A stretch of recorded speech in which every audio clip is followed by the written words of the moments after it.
The Black Museum. Opening in 1875, Sorry, I had the a Crime bit of Museum problems, at so Scotland starting Yard is over the again. oldest Here we go. museum in the Black world, Museum. purely for recording crime. The name Black Museum was coined in 1877 by a reporter from The Observer, a London newspaper. Although the museum is still referred to as the Crime Museum, it is this museum that inspired the Black Museum radio series, produced in London by Harry Alan Towers.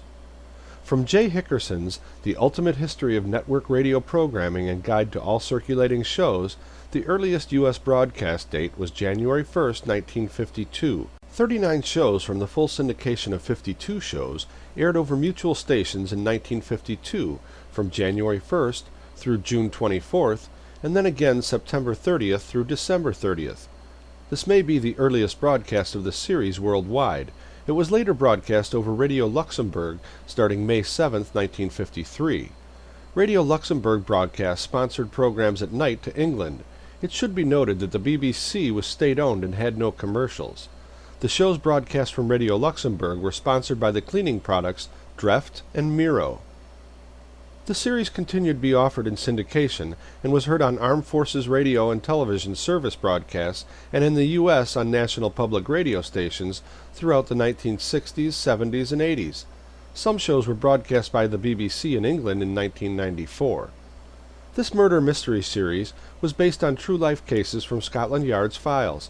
Each episode was based on an item or items of evidence in the museum. Orson Welles hosted and narrated the shows. Mr. Welles opened each show slightly differently, but followed a standard format. For example, the show Two Bullets opened as follows. This is Orson Welles, speaking from London.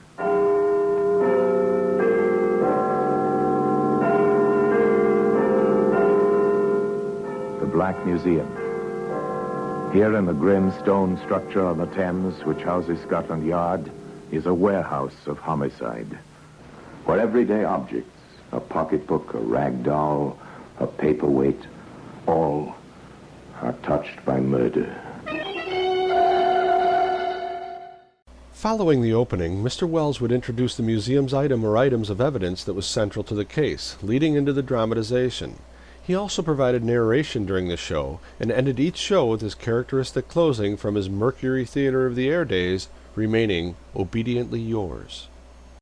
And now until we meet next time in the same place and I tell you another story about the Black Museum, I remain as always, obediently yours.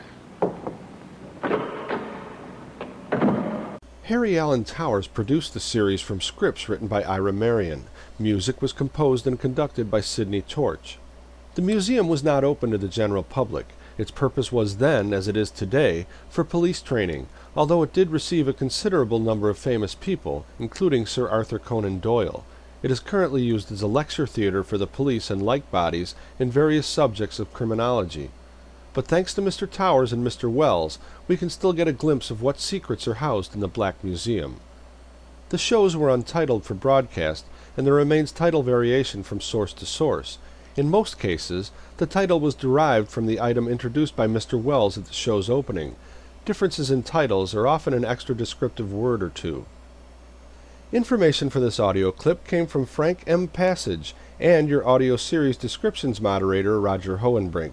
This audio clip is provided by the Old Time Radio Researchers Group, a group of volunteers dedicated to preserving radio's past. If you are interested in assisting to preserve radio's golden past so that future generations might also enjoy it, we urge you to look into membership in the Old Time Radio Researchers Group. Visit our home on the web at www.otterprojectonline.info. I'm your announcer, Doug Hopkinson. This is Orson Welles, speaking from London.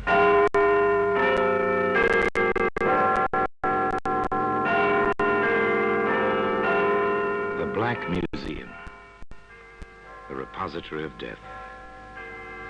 Yes, here in the grim stone structure on the Thames, which houses Scotland Yard, is a warehouse of homicide, where everyday objects, a skillet, a screwdriver, a photograph, all are touched by murder.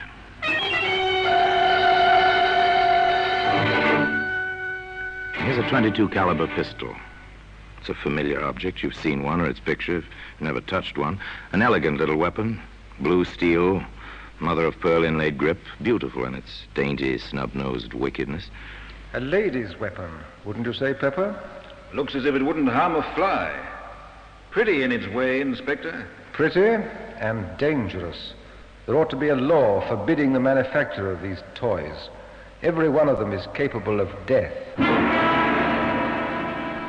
Well, today, this little blue 22 can be found among the exhibits in the Black Museum.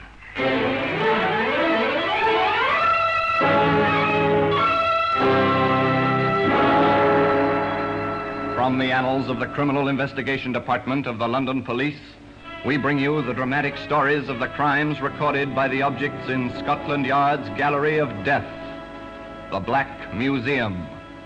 In just a moment, you will hear The Black Museum, starring Orson Welles.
Now, The Black Museum, starring Orson Welles.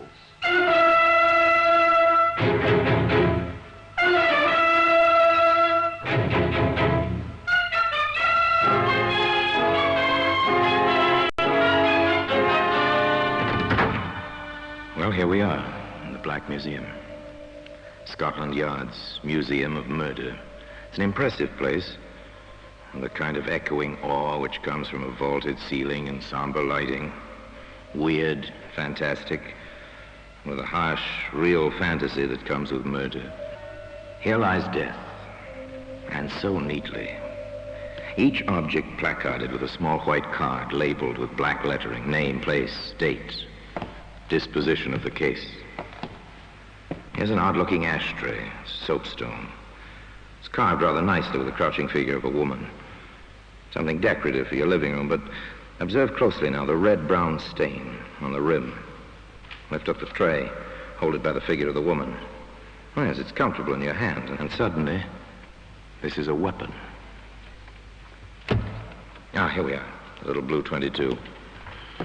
Well, it's silent now. It was silent, too, during Vivian Davis's cocktail party in London's smart, sophisticated West End.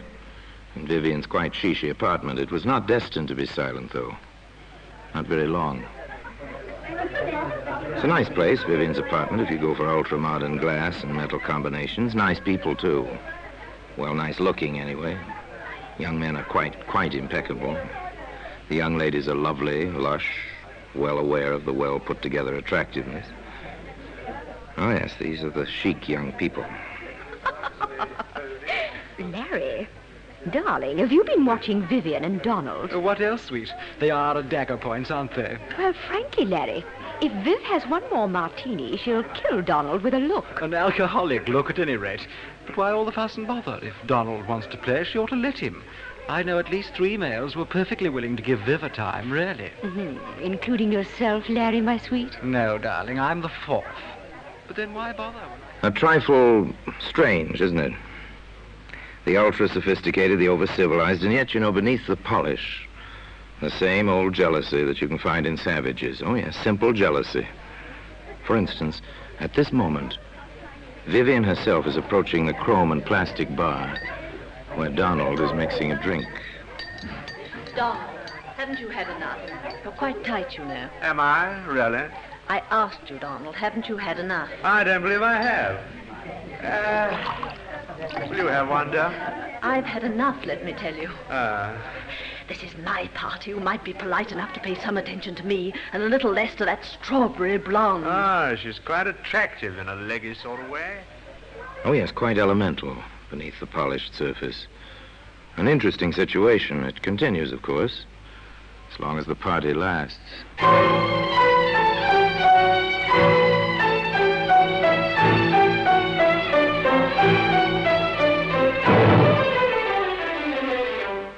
It continues, as a matter of fact, well past the end of the party, even to the moment when May and Larry are making their farewells.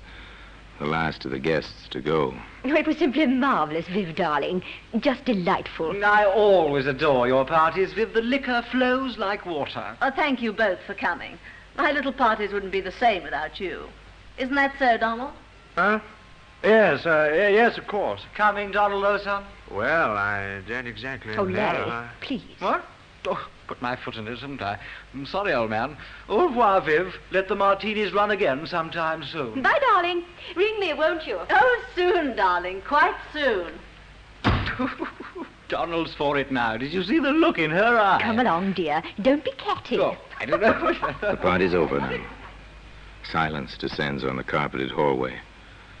For a moment or two. And then, through the muffling walls... You stupid little, silly little beast and that woman. Oh, stop it, Viv. I'm not interested in her. I've Don't told you you make time me look and such a time again. perfect idiot. Man versus woman. So I'll never leave A you. jealous woman. Where does it go? Isn't it obvious? Of course. Somebody's bound to be hurt.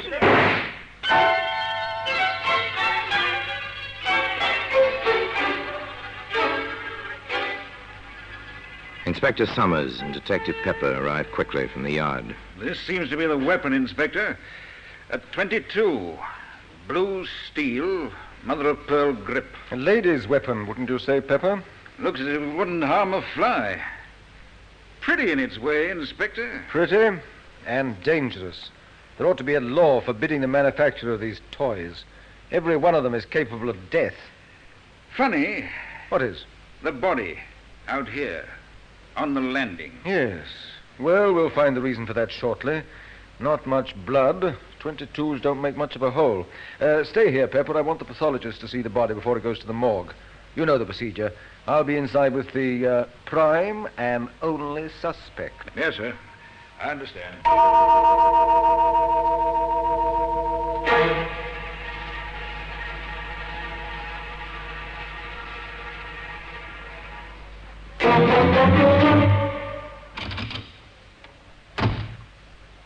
All right. Tell me how it happened. Don't you dare to talk to me like that. Take hold of yourself, Miss Davis. I need the answers to a few questions. I'll answer that. Don't you dare. That's my telephone. Yes? No. This is Inspector Summers of Scotland Yard. I see. I'm sorry, Lady Munsey, you can't speak to your daughter just now. Yes, she'll be coming down to the yard. You can come there if you wish. Goodbye. Now will you leave me alone? You know who my mother is. Which do you prefer, to answer my questions here or to come down to the yard? I refuse to answer anything. That won't look well in the report, miss. Oh, get out of here. Get out. Take now. hold of yourself, Miss Davis. I've told you and told you. Donald and I were arguing. I suppose I grabbed the gun from under the pillow where I keep it. He tried to take it away from me. And next I knew there was a shot and he was mumbling something about a doctor.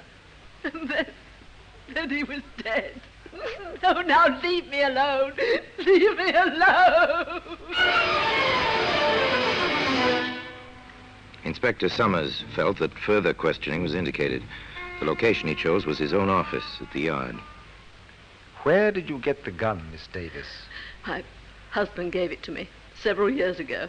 Are you married? I was. I'm divorced. Inspector Summers thought of many questions. Where did you struggle over the gun? In the bedroom. I see. Why do you use linoleum for a floor covering in the bedroom? Oh, because it's easy to keep clean and because it's chic and because... Oh, what has that to do with Donald? I'm asking the questions, Miss Davis. Oh, yes, there were many, many questions. How long have you lived at that address? How long did you know Donald Martin?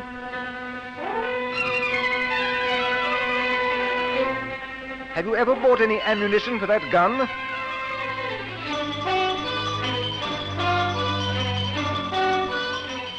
What were you quarreling about?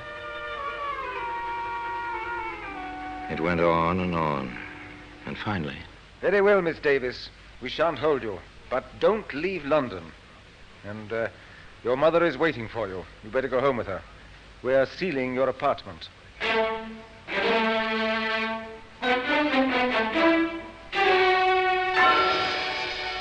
An inconvenient matter, violent death from a gunshot wound. Apartments are sealed, people investigate. One's whole life is turned inside out. And then there are the experts. The scientific facts contradict some of Miss Davis's statements, Inspector. They do? For instance? There's no evidence of any scorching of the clothing round the bullet hole. From that fact and the spread of the smoke stain, I deduce that the gun was held from 3 to 6 inches from Martin's chest. As the blood ran down the chest, he must have been standing at the time. It would be practically impossible for him to hold the weapon himself in that position. Could he have clutched the barrel, say, in an attempt to take it away from Miss Davis? In that case, his fingers would be singed, or at least blackened. They're not. I do not believe that the man was touching the weapon at all when it was fired. An embarrassing conclusion, to say the least. There were other things. I've checked Martin's shoes at the morgue, Inspector. Well? If they struggled in that bedroom, on that polished linoleum floor, his shoes would have had to scratch the floor. They're leather-soled, and they have metal taps on the tips. Very good. Another discrepancy. Now, Pepper, I think we'd better have a bit of a talk with the neighbors. Are you certain of that, Mrs. Merritt? I am positive. It's not the first time they yelled at each other, those two, and the walls are thin. Do you have it down, Pepper? Yes, sir.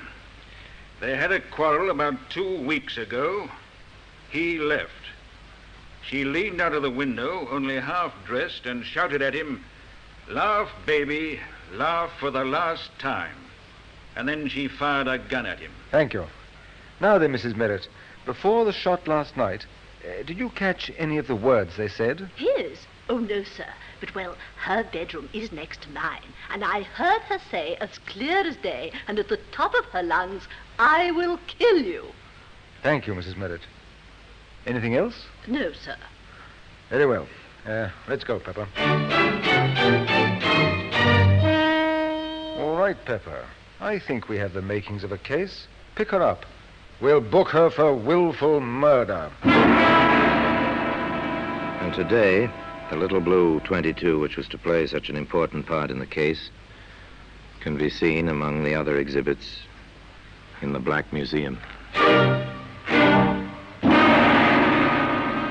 In just a moment, we will continue with The Black Museum, starring Orson Welles.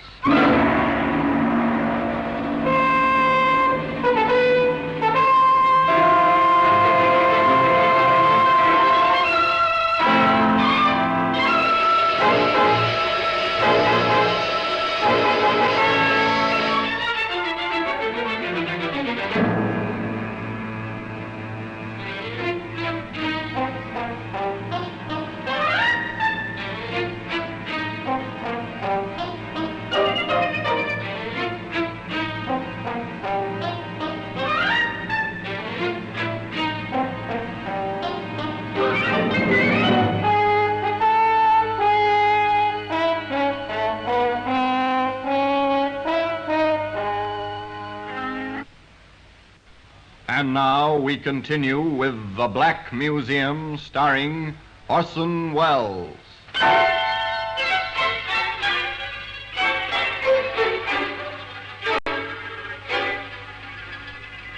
As the inspector said, they felt they had a case. The evidence was piling up. Vivian Davis was arrested. Her defense counsel was a distinguished member of the bar, and the prosecutor assigned was no less brilliant. But some of the conversation about the case was, well, a lot less brilliant. Why, if Larry and I had stayed, we might have seen the whole thing. And darling, those letters. Imagine leaving letters like that lying in your bureau drawer, where anyone might find them. And do you suppose the prosecution will use them for evidence? This is one trial I simply shall not miss. Let me say here and now, if May owns a gun, I'm walking out, and at once. But Viv always was unstable, you know. That's the kind who'll pull a gun on you when you least expect it. Not for me, old man. not for me. I always said she was no better than you'd think. Wild parties at all hours, firing guns around, drinking. Oh, I dare say the woman wasn't happy. But then who is? Now I ask you, who is? Poor Viv. I understand the food in prison is all starches. Seen the headlines? This is a juicy one, what? I'm to be a witness? You don't say. Really now, you don't say. They tried the case in public gossip long before it came to proper trial. And when the proper trial began, the courtroom was crowded naturally with bright young women and polished young men, the familiars of the defendant. This, however, failed to ruffle the solemnity of a British court. I shall permit no demonstrations. At the least lapse from proper decorum, I shall have the courtroom cleared. And that settled that. The trial proceeded. Vivian Davis, in simple black, sat in the dock between the two wardresses assigned to guard her. On the witness stand, the pathologist repeated his evidence and his conclusions with the prosecution. There was no cross-examination. With Inspector Summers, it was another matter. Inspector, you heard the prison doctor testify that when Miss Davis was admitted to the prison after her arrest, he found bruises on her arms and on one thigh. Yes, sir. And that such bruises might have been sustained in a struggle. Yes, sir. Very well.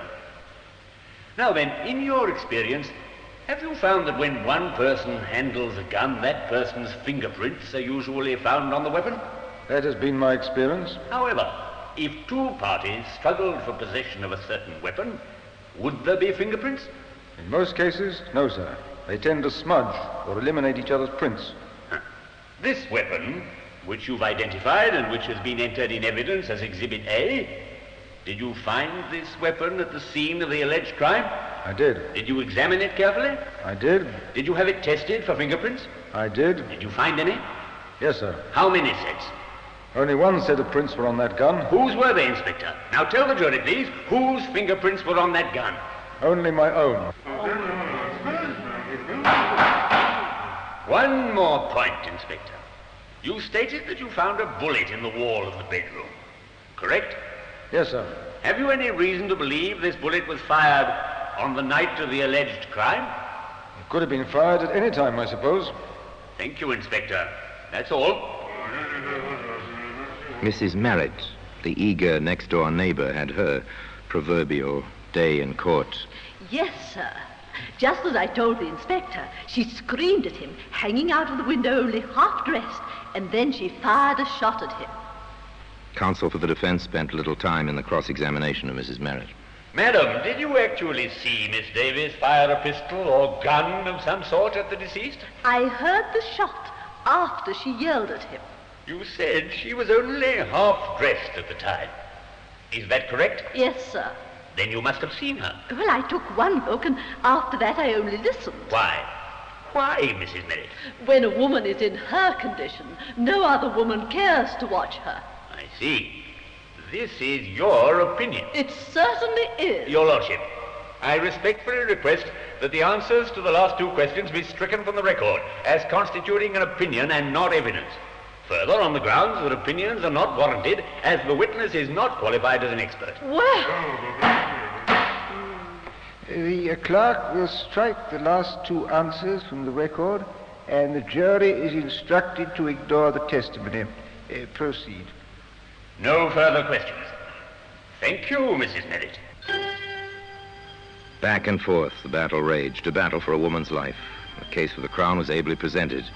The defense, by cross-examination, by objections in the record, sought to upset testimony to establish points which could be played upon later, the climax of the trial, when Vivian Davis herself took the stand in her own defense.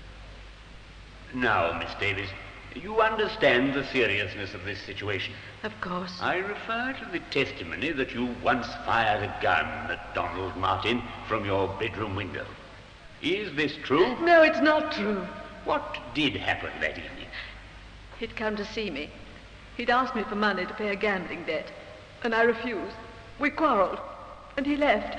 I was furious, and I called to him from my window. Then I went back into the room and fired one shot to make him think I'd killed myself. What happened then? Oh, Donald... Mr. Martin came rushing back, and we were friends again.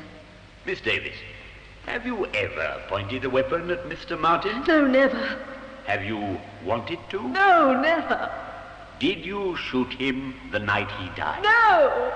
Have you any recollection of his having spoken to you between the time he was shot and the moment he died? I'll never forget it as long as I live. What did he say? He said, I wish the doctor would hurry. I want to tell him that this was an accident. It's not your fault. He said it over and over. And then he was dead. Thank you, Miss Davis. Your witness. Pull yourself together, Miss Davis.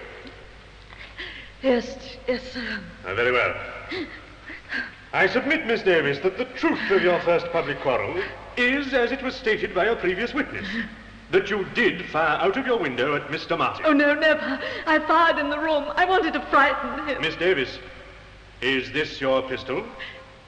Yes. Is this the weapon which killed Mr. Martin? Yes. And on the night this gun, your gun, killed Mr. Martin, you had a quarrel, a second quarrel. Yes. You were, to put it simply, jealous of his behavior with other women. Oh, I was so jealous, I threatened to kill myself. You threatened to kill yourself? Yes. Then why did you shout, I will kill you? No, I never said that. What did you say, Miss Davis? I may have said I'll shoot myself. The other, I never said. Why should I? I was jealous, but that was because I loved him. Oh, you've got to believe me. I loved him. I did. There was more, much more, over and over, but they never managed to shake her on the essential points. I never pointed a gun at Donald in my life. And, of course, I never said I'd kill him. I said I'd kill myself. at long last, with Vivian Davis on the verge of collapse, the prosecutor let her go. Shortly thereafter, the defense rested. Summations were brief. For the prosecution, this woman is guilty of the crime with which she is charged. There is no doubt in our minds, nor should there be any in yours, that she held the pistol and fired the shot. for the defense, It is clear that no woman kills the man she loves, despite the violence of their quarrels. This was an accident. It is clear that it was an accident.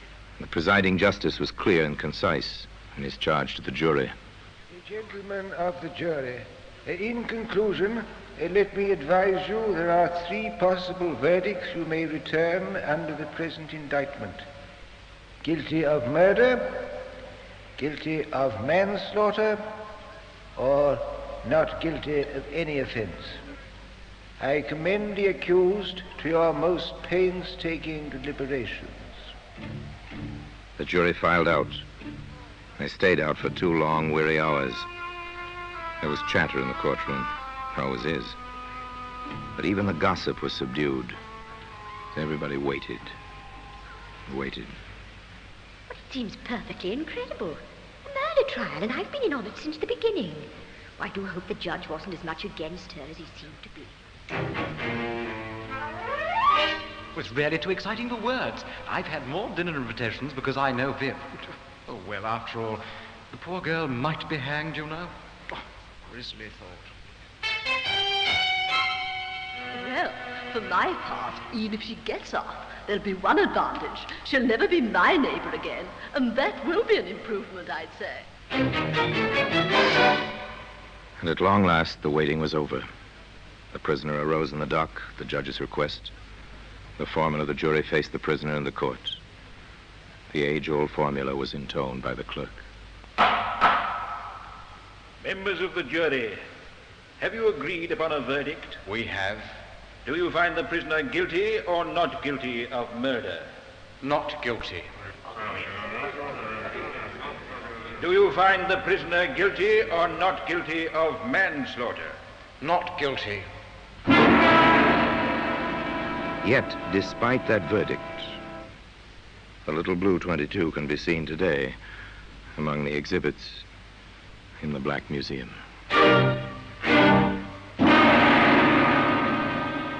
Orson Welles will be back with you in just a moment.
Now here in person is Orson Welles.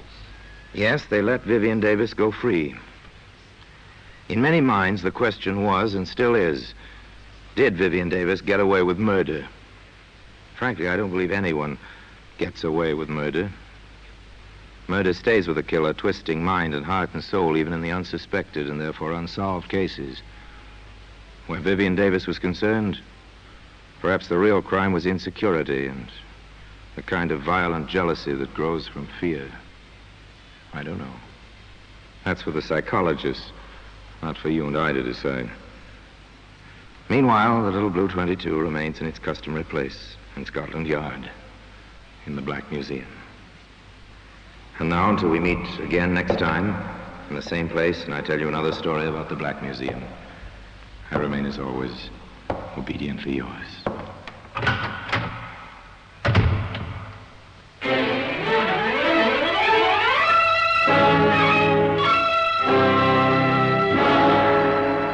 The Black Museum, starring Orson Welles, is presented by arrangement with Metro-Goldwyn-Mayer Radio Attractions. The program is written by Ara Marion, with original music composed and conducted by Sidney Torch. Produced by Harry Allen Towers.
This is Orson Welles, speaking from London.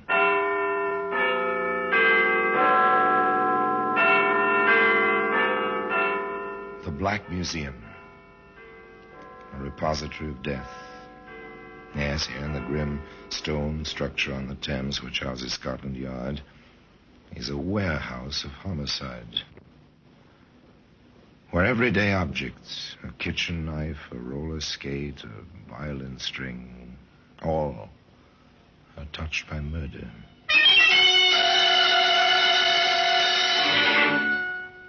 There's a .32 caliber bullet. It's a familiar object. Brass cartridge case, snub-leaden nose. Not very pretty to look at. Interesting, this bullet, Sergeant. Notice the back of the cartridge case. Yes, sir. It's for a center-fire weapon. The firing pin of the pistol must strike the center of the cartridge. Right. But the weapon in which we found this bullet was a rimfire revolver. The firing pin could strike only the edge of the cartridge. That little fact, Sergeant, saved at least one life, I'd say. Well, today, that center-fire bullet can be seen in the Black Museum.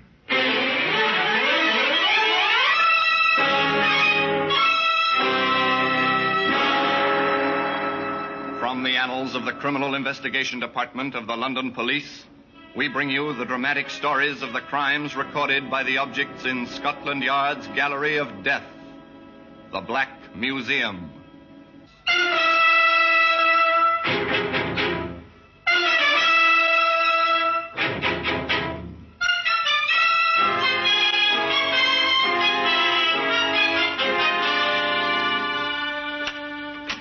Here we are, the Black Museum.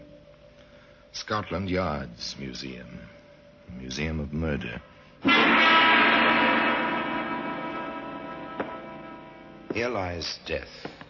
So orderly, so well kept. Row and row. A macabre record of the violence of many generations. Each object in its place, each marked, tagged, carded with name and place and date. Each object in this room enjoyed in its life one supreme moment when the eyes of the world were upon it, and it played its silent part in a case of murder.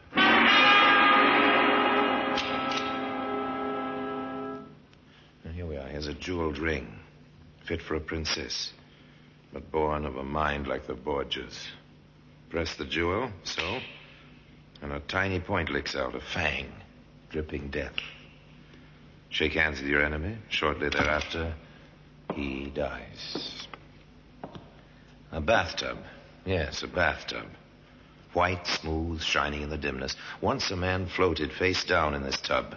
He slipped or he had been pushed. Was the mark on his skull caused by striking his head as he slipped, or by a blunt weapon? In any case, he drowned. I see. The .32 caliber bullet. Even here, lying so quietly, so somber, it's ugly. This object was made for killing. As a matter of fact, it never did kill. That's the story. It began on a London street. A dark sedan drove slowly into the stream of traffic. There were 3 young men in it. One seems quite a bit younger than the other. Even so, the car continues to cruise along.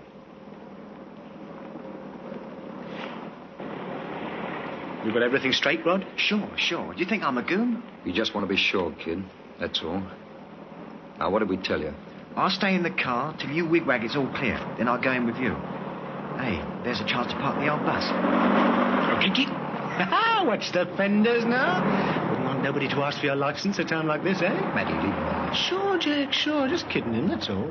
What's the matter? You edgy? Cold as ice, that's me. Yeah. Ice is what we're going to get. All set. Let's go. 2 young men leave an automobile, stroll up the street, hands in pockets, cigarettes dangling loosely from their mouths. They walk past a busy jewelry store. Pretty crowded. Maybe we ought to wait. Could be. No use taking chances. They stroll a few steps farther on. They turn, start back, quite casually. Hey, what's the kid doing? Oh, the guy's going into the store. Come on. That goon must have thought we made the signal. Got your gun? What else? Slow down now. Here we go. Rod, what's the idea? You wigwag, didn't you? Never mind. Let's do it. Right. All right, everybody. This is a hold-up. Over against that wall. Everybody. These guns are loaded. No! You don't take my stuff! No! Shut up, you. Quiet. Anybody talks, I'll give it to him. Rod, grab the junk on the counters. You there. Stand still. You've got the button. Rod, the car. Start the engine. Maddie, scram. Stop them! Please! Stay in that store. Maddie, Jack, the truck. It's double parked. We can't get the car out. We're stuck behind that truck. Run for it, kid. That way. I can't get the car out. I can't. Come on, Jack. Keep moving. Stop, you! Stop! You're the thieves! Stop! Get out of my way, you. I've got you! Please! Oh! Now it's in the fire. Run, Maddie.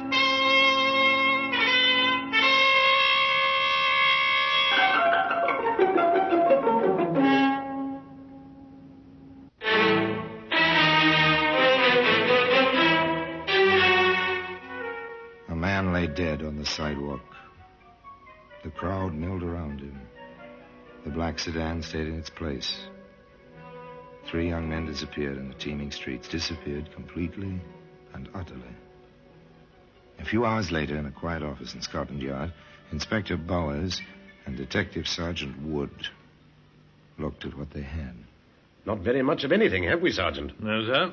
Descriptions which could be any of 100 men and 2 bullets. A 45 bullet from the woodwork in the jewellery store, and the 32 which killed that fellow. With no guns to go with them. Well, if those boys were smart at all, they've ditched the guns. Funny, you'd expect a lot more shooting in a thing like that. They were conserving ammunition.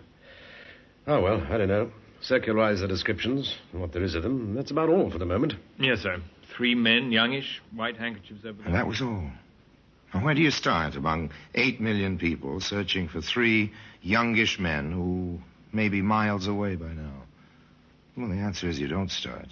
You wait. You have patience. And sometimes your patience is rewarded. Sometimes sooner than you expect. This is Wilson, Inspector. He's the cabby who called in this morning. Ah, how do you do, Wilson? Sit down. Thank you, sir. Thanks very much. Wilson may have something on the jewellery store killing, sir. Yes, well, let's hear it, Wilson. Well, sir, I never thought about it till I seen the papers this morning. All about the hold-up and that poor fellow who got himself killed yesterday. Yes, go on, Wilson. Well, sir, I was taking my cab along Queensbury Road, about a block from the place where it all happened, when a fellow with a white thing round his neck hops on the running board. I've a fare, so I waves him off. Then I see him go into that big building, the Brook Building, I think it is, sir. Corner of Queensbury and Maidstone. You're certain of this, Wilson? Oh, yes, sir. Anything else? I'm not so sure of this, Inspector, but I think I saw another fellow run in the building after the one what jumped onto my cab. Oh, very good, Wilson. Well, you may have been quite helpful. Thank you very much. Thanks. Get your hat, Sergeant. We're going exploring. The reward of patience. And sooner than expected, but only a bare and vague beginning. This kind of investigation takes long hours and hard work. And endless questions. Up and down the hallways of the large office building, in and out of business offices. Did you notice any commotion in the hall yesterday around 3 o'clock? Did a man with a white scarf around his neck take your elevator around 3 o'clock yesterday? Did you hear any running or anything like that around 3 o'clock yesterday? On and on, upstairs, downstairs, nothing. No one noticed anything, nothing irregular, no commotion. What was that? Did the porter notice anything? 2 fellows. One of them had a raincoat, I think.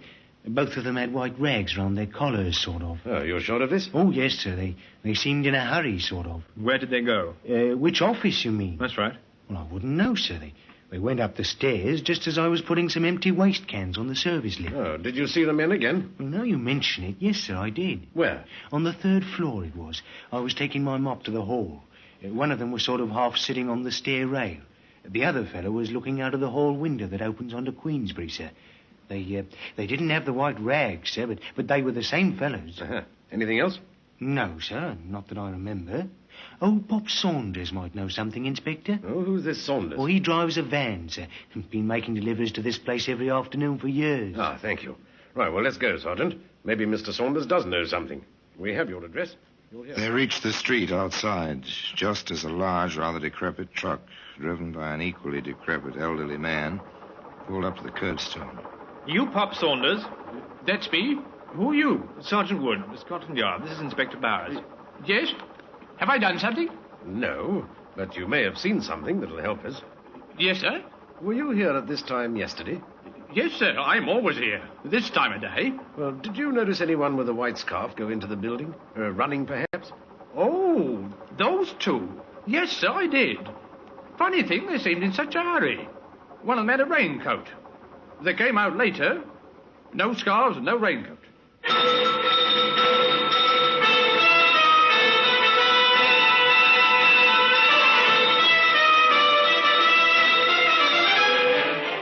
Now the search is on for a raincoat. Scarves or handkerchiefs can go into pockets, not raincoats. The Brook Building swarms with police. Every nook and cranny is inspected. In the cellar, in a dark corner. This must be it, Inspector. Every other raincoat in the building's accounted for. Not a mark on it. Nothing. Yeah, try ripping the lining, Sergeant. Nothing, sir, except the manufacturer's stock tag under the armpit. Not much, but a little at any rate. Check the manufacturer. From there to the jobber who bought the lot on which that coat was packed. From the jobber to the retailer. It's times like this I thank heaven for rationing. At least they have to keep a record of the clothing coupons and the names of everyone who buys anything. A thin, tenuous trail and a mountain of sail slips to go through. But nothing strikes a chord of memory. And then the sergeant thinks of something. Inspector, when they make out these records, don't they write the last names first? Yeah, you're right. They do. Oh, well, back over it again.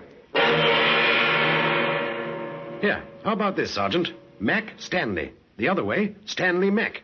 Remember that name, Sergeant? Stanley Mac. Not a usual name. Yes, sir, I do. Didn't he testify at a trial about 2 years ago? He did. The trial of Jack Georgeston. He was sent away for armed robbery. First offense. Light sentence. Pal Georgeston ought to be out by now. All right, let's get his dossier over here, Sergeant, and then invite him in for a talk.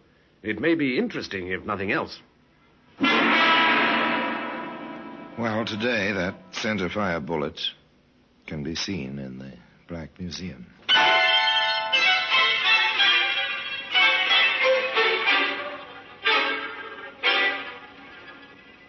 It was a long chance.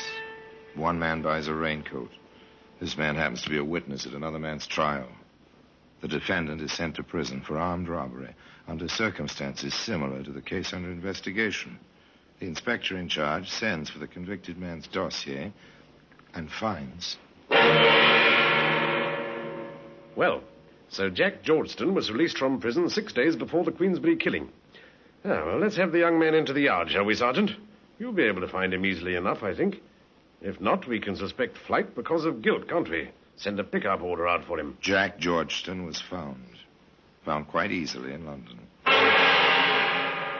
Look, you haven't a thing on me, Inspector, and you know it. Maybe, maybe not. Sergeant, show Mr. Georgeston the garment. Here it is, Georgeston. Do you recognize it? There's a million raincoats like that. Yes, but not bought by Stanley Mac. That coat. You know it? Yeah. Yeah, I didn't have nothing against the rain last week when I got out. So Stan gave me the coat. Oh, where did you lose it? I didn't lose it. I never lost nothing. Except a little time recently. Yeah, we know about that. I figured you did. Keep a civil tongue in your head, Georgeston, understand? Okay. Okay, I said. Right, now, since you didn't lose this raincoat, how is it that we found it? I loaned it to a fella. How should I know what he did with it? Oh, who had it? I don't remember. No. You receive a raincoat as a gift against the rain. Within a matter of days, you loan it to someone, but you don't remember to whom. That's right. I don't remember. You try him, Sergeant. Yes, sir. Speak up, man. Who had that coat? I don't remember. Well, maybe I can refresh your memory. The coat's hooked up with a murder. Now, who had it? I don't remember. I don't remember. That was Take the it or refrain. leave it, I don't remember. Nor could they make him remember. Finally, they let him go. There was nothing to hold him on. But Inspector Bowers said... I want a tail on him, Sergeant. 24 hours a day. We'll pick up his friends one by one and see where he leads us. One of those friends was a boy named Rodney Hamilton. Let me alone. I never did nothing. How old are you, Hamilton? 17, and you got no right. Now, we happen to know that you've been away to a reform school, Hamilton. You were caught snatching ladies' purses 2 years ago. So what? I did me time. You don't keep very good company, son. Georgeston has been out of prison about a week. Well, we like each other. I'll pick my own friends. Where were you day before yesterday, about 2:30 in the afternoon? Home, in bed. Ah, sleeping late, huh? Well, I was sick. Had a fever. We can check that, you know. Go ahead, check it. I was at home in bed. All afternoon, all morning, and all night. I was sick. Yes, we know. You said that before. Now, look here. But it didn't do any good. The boy was obviously afraid. But whether of the police or of the men he knew, it was impossible to tell. Still, the patience of Scotland Yard was rewarded once again. A report came in from detectives assigned to follow both Georgeston and Hamilton that they'd been present at a party in a bar given by a third young man named Matty Canvas. Dossier on canvas, Inspector. Ah, thank you. So, nice lad. Stole a car when he was 11. Convicted, assault with intent to rob. Convicted, jewel robbery. Convicted, armed robbery and assault. Nice little trio, our three friends, aren't they, Sergeant? Not exactly. Do you want canvas brought in, sir? Yes, do that. Oh, and, Sergeant, bring the other two along, but keep them separated. Don't let any one of them know that we have the other two.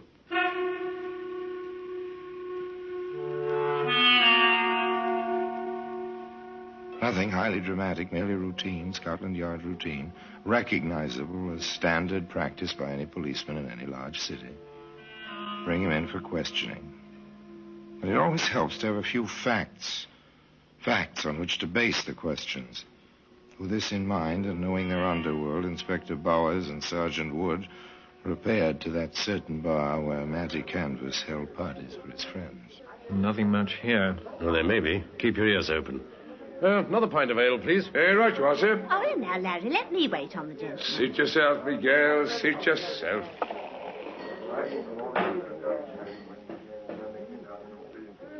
Oh, well, down the hatch. Right.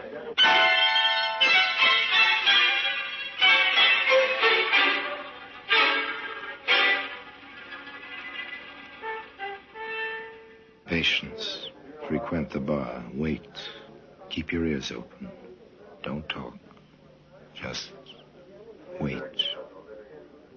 Say, Larry, you hear they picked up Matty? Yeah, and the other two. Rod, too? That kid? Well, I, for one, ain't sorry. Gives the place a bad name having kids around with guns in their pockets. Not bright. Canvas ain't bright, that's for sure. Let's just get bunked out of 5,000 quid's worth of stuff. Gets mad and works the kid like that there, Rod. Oh, well, so it goes, I always say. Another couple of pints, please, miss. Oh, yeah, sure.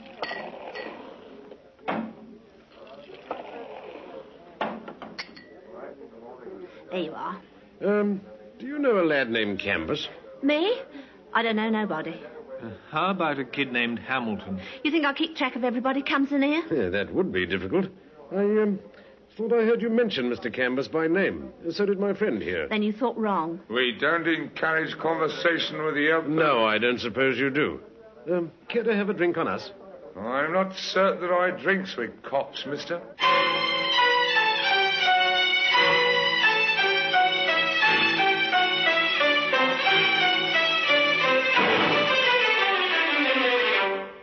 More routine ahead. More routine for the inspector and the sergeant after they left the bar. They checked descriptions of the men seen at holdups and robberies prior by some months to the tragedy in Queensbury Street. In one case, a description tallied with Matty Canvas.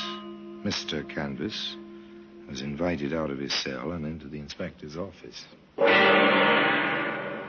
All right, Canvas. You've been identified on the Davis job. You'll do a good long stretch for that. You may as well tell us what you know about the Queensbury shooting. I don't know nothing.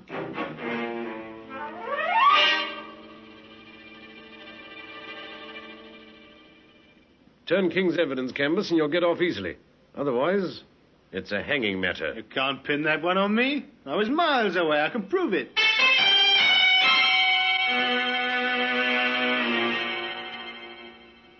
Well, suppose I told you the kid's been talking his head off. Rod? Talk? Not in your life. He's too scared somebody will cut his liver out. Oh, all right, Canvas, if that's the way you want it. Take him back, Sergeant. We'll give him plenty of time to think. No luck with Georgeton either. But the kid, there was a chance he'd break. Just a chance.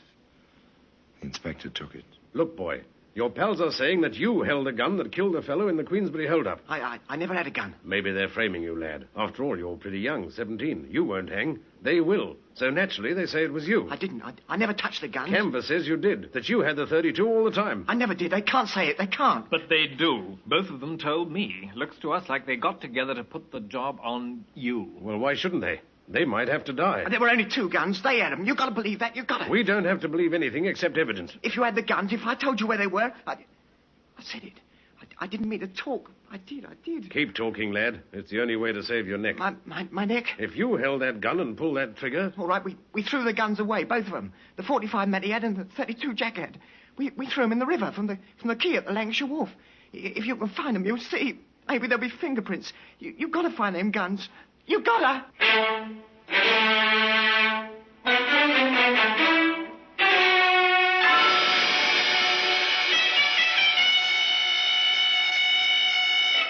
Ballistic report, Inspector. The 45 fired the bullet we found in the woodwork. The 32 killed the man in the street. And it's funny, half the cartridges in the 32 were rimfire. The other half was centerfire. Those didn't go off. If they had, chances are there'd have been a lot more murder. And today, if you're interested, you can find that centerfire bullet in a place of honor in the Black Museum.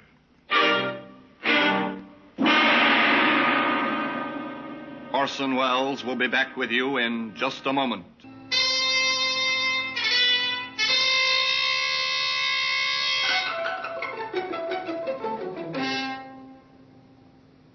It's an accepted fact in police work that 80% of the occupants of our prison either were taught there or talked themselves there. In this case, it was patient police routine plus the talking of young Rod Hamilton, which put Rod behind bars for the rest of his life and brought Georgetown and Canvas to the 13 steps and the rope one morning at 8 o'clock. There's a postscript to this story. The use of a gun by an English criminal is rare. Nor in England do the police go armed in their normal course of duty. The Hamilton case was one of the more obvious symptoms of a post-war disease of violence. The death of Georgetown and Canvas was not without its effect on this disease. For days, weeks, and even months after their execution, pistols, guns, knives, many of them perhaps innocent wartime souvenirs, others of more dubious origin, were found by the police on rubbish heaps, disused gardens, on the mudbanks of the River Thames.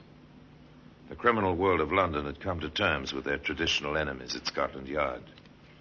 And perhaps, after all, the innocent man had not died in vain. The bullet that killed him, the centerfire bullet, remains in its customary place in the Black Museum. And now, until we meet next time in the same place, I tell you another story about the Black Museum. I remain, as always, obediently yours.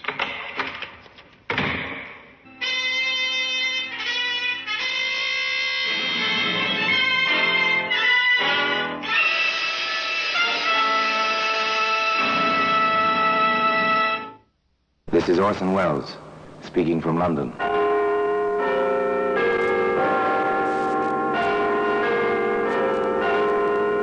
The Black Museum, a repository of death. Here in the grim stone structure on the Thames, which houses Scotland Yard, is a warehouse of homicide, where everyday objects, a piece of wire, a chemist's flask, a silver shilling, all are touched by murder.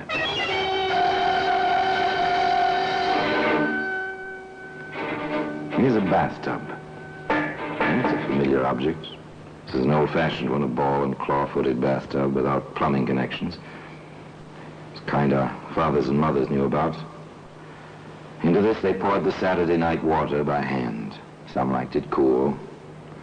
Others liked it hot. There we are, dear.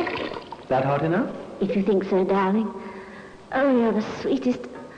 I wonder how I had the luck to marry you. Part of my job, dear, taking care of you. And one day soon, we shall have a tub with taps. One of the new ones. You'll see. Well, today, the bathtub can be found in the Black Museum.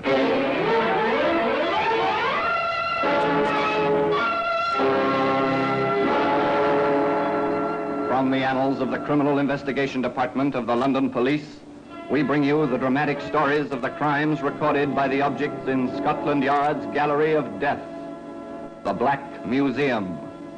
In just a moment, you will hear The Black Museum, starring Orson Welles.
Black Museum, starring Orson Welles.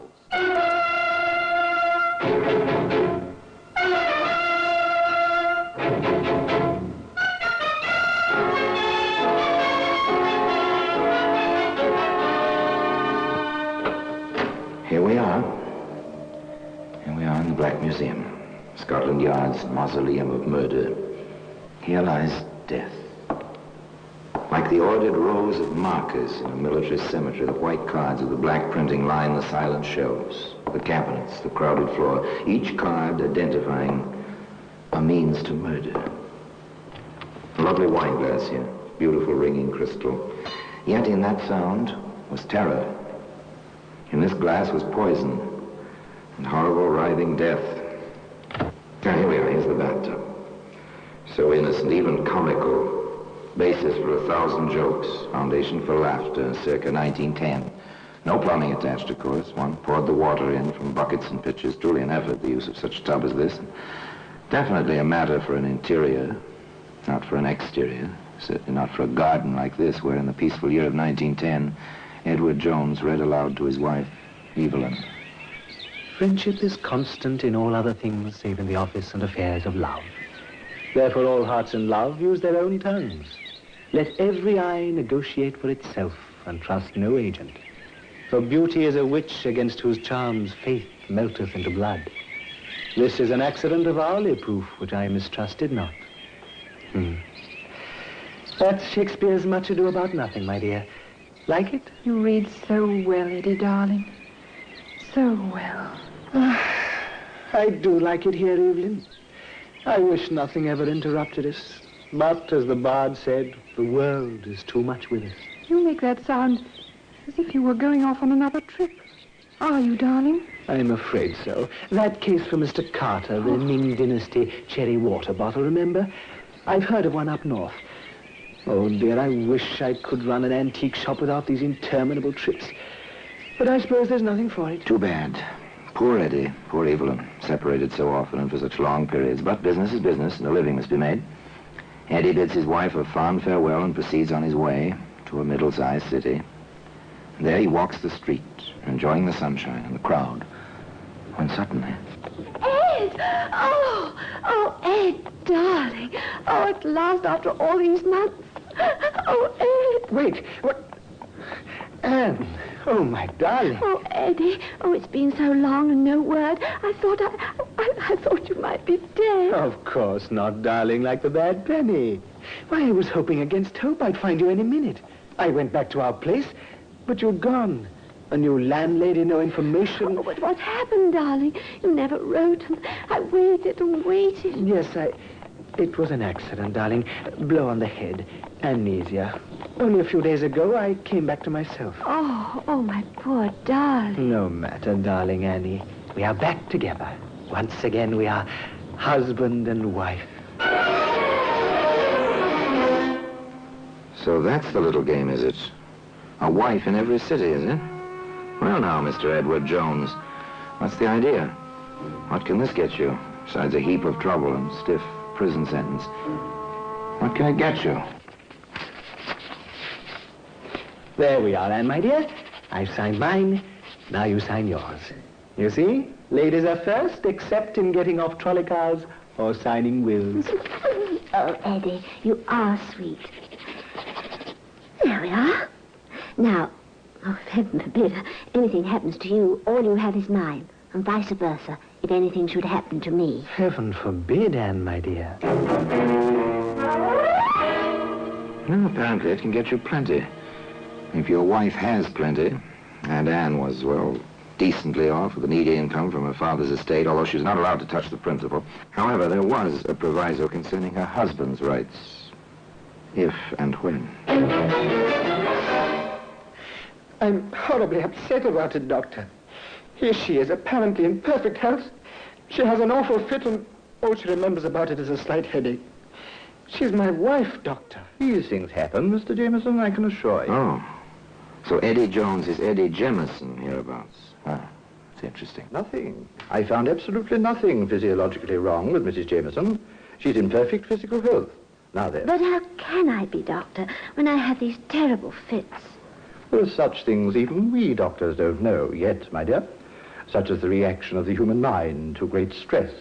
And you've been through such stress with Mr. Jameson missing so long. But what can we do about it, Dr. Margetson? Oh, just rest, relaxation, quiet, peace. Most important, relaxation. Now, I'll prescribe a mild sedative each night before sleeping. So simple, so easy, so diabolical, and so considerate. No, Anne, darling, you mustn't even fetch your own bathwater. There we are, almost full, and nice and warm. Just right to relax in, just as the doctor ordered. Oh, Eddie, I don't know why you do all this for me. I don't do half as much for you. You do, darling, just by being. You know that, don't you? No, I say it 100 times a day. Eddie, you're sweet. All right, my dear. Now step in. I'll help you. Take care. The water may be hot, and the tub may be slippery. There we are, dear. That hot enough? If you think so, darling. Oh, you're the sweetest. Oh, I wonder how I had the luck to marry you. Part of my job, dear, taking care of you. And one day soon we shall have a tub with taps, one of the new ones. You'll see. Ready to sit down, darling? Mm-hmm.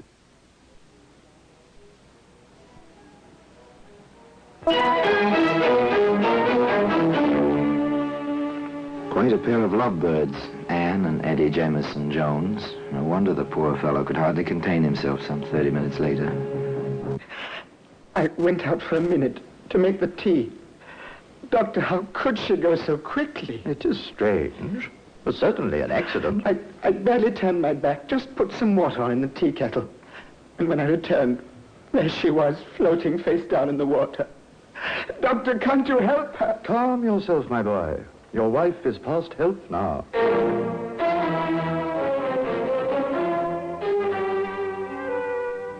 Such tragedy, such tears, and a will by which Eddie came into something over 800 pounds. In 1910, that was a fair amount of money.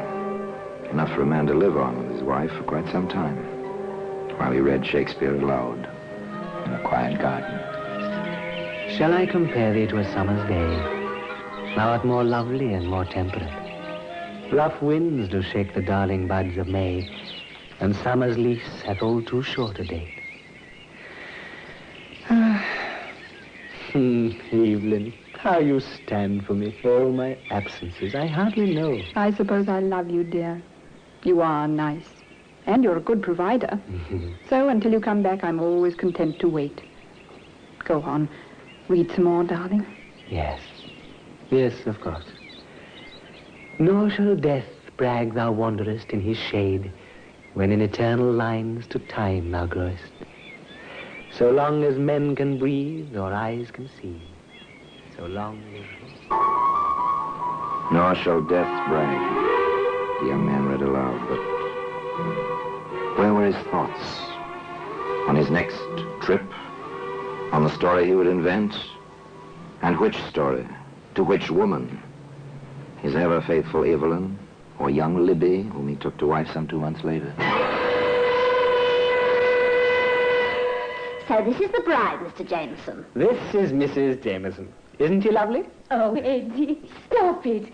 We're only married a few hours, and you're embarrassing me already. My deepest apologies, darling.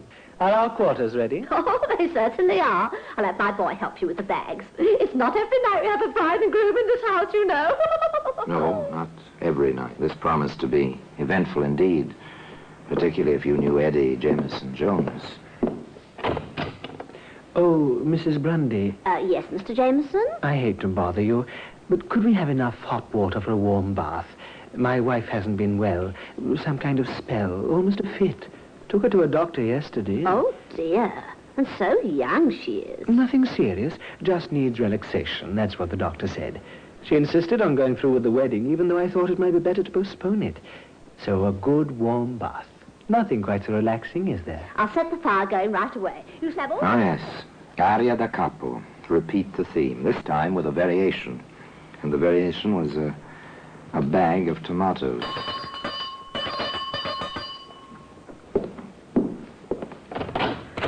Oh, Mr. Jameson, I didn't hear you go out. I just ran out while my wife was in the tub, picked up some tomatoes. Fried tomatoes are her favorite dish. And I thought, well, tonight of all nights, she ought to have them. If you don't mind fixing them, Mrs. Grundy. It'll be a pleasure, Mr. Jameson. I'll have them ready with your dinner, never fear.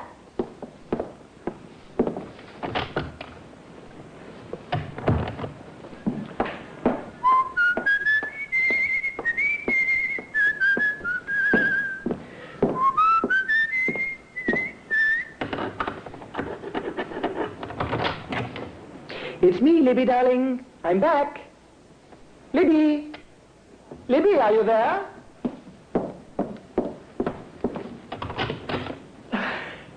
Good heavens!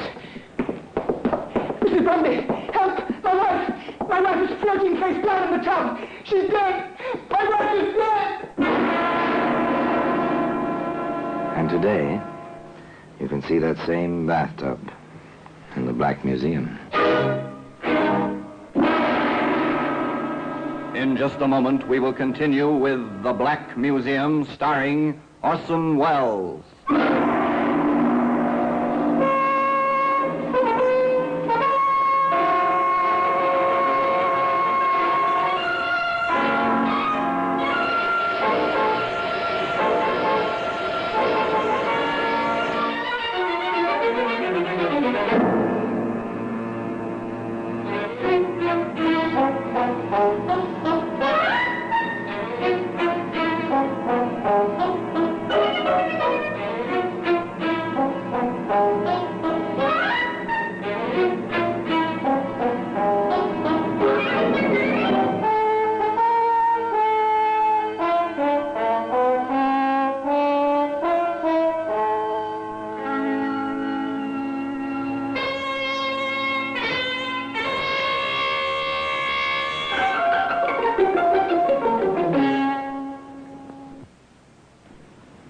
And now we continue with The Black Museum, starring Orson Welles.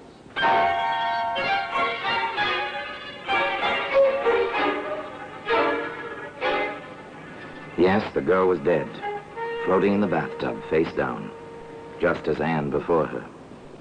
And Eddie, he was stricken, heartbroken as a bridegroom ought to be. My poor Libby. To die alone like that on her wedding night. So good, so sweet, so eager for life, and so in love with me. Even insured her life for me just before we married, as if she had a premonition almost. £750 insurance is a comfortable sum.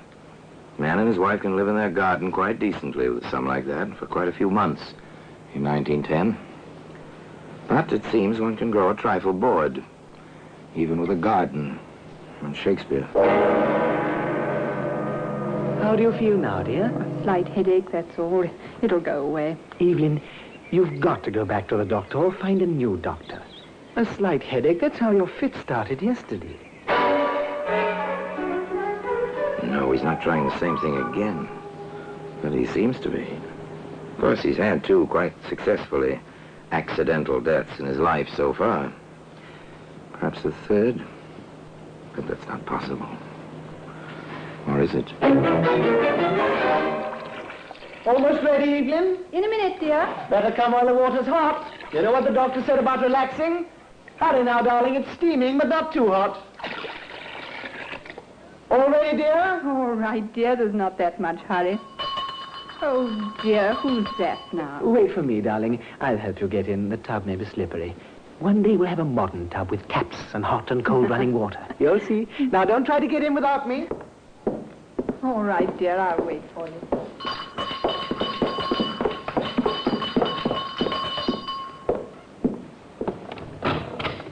Yes? Are you Edward Jones? I am. We're police officers from Scotland Yard. We have a warrant for your arrest. The charge is murder. I must warn you that anything you say may be taken down in writing and used in evidence. Please come quietly. No, Evelyn Jones never took that bath. She never had another fit, either. Though she sat in the courtroom for the entire trial.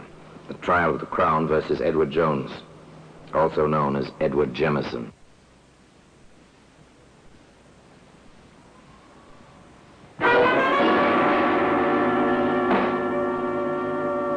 May it please your lordship, gentlemen of the jury, This is a peculiar case. No one saw this man commit the crime of which he stands accused. Yet every circumstance, every bit of evidence points to the fact that this man stands justly accused and deserves proper punishment. Now, in the course of this trial, you will hear many things about love, about coincidence, about accidental... Oh, yes, they heard many things, that jury, sitting so stiff and serious-minded in its box. Not the least was the opening of the famous defense counsel who held the brief for Edward Jones, also known as Jemison. Nor will we deny that this man may have married vigorously, but he did love these poor women, and it was a far, far better thing he did in marrying them than to lead them astray and then leave them alone with remorse, as so many men have done before him. We deny that my client killed these poor women. We claim only that he was the victim of a set of circumstances and the interference of a busybody. Yes, a male busybody. A male busybody? Well, perhaps. But how could a policeman, in the proper course of his duty, fail to check on so obvious a coincidence? Yes, sir. We had a letter at Scotland Yard from a Mr. John Curtis. What were the contents of that letter, Sergeant? Mr. Curtis had noticed a brief announcement in the newspapers regarding the death of a young woman, a bride, by drowning in the bathtub. He wished to call our attention to a similar accident some time before. In both cases, the name was Jemison. You saw this letter yourself? I did. Is this the same letter? It is, sir. I offer this letter in evidence, Your Lordship, as Crown Exhibit A. It went on like that, slowly, carefully, plugging all the holes as they went along. The details of a routine police investigation which suddenly had become a little more than routine. Sergeant Mason, when you visited the scene of the first drowning, what did you learn? That the man known as Jemison had mentioned two wills. One by himself in favor of his wife, one by his wife in favor of himself. We checked the files of the probate court. The latter had been probated. We called on the lawyer involved. He had a copy of the other will. The man known as Jemison, the deceased, had quite a bit. And when you visited the scene of the second drowning, Sergeant? We learned that the man known as Jemison had mentioned an insurance policy in his own favor. We inquired of all the insurance companies and found the records. He had received some £750 following the death of the young woman. The first point established. Motive. Money. Over 800 from Anne. 750 from Libby. Almost £2,000 in all. That's a substantial motive.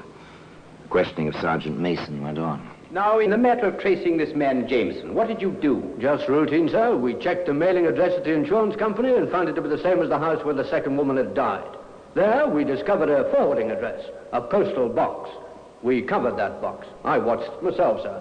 And when this man known as Jemison came to open it, I followed him. He went first to an antique shop, then to his home. Having located him, I made some quiet inquiries and learned that he was known as Edward Jones. Now, that evening, having communicated with Inspector Wilson at the yard and having received a proper warrant, we placed him under arrest. Very good, Sergeant. Now then, when you called upon Edward Jones, what did you find? The woman who claimed to be his proper wife was waiting upstairs, sir, for him to help her into a hot bath. One further question, Sergeant. Is the man you arrested in this courtroom now? Yes, sir. He is the prisoner in the dock, sir. Thank you, Sergeant. Thank you very much. much. Oh, they'd been very thorough, all right. They had almost everything. They called Dr. Margetson, for instance. Dr. Margetson, when you first saw Anne Jameson, what was her complaint? That she'd been having fits and not remembering them. Did she tell you this herself? No, her husband did. He was quite insistent on it. Did you find any symptoms of illness, sir? I examined the woman very thoroughly. I found nothing.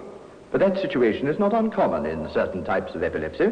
Now then, Doctor, when you were called to the house on the evening of June the 3rd last, what did you find? The woman I had examined was floating face down in a warm bath and quite dead.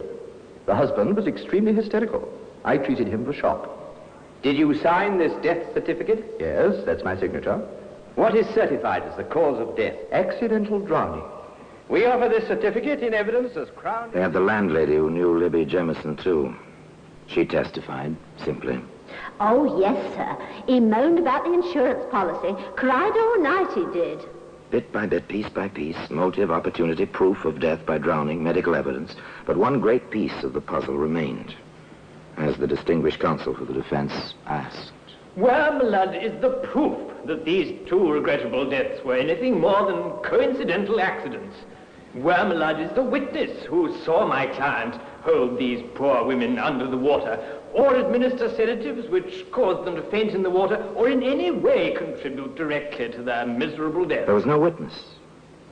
But there was a Scotland Yard inspector with a demonstrable theory. If it please your lordship, 3 bathtubs have been entered in evidence as Crown Exhibits C, D, and E. Inspector Maurice Wilson of Scotland Yard has a theory which he wishes to demonstrate as a witness, and he requires the assistance of an expert. Milord... The inspector took the stand, was sworn in. Then, to the amusement of the spectators, a young lady in bathing dress, testified to as an expert swimmer, was introduced into the proceedings. One of the tubs was filled with water, warm water. At this point, the prosecutor stated, For the assurance of the court, we have a doctor in attendance. Now then, Inspector, if you please, you may leave the witness box and proceed with your demonstration. Thank you, sir. It is our considered theory that the murders were committed as follows. You will remember that in each case, the prisoner reported he found his wife floating face down. It is reasonable to assume that had the women fainted while sitting or lying in the tubs, they would have been found floating face up. With this in mind, it occurred to us that with the prisoner's insistence on helping his wife into the tub, the procedure in any way contribute directly to that. June the 3rd last. What did you find? The woman I had examined was floating face down in the warm bath and quite dead. The husband was extremely hysterical. I treated him for shock. Did you sign this death certificate? Yes, that's my signature. What is certified as the cause of death? Accidental drowning. We offer this certificate in evidence as Crown... They had the landlady who knew Libby Jemison, too. She tested. Did you find any symptoms of illness, sir? I examined the woman very thoroughly. I found nothing. But that situation is not uncommon in certain types of epilepsy. Now then, Doctor, when you were called to the house on the evening of June the 3rd last, what did you find? The woman I had examined was floating face down in the warm bath and quite dead. The husband was extremely hysterical. I treated him for shock. Did you sign this death certificate? Yes, that's my signature. What is certified as the cause of death? Accidental drowning. We offer this certificate in evidence as Crown... They had the landlady who knew Libby Jemison, too. She testified, simply. Oh, yes, sir. He moaned about the insurance policy, cried all night he did. Bit by bit, piece by piece, motive, opportunity, proof of death by drowning, medical evidence. But one great piece of the puzzle remained. As the distinguished counsel for the defense asked. Where, blood, is the proof that these 2 regrettable deaths were anything more than coincidental accidents? Where, my lord, is the witness who saw my client hold these poor women under the water, or administer sedatives which caused them to faint in the water, or in any way contribute directly to their miserable death? There was no witness. But there was a Scotland Yard inspector with a demonstrable theory. If it please your lordship, 3 bathtubs have been entered in evidence as Crown Exhibits C, D, and E. Inspector Maurice Wilson of Scotland Yard has a theory which he wishes to demonstrate as a witness, and he requires the assistance of an expert. Milord... The inspector took the stand, was sworn in. Then, to the amusement of the spectators, a young lady in bathing dress, testified to as an expert swimmer, was introduced into the proceedings. One of the tubs was filled with water, warm water. At this point, the prosecutor stated, For the assurance of the court, we have a doctor in attendance. Now then, Inspector, if you please, you may leave the witness box and proceed with your demonstration. Thank you, sir. It is our considered theory that the murders were committed as follows. You will remember that in each case, the prisoner reported he found his wife floating face down. It is reasonable to assume that had the women fainted while sitting or lying in the tubs, they would have been found floating face up. With this in mind, it occurred to us that with the prisoner's insistence on helping his wife into the tub, the procedure was something like this. May I, young lady? Of course, Inspector. Notice she is standing in the water. Now, prepare to sit down, please. Observe that she bends forward, grasps the side of the bathtub. I seize her ankles thus, and she falls forward on her face. Doctor, please, Inspector, get her out of that tub. Go, Contra. Get her out before I her lungs fill and she drowns. Some hours later, the jury reported. We have reached a verdict, my lord. We find the prisoner guilty of willful and premeditated murder. Well, that same bathtub is where you'd expect to find it today. In the Black Museum. Orson Welles will be back with you in just a moment.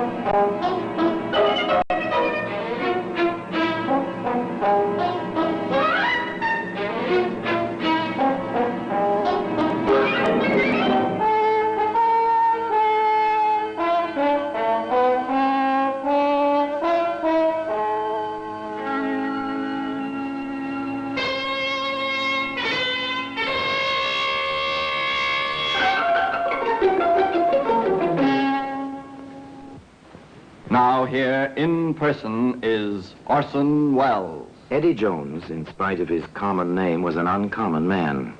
Some said he was quite mad. His own defense counsel stated later that when Eddie looked at him with his piercing stare, he felt as if the prisoner were trying to hypnotize him. This, of course, we'll never know. We can only wonder if those poor women were truly hypnotized by Eddie's eyes or merely by his charm and personality. In any case, one woman did not succumb to that charm for long. She was Eddie's real wife, the predecessor of Evelyn. This woman was swindled by Eddie, but found him out and sent him to prison for 2 years. Eddie swore to kill her. She fled to Canada when Eddie left prison that time. But she came back to England and was in the courts the day Eddie Jones was sentenced to hang. And now, until we meet next time, till we meet in the same place and I tell you another story about the Black Museum, I remain, as always, obediently yours.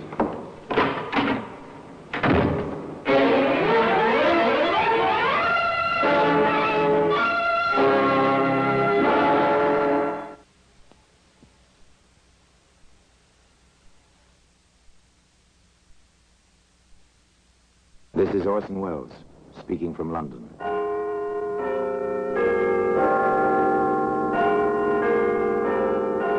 The Black Museum, a repository of death.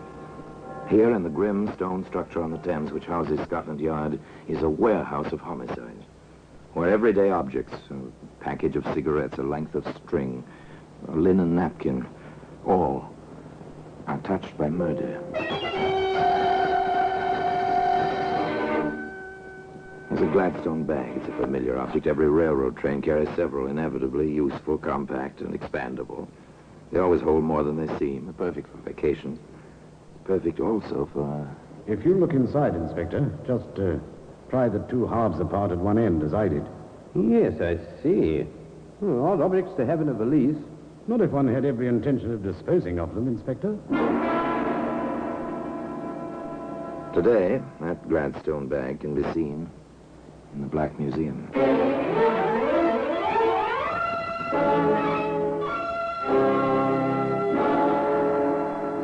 From the annals of the Criminal Investigation Department of the London Police, we bring you the dramatic stories of the crimes recorded by the objects in Scotland Yard's Gallery of Death, the Black Museum.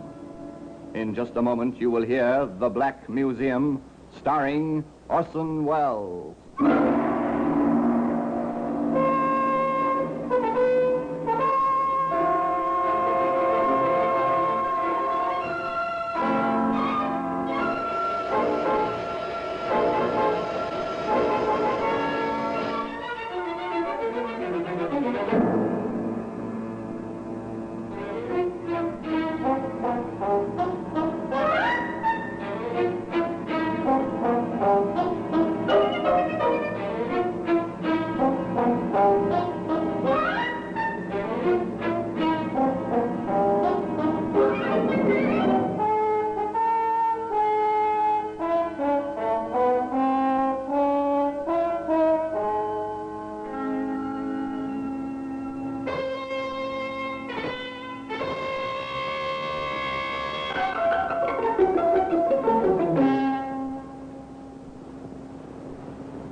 Now, The Black Museum, starring Orson Welles. Well,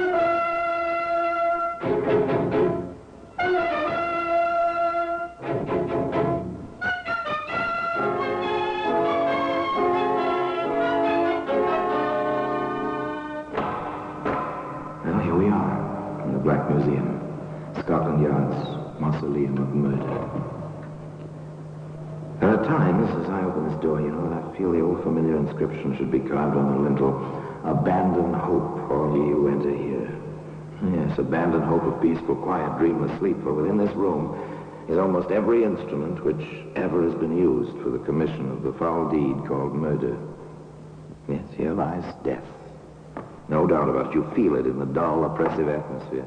You see it first marked calmly on the neatly lettered cards. So-and-so died by this instrument at the hands of so-and-so, dated, and so forth. Your glance passes to the thing itself. You almost feel the blood. There's a camera. So, you think Ordinary tourist snapshot-taking camera. Yet within the blackness of this box, the film registered two faces. A third person saw a print. And from that recognition, 3 people died. One by a hangman's rope. Here's a briar pipe, well smoked, thoroughly discolored. A pleasure to a pipe smoker, but no pleasure to the man who inhaled hydrocyanic gas with his tobacco. Nor to the killer, trapped by the pipe itself. Ah, here we are, the Gladstone bag. Piece of luggage for a man. It looked so commonplace, so much as if it belonged to a traveling salesman, not to Jim Hudson. Of course, in a way, Jim was a traveling salesman. He certainly had a sales talk. And he was quite successful at it. Sally, I've never seen you looking lovelier. Oh, Jimmy, you always do that. Do what, sweetheart? Say things like that just when I want to pick a fight with you. That's one of the reasons I love you so much. Despite your wife and everything else. Everything else? That's what I wanted to fight with you about. We just can't go on like this, Jimmy, darling. Why not? We're as happy as circumstances. Don't you see, Jimmy? A woman wants at least a snatch of domesticity, not just clandestine meetings with the clock ticking away her happiness in the background. It'll come, darling. The girl was right, of course, from her point of view. Granted that the relationship between her and the man she loved was, well, outside the recognized bounds. Granted that they found each other when it seemed too late. Still, the girl was right.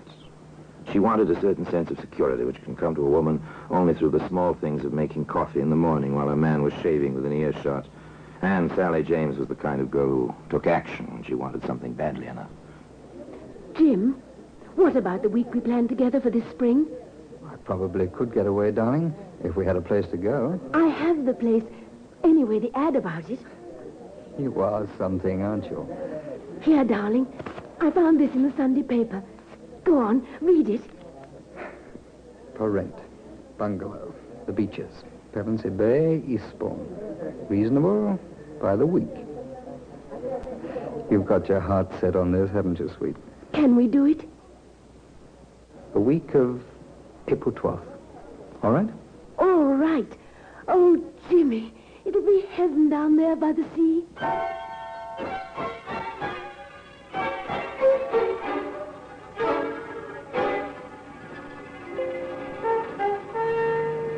Heaven by the sea.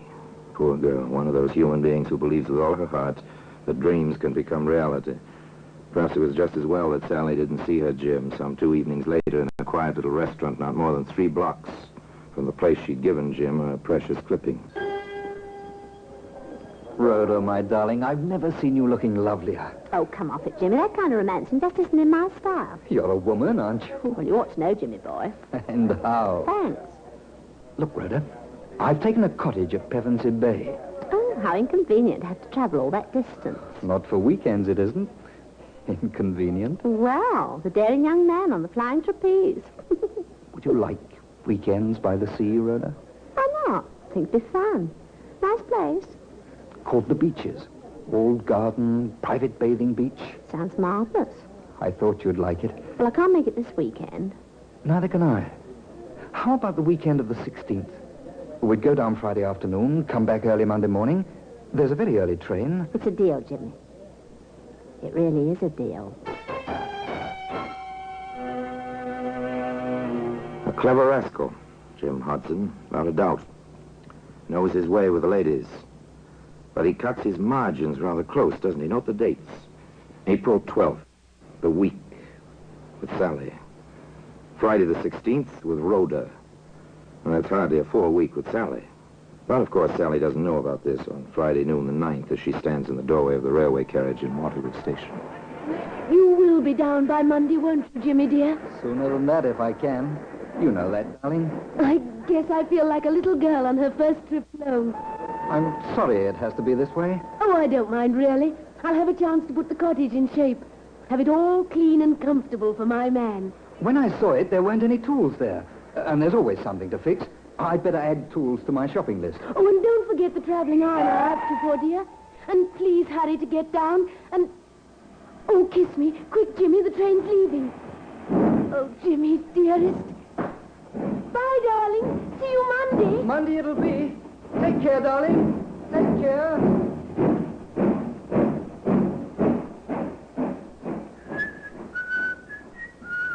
Watch him as he walks up the platform.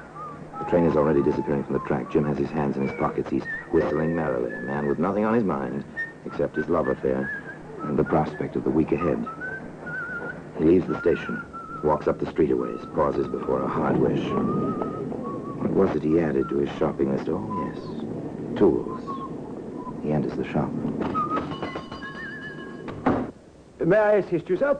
Yes, I think you can. What do you wish? You've got some fine-looking knives in the window. May I see them? Any particular blade size, sir? I think, yes, the 10-inch carver will be about right. Very well, sir.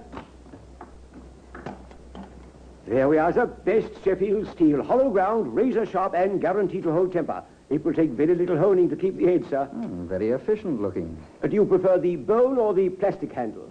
Bone, I think. Very good, sir. Is there anything else? I think, yes, a small cross-cut saw. Small, about 18 inches. Perfect. Excellent quality, as you can hear. Good. Would you wrap them, please? Then that will be 6 and 4, sir. I'll just make up the slip. You'll have your package in a moment.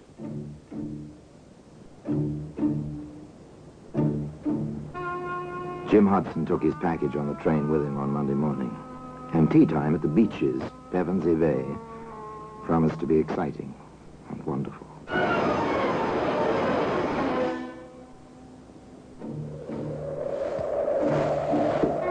Isn't this wonderful, Jimmy? I discovered the pastures at the top of the cliff on Sunday. Oh, Jimmy, it's paradise. It is a nice view. And so alone, so private. This is our private view, darling. It's like a honeymoon. You are a sweet little thing, Sally.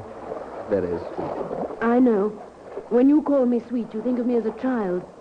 But I love you as a woman, Jimmy. I know. Shall we go back now? It looks like it may kick up a storm. If you want to, darling. Whatever you want. Whatever he wants, Sally. But does he know what he wants, this man with a wife in London, you at the Beaches, and still a third woman waiting to join him just 4 days from now? It's too bad the beach isn't sand. Oh, I don't know. Shale isn't bad. Funny about this place. Funny? How, darling? Do you remember the Doris Clark case? Who was she? She's the reason the Beaches was available. I don't understand. She lived here. 2 men she knew came down. She was beaten, buried alive in the shale. The men hung. How horrible. They made a lot of mistakes, so they mightn't have been caught. People shy away from a house with that kind of a story. I don't care. We'll change its reputation then, with our love. Let's go inside, dear. It's getting chilly with the sun gone and the storm coming up. The storm came, the rain pounded on the roof, the wind lashed at the sea. And within the cottage called the Beaches, all was snug and warm. I love a fire in a fireplace. Don't you, Jimmy, darling? Yes, I suppose I do. Oh, Jim. Am I being too sticky? Sentimental? Trifle. What's wrong, Jimmy? You've been, well, far away today. Sally, let's face it. Things like this never go on for long. Jim! Jimmy, I don't believe you said that. I did say it. I mean it. Then why did you bring me down here? It was your idea. I went along with it, hoping we could work something out. Work it out? It's past it. You never loved me. Stop crying. I can't stand crying. I ruined my life for you. Now you want to just forget about me. Stop it. Grow up. You can't be infantile forever. You want your cake and to have it too. You want your wife and other women. You won't. I won't let you. Stop it, Sally. I told you to stop it. Jim, no. No, I didn't mean it. I'll do whatever you want. I'll go away and never see you again. Jim, don't touch me. Jim, please. Jim.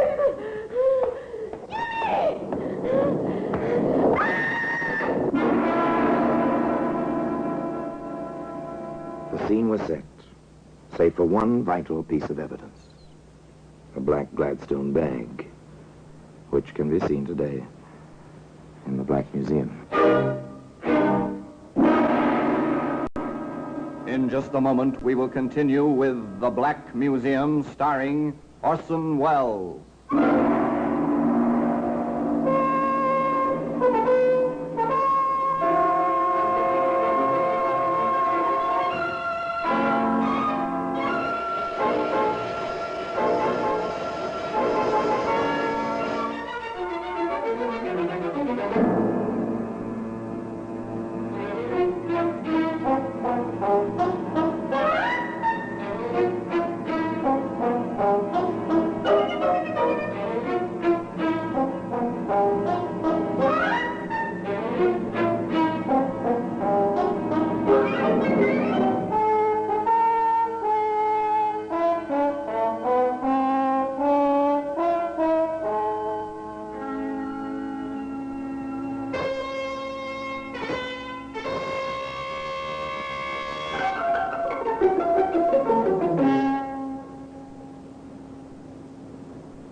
And now we continue with The Black Museum, starring Orson Welles.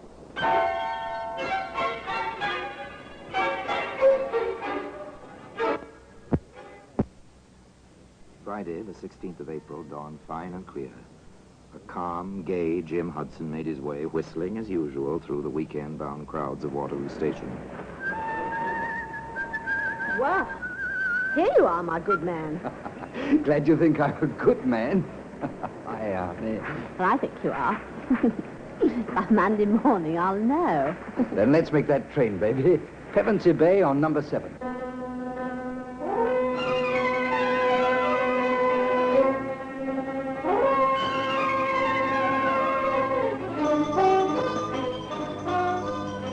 The train to Pevensey Bay was none too fast for Jim and Rhoda. It was a fine spring day. It was a beautiful spring evening. Moonlight made the rollers on the beach gleam with a lovely phosphorescence. On the porch of the cottage, known as the Beeches. Know something, Jimmy boy? I know lots of things, old girl. What, for instance? Oh, this. If I were the romantic type, this place would make me go, oh, gooey. But you're not? No, I'm not. All your misconceptions of women notwithstanding. Then you want to waste all this moonlight and romance? Oh, come, darling. If you must whisper sweet nothings, come and whisper them. Why not out here? Because I don't feel comfortable on the shale. Come along now.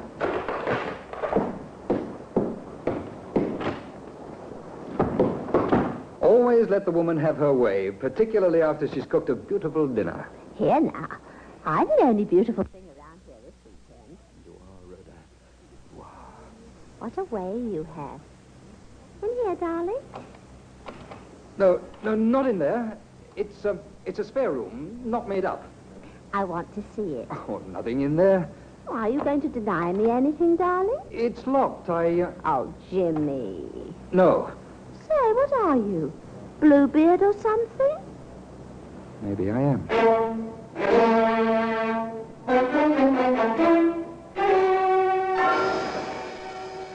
The door stayed locked. The weekend at Pevensey Bay was quite successful.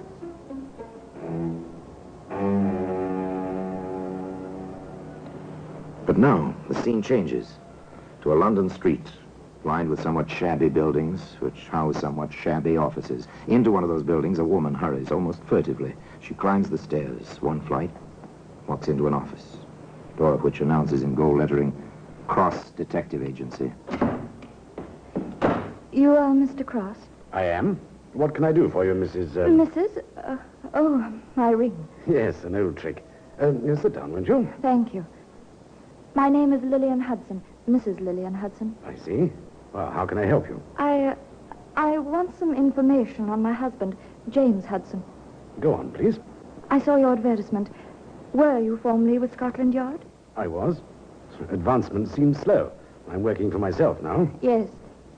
Well, I have reason to believe that my husband has been, well, seeing other women. And you want me to get the evidence? I think so. A divorce action? Perhaps. It depends on the results. And you want to stay in the background? For the present. Have you anything on which I can start? An address? A lead of any kind? I have this. A baggage check. Waterloo Station baggage storage. Stamped 10 a.m., Friday, April 16th. An innocent bit of pasteboard. Where did you get this, Mrs. Hudson? I took one of my husband's suits to the cleaner. This was in a pocket. The cleaner gave it to me. Oh, and why should this mean anything? Because Jim, my husband, was away the entire week of the 12th until the morning of the 19th. It came to me, if he had told the truth, how could he have checked something at Waterloo on the 16th if he were out of town all that week? An interesting observation, Mrs. Hudson. Well, suppose I go over to Waterloo Station and pick up whatever was checked there. Oh, and sorry to mention this, but it is customary to have a retainer, you know. Private Detective Cross, once of Scotland Yard, went on over to Waterloo Station and presented the baggage check. A short while later, he arrived in the office of Inspector Henley at the yard. Oh, yes, Cross. I remember you now. Ah, thank you, Inspector. You were with us once, weren't you? Yes, sir. You know, there are times, Cross, when I wish I had the gumption to strike out on my own. Too late now, however. And there are times, Inspector, when I wish I'd stayed on here. However... Yes, to each his own, and the grass is always greener, and so on. Well, Sergeant Anderson said you wanted to show me something. Oh, yeah, this, sir. This Gladstone bag. Looks perfectly normal. Locked, I see.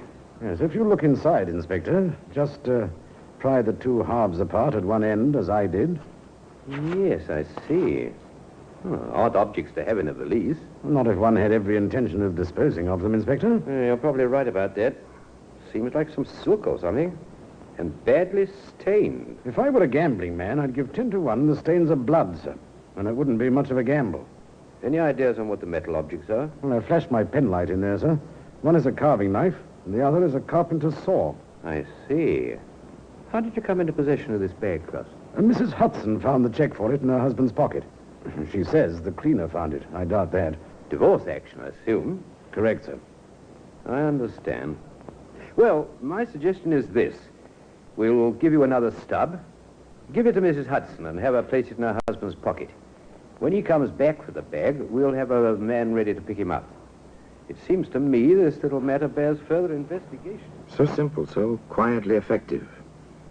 Just place a check for baggage in a man's pocket. When he comes to claim his Gladstone bag. Yes, sir? Oh, here's my check. It's a brown Gladstone. Left it 3 days ago. Just a moment, sir. Sergeant Anderson, sir. Yes? It's the check you've been waiting for, that fella there, whistling. Thank you. Give him the bag. I'll speak to him. Yes, that's my bag. Oh, that'll be 2 and 6, sir, for overtime storage. Oh, here we are. Thank you, sir. Glad to oblige. Excuse me, sir. You James Hudson? That's right. Who are you? Sergeant Anderson, Scotland Yard. My credentials. If you'd be good enough to come with me. What for? Inspector Henley would like to see you.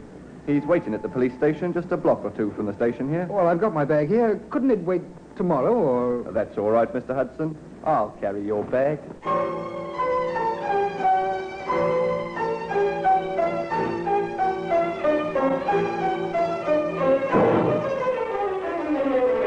The squad room at the police station near Waterloo was very quiet. Inspector Henley sat behind a battered desk. On the desk rested the Gladstone bag, open now, and next to it a file. A familiar dossier from the Criminal Records Office. We have your file, as you see, Hudson. I see. Theft, burglary, 5 years for criminal assault. Does your wife know about these things, Hudson? No, she doesn't. I see. Hudson, how do you account for the contents of this bag? I was butchering half a steer for a friend of mine in the country. He has a deep freeze. Oh, that's rather thin, Hudson. Did you wear a silk dress size 10 to butcher the steer in? It was his wife's. I'm having it cleaned at a special place. Yes, of course. Better try again, Hudson. There was no answer. There were no further questions. Inspector Henley knew his man. Time ticked away. The clock was quite loud. For an hour it ticked in the silence. Finally, the perspiration beginning to bead his forehead. Jim Hudson began to talk. All right, Inspector. I'll tell you. I guess I lost my head when she flew at me. Oh, size 10 and she flew at you, Hudson. I told her we were through, that I was going back to my wife. She heaved the coal scuttle. Then it was at the beaches at Pevensey Bay on April 13th, sir. She grabbed the poker. I defended myself. We had a devil of a struggle. She fell, struck her head on the andiron. She was dead. I must have gone completely crazy. I went into town, but that knife and the saw, I was afraid to tell anyone. I mean, my record and... Sergeant. I've got something here, Inspector, in this biscuit tin. Yes, you have. Neat packing job, I must say. Not much left of the poor girl, is there? I want a check of every hardware store in the neighborhood where Hudson lives. Oh, yes, near the railway station. Got that, Sergeant? I want the sales slip on those implements and the clerk who sold them, if possible. Yes, Inspector, I remember the incident perfectly. The fellow came in whistling, asked about the knives in the window. He bought one, then asked for a small saw. Here's the slip, sir. Well, this says April the 9th. Hudson claims he didn't buy these things until the 13th. It was the 9th, Inspector. I'll stake my life on that. It's no good, Hudson. You bought that knife and that saw on Friday the 9th. You went to Pevensey Bay prepared to do exactly what you did do. If we ever had evidence of premeditation, we've got it now. You're under arrest, charged with willful murder. And I must warn you that anything you say may be used in evidence. Each clue in its place. The case was complete. Closed as tightly as that same Gladstone bag, which can be found today in the Black Museum. Orson Welles will be back with you in just a moment.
This is Orson Welles, speaking from London.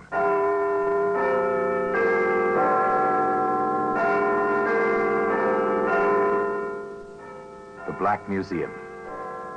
Here in the grim stone structure on the Thames, which houses Scotland Yard, is a warehouse of homicide. A museum of everyday objects.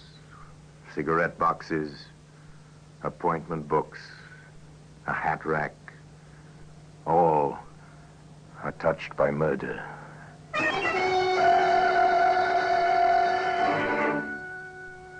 Now here's a brickbat. Coarse-grained, rough-edged, familiar. Perhaps your own home is built of bricks, exactly like this one. In this case, however, no home was built by such a brick. Rather, a home was destroyed by it. Destroyed forever.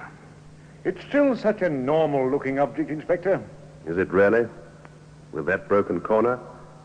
With the stains still on its edges? I suppose you're right, sir. If there's one thing that can upset normalcy, it's spilt blood. And today, that blood-stained brickbat can be seen here in the Black Museum.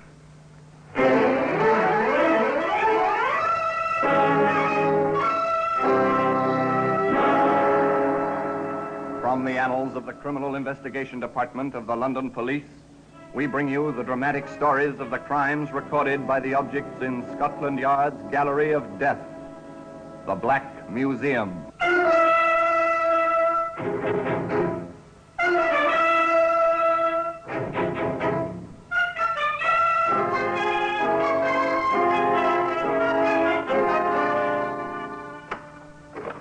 Well, here we are in the Black Museum. Scotland Yard's Museum of Murder. Yes, here lies death. Upon these tables, within these cabinets, the files of death, labeled with day and date and name of victim. Here's a hat rack. It's odd to find such a commonplace object here, perhaps, but observe. Here where the wood curves from base to shaft, 3 brownish stains. Blood dripped here from a weapon concealed within the lining of an overcoat. 3 stains, which placed a murder at the scene of crime. Broken alibi. That's another story. Here's our brickbat. Of such bricks are garden walls built. Later, the ivy or some such creeping vine grows over them, hiding the sharp edges, softening the 4 square contours. This brick, too, was meant for such bucolic purposes. But as it happened, things didn't work out that way. We might say it all began when young Anne Friskin composed an advertisement and told her much older husband, James, about it. So you're placing an advertisement. Wanted, boy, about 18. References, handyman work. Some such thing? Exactly, dear. Oh, very good. Only don't let him get too close to Alma. It might not be good for... A simple domestic scene. Wife cooperating with husband, or the other way around, if you prefer. Some small mention of the husband's cousin who stays with him. That's all. The advertisement appears in the usual help wanted columns. Several young men apply. One is Dick Terry. Yes, Mum, I've had some experience during the summer at my uncle's place in Dorset. The money's all right? Oh, quite generous, Mum. What with the room over the garage and all. Well, your references seem quite good. And a good school report, too.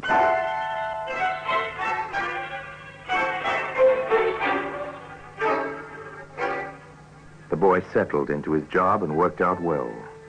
The gravel driveway was soon in good condition. The lawns were well mowed. The bricks were ordered for the repair job on the garden wall. Yes, the bricks were ordered.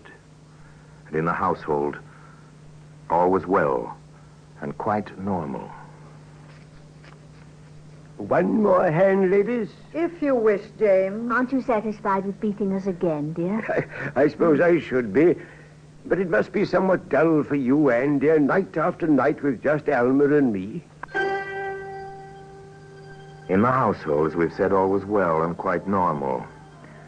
Undercurrents? If you look for them, perhaps. Otherwise, a retired, well-to-do gentleman in a suburban London home, living quite happily with his lovely young wife and his cousin Alma. Still, one never knows, does one?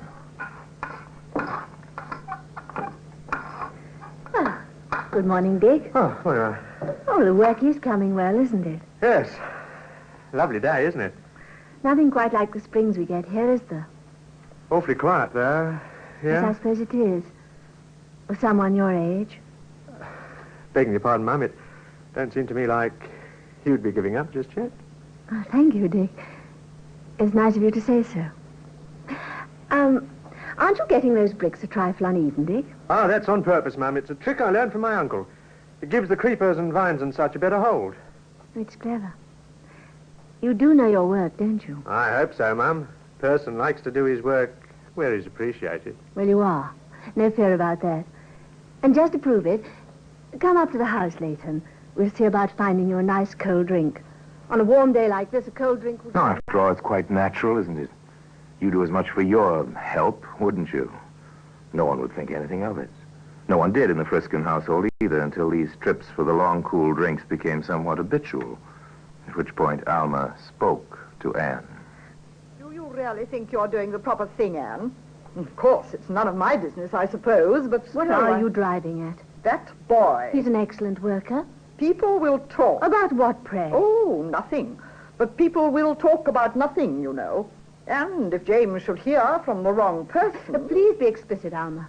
I don't happen to have a devious mind. It's quite simple. James is past middle age. You're young, vital. The boy is undeniably attractive with that flaming hair and all. And he is up here at the house quite a good deal. And you're suggesting... No, of course not. I am merely pointing out to you how it can look to the neighbors. Frankly, I don't care. Please don't bring the subject up again, Alma. I refuse to discuss it with you.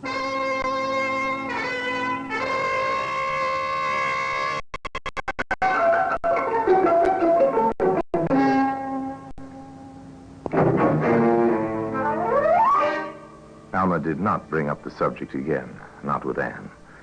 However, she waited for an opportunity and then... James. Yes, Alma? I want to talk to you. Aren't we rather formal today? Closed doors and all that sort of thing? I'm not speaking behind anyone's back. I've already taken this up with Anne. Oh? What's the trouble? It's that boy, Dick Terry. Dick? Alma, don't tell me he's been making advances. That's not funny, James. Oh, sorry. What then? Anne is letting him spend too much time at the house. His place is in the garden and the garage. People will talk.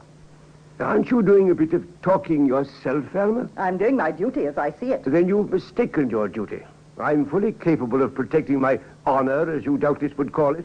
And I'll thank you, Alma, not to bring this up again. Although, doubtless, you have the best intentions in the world. Very well, James. But if anything does occur, you'll thank me for warning you. Yes, Alma awaited her opportunity and spoke to James. That worthy and decent gentleman dismissed the incident from his mind. That should have been the end of it. Unfortunately, however, the whole matter was reopened, and in quite a different quarter. Good morning, Dick. Morning, Mum. Oh, the hedge does look nice. Thank you, Mum. Is anything wrong, Dick? Matter of fact, I'm giving notice. Why, Dick, but why? I'm giving notice. But what's wrong? Have I done something? Or is it about your money? Because if so, I'll speak to Mr. Friskin at once. Don't bother, Mum. I'm leaving. Call it wanderlust. Call it anything you like. Dick. Dick, look at me. Oh, do stop clipping that hedge and look at me. Yes, Mum? I insist on knowing what's wrong. I thought you were happy here. I know I've been happy to have you here. I'd rather not... All right, Mum, but you asked for it. I asked for what? It's you, Mum. I'm crazy seeing you day in and day out and having you nice to me. Just nice to me and thinking of you with him and me not having a ghost of a chance. I can't stand it, Mum, that's all. You'll have to let me go. Poor Dick. You've held this inside you all this time. Yes. Oh, Dick, I'm so sorry. So terribly sorry. Come here. Fire in the garden, flash fire in dry grass on a warm summer morning, perhaps in any case. The boy stayed on his job and nothing further was said in the household. Everything was routine, quite normal. Even the bridge games in the evening, three-handed bridge, of course. July moved on into August. Hot, muggy August nights. Well, I'm going up to bed. Coming in? Not just yet, dear. I think I'll read a while. It may be cooler in the library. Good night, dear. Good night, then. Good night, Alma. Good night. A hot, muggy August night. Dark. No moon. Barely a breath of air. James tossed restlessly, sleeplessly. Anne, that you, Anne? Coming to bed, dear? Go, go, go, go! Oh.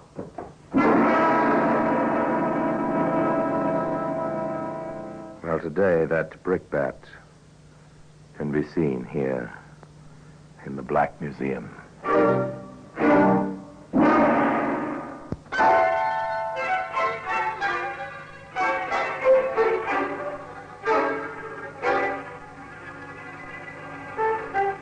It was Anne's screams which brought Alma and then some of the neighbors. James was not dead, but nearly so. The doctor, Dr. Kinder was his name, examined his patient and proceeded quite efficiently via the telephone. That's right. The ambulance at once with oxygen equipment. I want the operating theatre ready, anaesthetists, nurses, and my assistant. Friskin has a badly fractured skull, and with his heart condition, he has about 1 chance in 100 to live. Hurry. I'll wait for the ambulance. Now, the police. Police? Well, really, ladies, a man is attacked, half murdered in his bed with a heavy instrument of some kind, and you question my calling the police. Oh, if only I'd gone upstairs with him. If only I'd gone upstairs. If you had. Operator, ring through to the police, please. Hurry. Oh, to walk in like that, to find him there, the blood. Oh, his poor head. His breathing, that awful gasping. This is Dr. Kinder. Let me speak to the superintendent, please. Dick. Where's Dick? Yes. Where's Dick? No one had missed the boy until Anne thought of him. With all the excitement, all the horror, no one had realized he was missing. Dr. Kinder finished talking to the superintendent of police and turned back to the 2 women. The superintendent is sending an Inspector Ralph. Very good man, he says. CID. CID? Criminal Investigation Division. Did I hear you mention someone named Dick? Yes, Dick Terry. He's the hired man. Well, more of a boy than a man. He has a room over the garage. And he isn't in the house? He hasn't been here? No. The neighbors came, but not Dick. Perhaps I'd better fetch him. No, stay here. The police will find him. The police will find him. They did find him, but in his room over the garage. Where was he, Sergeant? In the attic, Inspector, hiding in a corner. All right, son, speak up. Why? I got scared. That's it, scared. What of? I heard Mrs. Friskin screaming, and I ran over from the garage, and when I got up to the room where the lights were on, Miss Galpin was carrying on, and Mrs. Friskin was just standing there screaming, and he was on the bed, and I just ran. You didn't offer to help. Why not? I couldn't think. Nothing. Why? I guess I didn't want to be blamed for doing it. Who would blame you? Somebody. Anybody. Did you do it? No. I never touched him. Never. All right, Sergeant, hold him in the kitchen. All right, sir. I'll talk to the Galpin woman now. What is she, a companion or something? Cousin of the victim, sir. Lives here. All right, send her in. Alma Galpin knew nothing except the discovery of her cousin in the bedroom. But the inspector was curious. The hired boy says he was scared. Have you any idea why? Well, he's been making sheep's eyes at my cousin's wife. Oh? People were talking. He's a good-looking boy. She's so much younger than poor James. You know how an ignorant mind works sometimes. The inspector knew. Also, he was a considerate man. He implied as much to Anne Friskin. I know you've had a terrible shock tonight, Mrs. Friskin, but I have to ask you a few questions. Of course, Inspector. I'll try to answer. Did your husband have any enemies? Anyone who might want him out of the way? Oh, no. No one.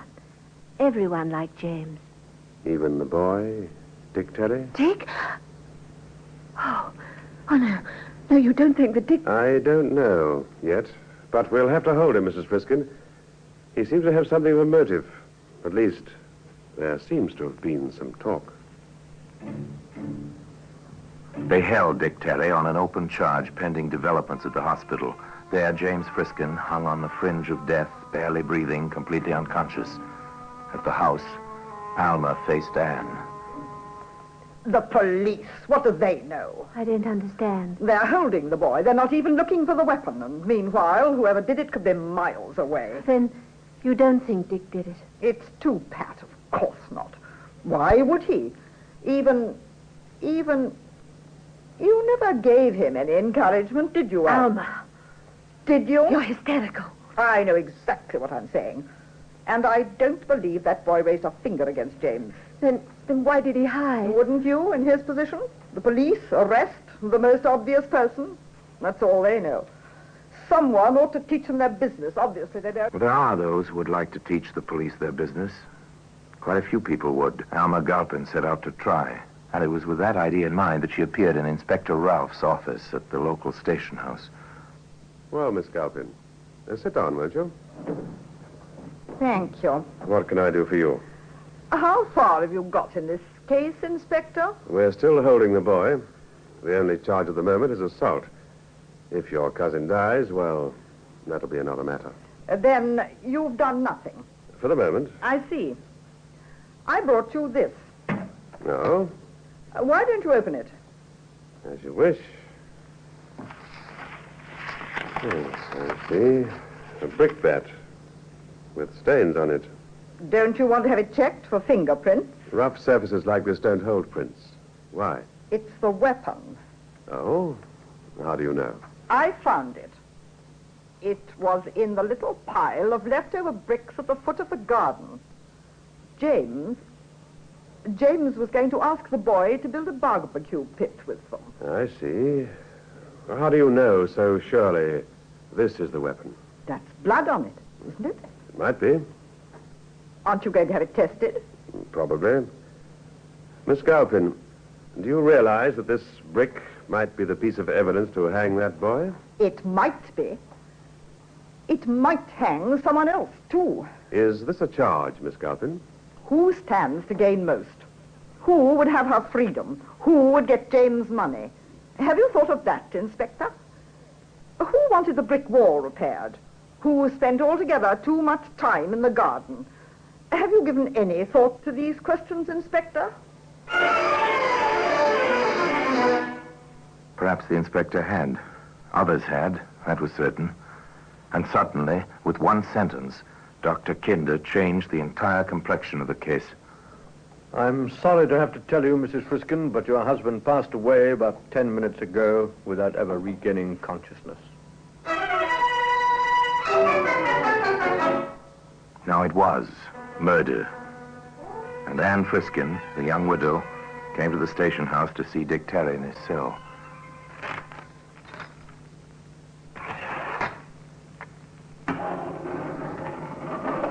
Here, dear, ma'am. You have 10 minutes. Yes. Thank you.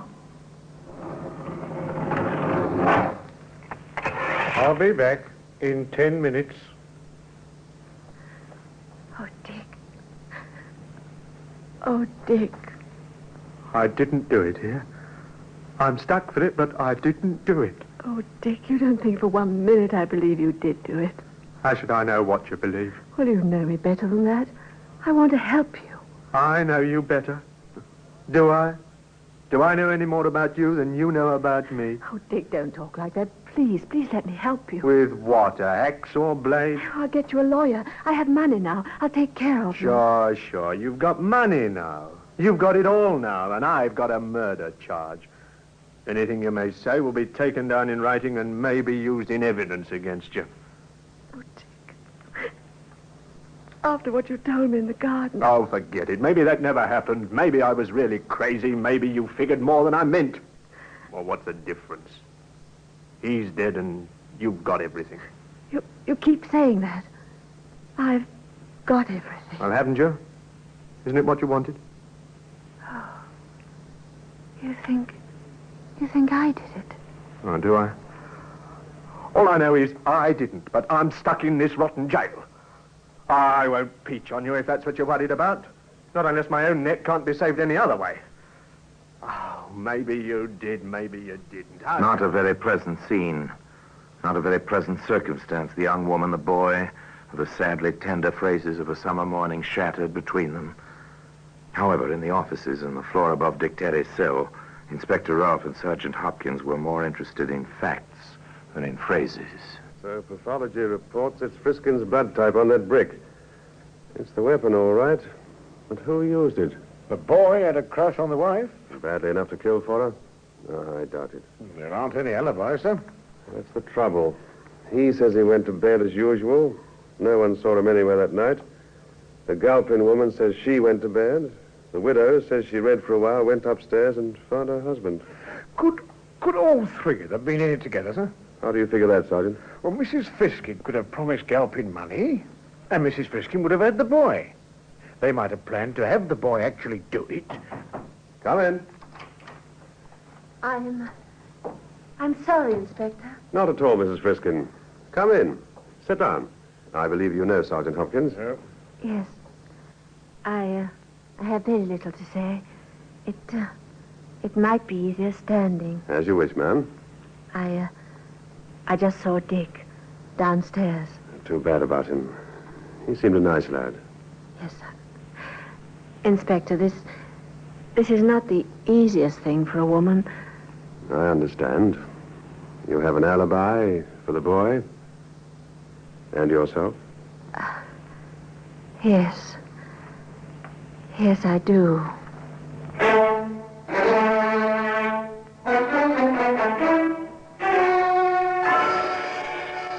The inspector was an understanding gentleman. He offered no comment. He merely recorded a fact and let Anne Friskin leave his office with her own thoughts for company. Later that same day, he arrived with Sergeant Hopkins in tow at the Friskin house. Ladies, we've done some further checking and investigation. We thought we'd apprise you of the situation. I see. Thank you for that, at least. We're letting the boy go. He's in the clear. I knew that all along. If I got rid of James, who was too dull to care, she'd be blamed. After her, I'm next of kin. I'd have everything. I saw the little pile of bricks. I meant to put them in the garden later. A brick is heavy. It hits hard! Today, the brickbat can be seen here in the Black Museum.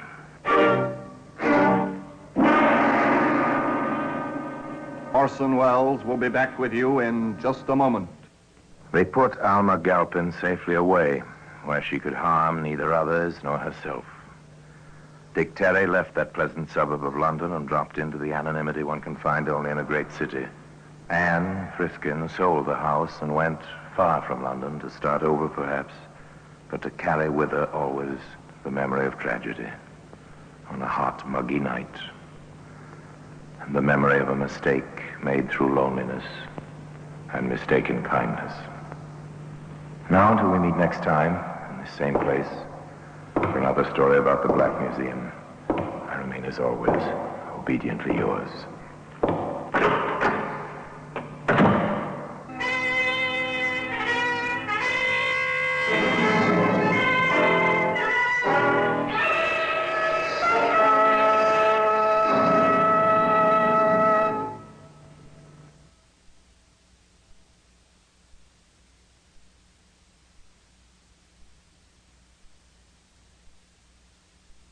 This is Orson Welles, speaking from London.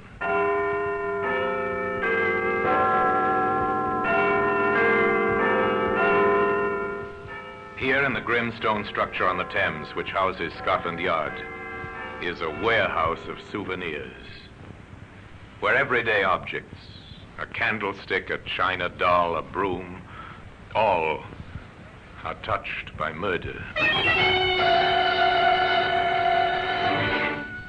Now take this button, this brass button, the symbol of a barracks parade ground, but this was not found on any parade ground. This is interesting, sir. A brass button. Very interesting, Sergeant. It's from an army uniform.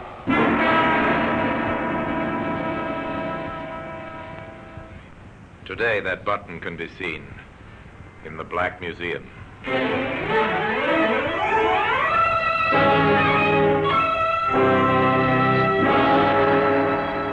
From the annals of the Criminal Investigation Department of the London Police, we bring you the dramatic stories of the crimes recorded by the objects in Scotland Yard's Gallery of Death, the Black Museum. In just a moment, you will hear The Black Museum, starring Orson Welles.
Now, The Black Museum, starring Orson Welles.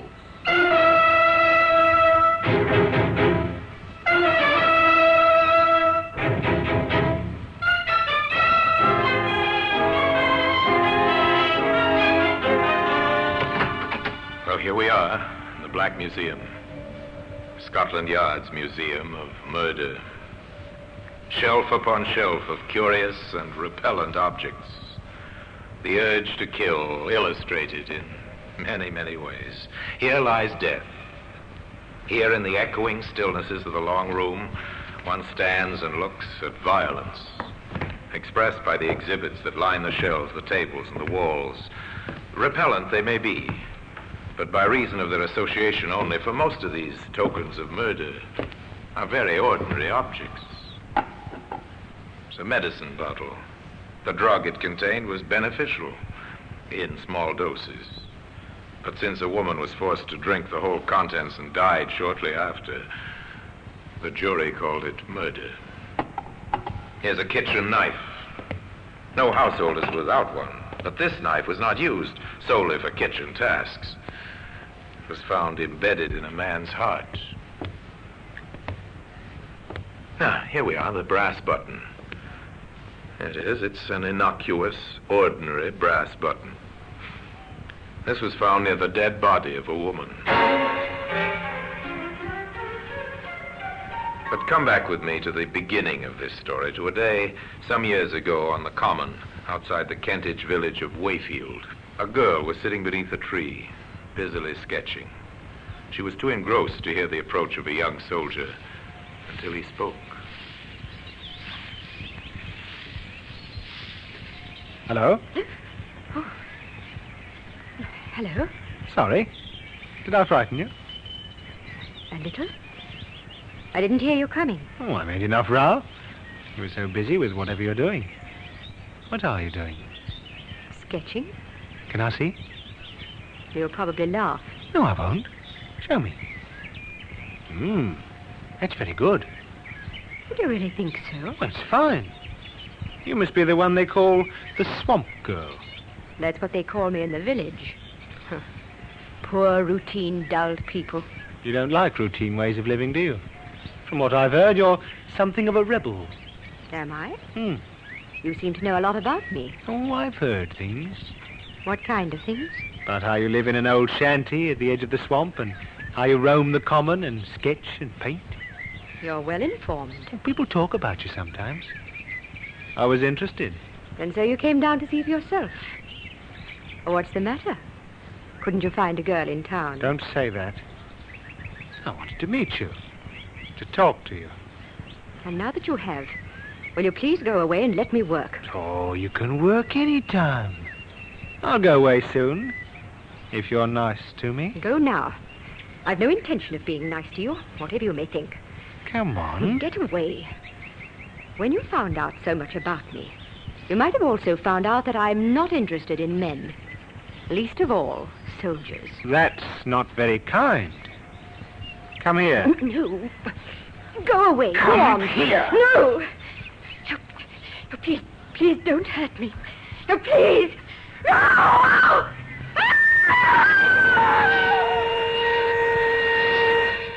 A woman screamed and cried for help on the Wayfield Common, but there was no one within a mile to hear her screams.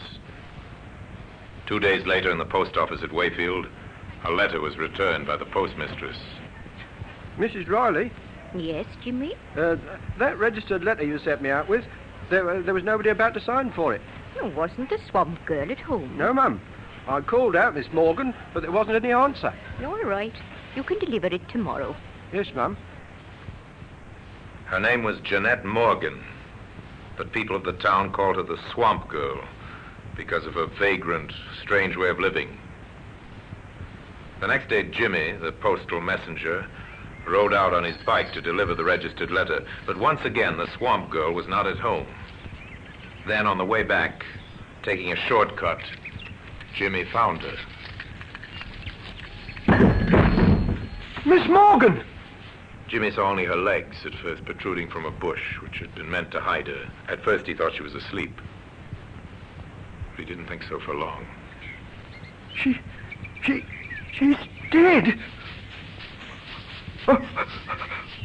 I've got to get the police.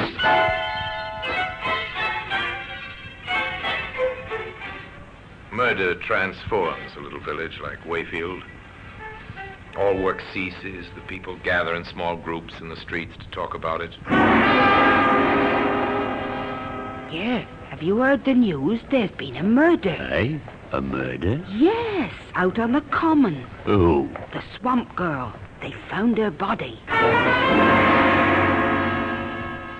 I was rather afraid that poor girl would come to grief sooner or later. Well, Vicar, you know how it is these days. No parental authority. Ah, more's the pity. Be that as it may, the man who did it must be found.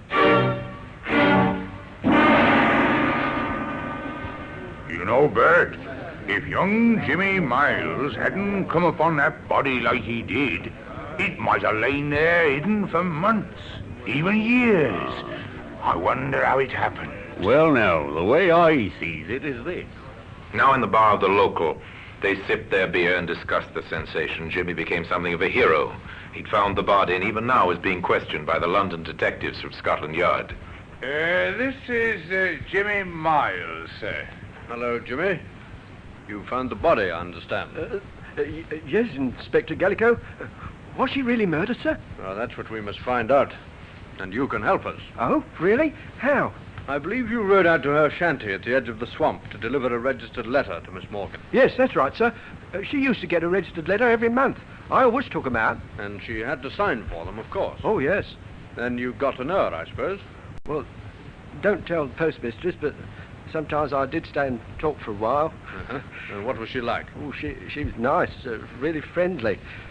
People said she was a bit peculiar, but I never thought so. And she could draw, sir. Now, think carefully, Jimmy. Did you ever see her with anyone, man or woman? Oh, never, Inspector. She had no friends around here. She once told me so. No friends, I see.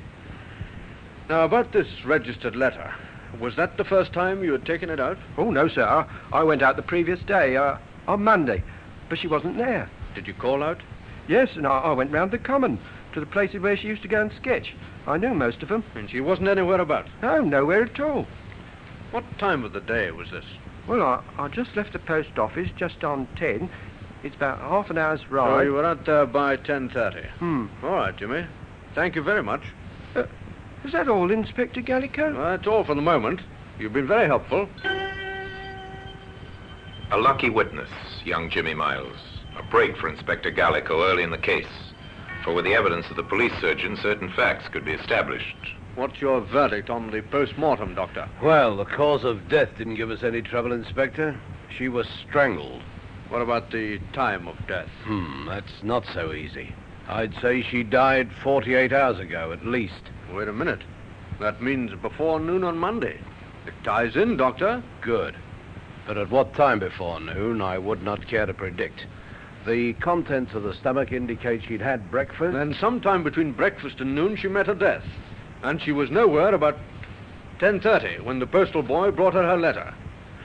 What about that letter, Sergeant? I have it here, sir. Who is it from?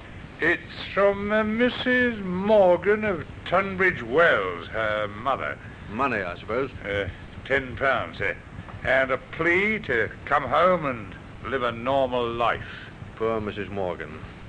Her daughter couldn't even die a normal death. The pattern of the crime begins to make itself clear. The victim's identity is known. The approximate time and the cause of death is known. Now the hunt will begin for the killer. Here is a police message. The body of a woman named Jeanette Morgan has been discovered on Wayfield Common. Evidence suggests that she met her death by strangulation sometime before noon on October the 19th. Any person who was in the vicinity of Wayfield Common on that day, or can give any information, should communicate with the nearest police station in order to assist in the search for the murderer. And in this, the police will be aided by a brass button. That same brass button that today can be found in the Black Museum. In just a moment, we will continue with The Black Museum, starring Orson Welles.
And now we continue with The Black Museum, starring Orson Welles.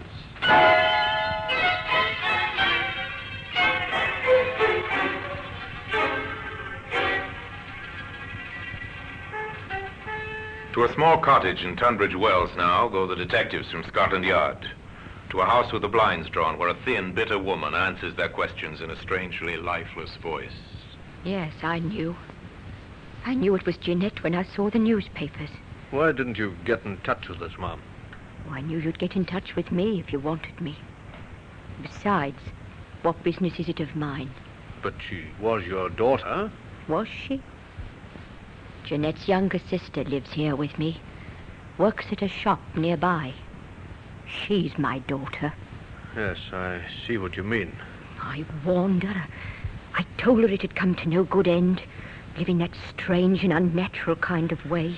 Mrs. Morgan, we won't trouble you any longer, but could you tell us, did your daughter have any close men friends? Men friends? Yes. Jeanette? I wish she had. But a boyfriend would have been too ordinary for her. She had to be different. She had to be the swamp girl. I'm sorry. Why did it have to happen to her? To me? Why? Why?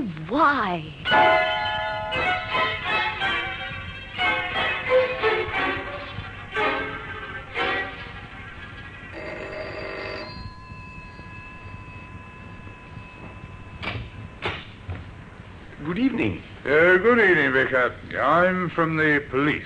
The police? I don't recognize you. No, sir. You see, I'm not from the local police. I'm from London. And I'm down here in connection with the murder. Oh, yes, terrible, yes. But how can I help you? Well, you can help a good deal, sir. You see, the local police are pretty short-handed, and Inspector Gallagher has decided that our next move should be to make a very thorough search of the common, particularly round about where the body was found. Oh, I see. And I suppose you want some help from my parishioners. Yes, sir, that's roughly the idea. Ah, very well, then. We'll help you in every way we can. You can depend upon us. All right, Sergeant. Let's get on with the search. Very good, sir. You take Smart and work in from the road. All right, I'll sir. take Rogers and work in from the field side. I'll meet you by the ditch. Yes, that'll be all right, sir.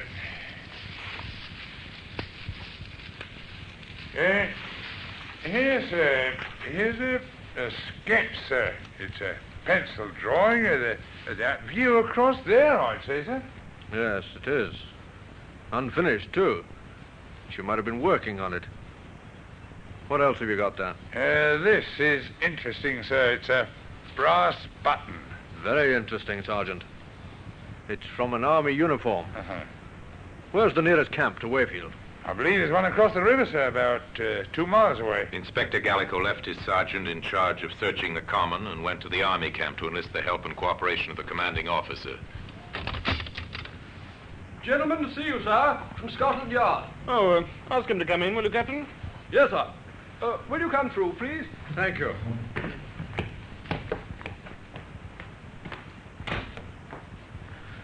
Major Curtis, I'm Inspector Gallico from Scotland Yard. Oh, how do you do, Inspector? Sit down, won't you? Well, now, how can I help you, Inspector? I'm here to investigate the murder of Jeanette Morgan. Oh, the Swamp Girl mystery. Yes. Yes, tragic business. Major, not far from where the body was left, we found this. An army button. That's why I'm here. I see. Well, I'd be glad to assist in any way I can, but permit me to hope that it wasn't any one of my men. How many men are there in camp here, Major? Well, at the present time, our unit's strength is 120. We're an engineer section, as you may know. 120 men, huh? Mm-hmm. I wondered if any of them has a button missing from his tunic. Well, if you wish, I'll order an immediate inspection. Not yet, sir. You can assist me in another way first. Oh? How, Inspector? Well, I want a list of all those absent from camp on Monday morning. Oh, that should be easy. There's no leave on any week morning. If anyone was away from camp, it must have been for a special reason. Anyone at all, between the hours of 7 in the morning and 1 o'clock. Well, the adjutant can help us there. I'll get him to make out a list of all those away from camp on Monday morning immediately. The commanding officer was away a short time, and on his return he brought with him a piece of paper containing a list of names. He gave it to the London detective.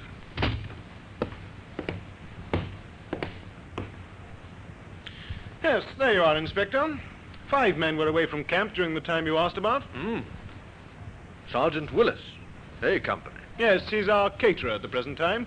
We're understaffed, of course. Sergeant Willis and Private Fields were in town with a provision truck. They were together? Yes, we could always check that with one or the other. I don't think I'm very interested in those two. Oh? What about Private Liston, B Company? Oh, he's the unit driver. I sent him into town shortly before noon. On a private errand.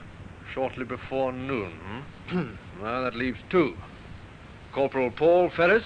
Oh, he's our mailman. He leaves every morning at 8 o'clock and drives the mail truck in to pick up the unit mail bag. From the Wayfield post office, I suppose? Yes. What time does he generally return? Oh, sometimes by 9. Though on occasions he has to wait for registered mail, you know. I've even known him to be held up as late as 11 or even 11:30. Would anyone know what time he returned on Monday? I'll find that out for you. Now, this last man, Private Williams, A Company. Yes, if you ask me, he might be your man, Inspector. Oh, why, sir? Because he was absent without leave. From 900 hours on Monday morning until 1400 hours. From 9 till 2? Yes. That's interesting. I'd better see him. And the postal chappie. I'll have them paraded.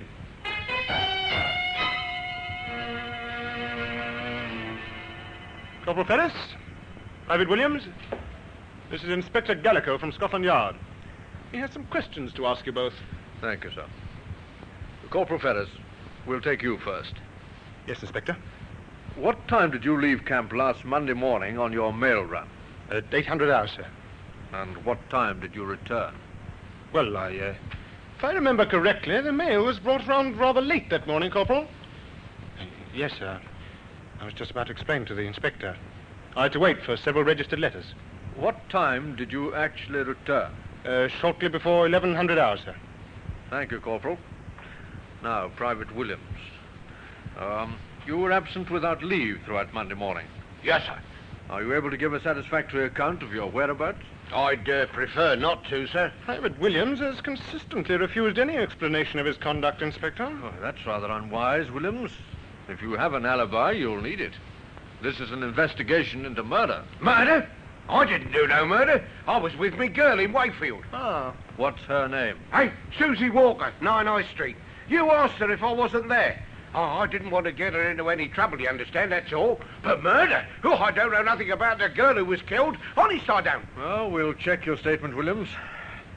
I've finished with them now, sir. Corporal Ferris, Private Williams, dismiss. Inspector Gallico drove into Wayfield to number 9 High Street. Oh, no. Susie wasn't out with him that day. I remember it distinctly. She went over to see her girlfriend at Kenbury. Well, you can ask her yourself.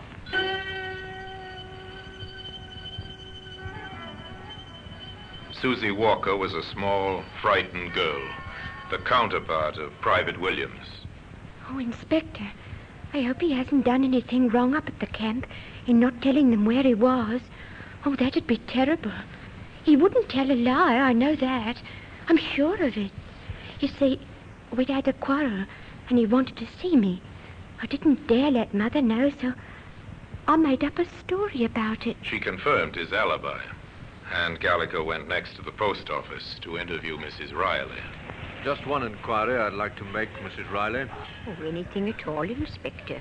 Anything. To think of that poor girl. And my Jimmy Miles finding a body. Mrs. Riley, can you recall offhand whether you had any registered mail for the Army unit on Monday? Registered mail on Monday. Well, I couldn't remember offhand, Inspector, but I'll have it here in the book. Wait a minute and I'll look it up. No, there was nothing on Monday. There hasn't been a registered letter for the Army since last week. Then the postal corporal wouldn't have been delayed on Monday morning. Oh, not him. He was in for his mail bag and out again quick as you like. Didn't even stop for a chat. I remember that now. What time would he have left here, Mrs. Riley? Can you give me any idea? I can give it to you right on the dot. It's come back to me quite plainly. We open at 8:30. Corporal Ferris was here waiting when I arrived to open up. 8:30. And he didn't stay? No, not more than a few minutes.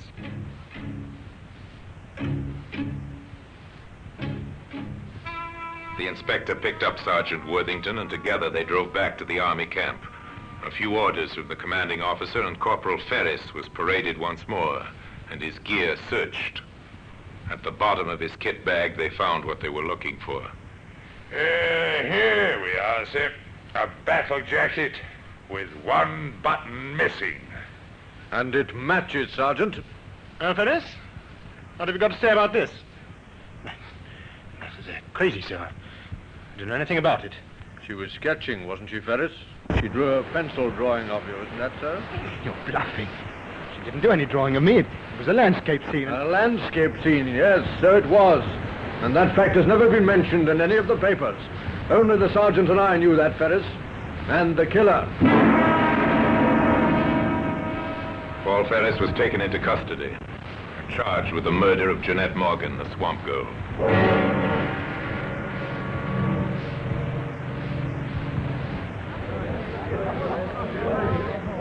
Silence in court! Ladies and gentlemen of the jury, you have heard the facts in this case as related by the witnesses which have been called, both by the defense and the prosecution. The prisoner stands before you accused of the crime of murder, a particularly brutal murder, a murder without motive. But lack of motive is not necessarily a defense.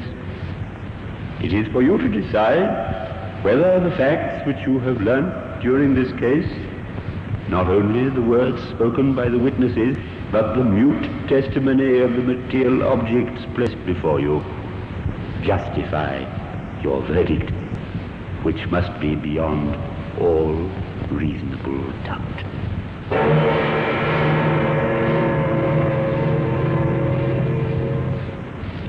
The brass button and a slip of the tongue led to his downfall. Today, that brass button occupies a place of honor in the Black Museum.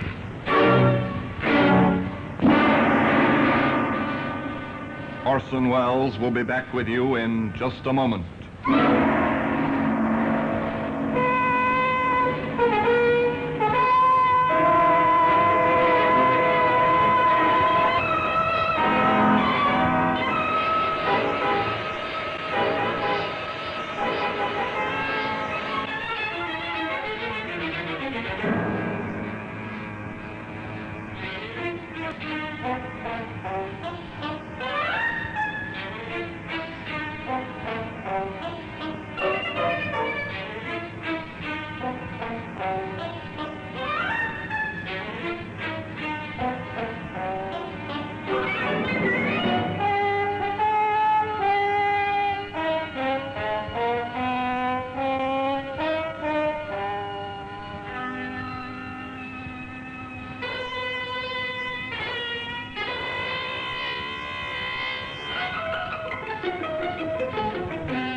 Now here in person is Orson Welles.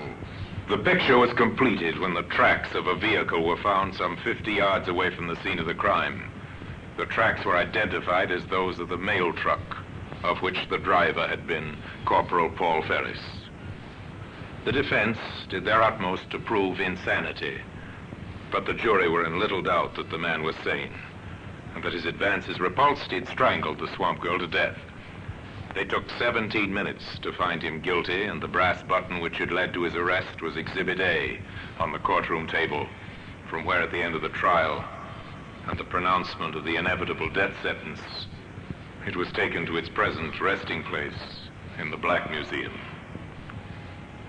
And now, until we meet next time in the same place and I tell you another story about the Black Museum, I remain, as always, obediently yours.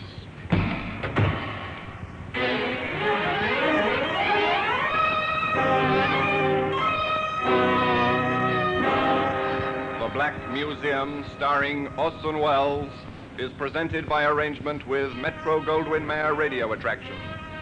The program is written by Creswick Jenkinson, with music composed and conducted by Sidney Torch. Produced by Harry Allen Towers.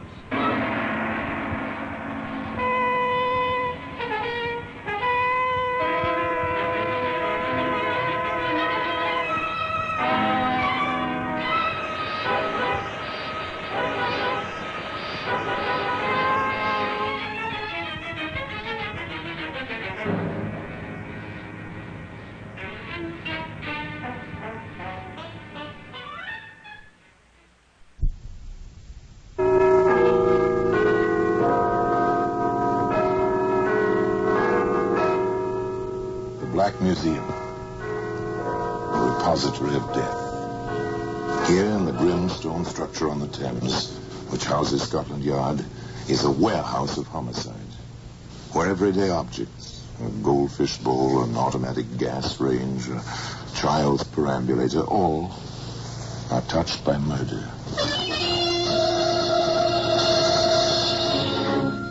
Here's a can of weed killer. It's a familiar object. Every suburbanite with a patch of garden has used this, or something very much like it. After a while, one tires of pulling up the weeds and buys weed killer. Eliminates the backache. Do you know offhand, Superintendent, whether the poison in weed killer deteriorates or becomes stronger with the passage of time? Well, I'm not certain, Inspector. Any chemist could answer that, I imagine. In this situation, some chemists will have to answer that. Well, today, that can of weed killer can be seen in the Black Museum.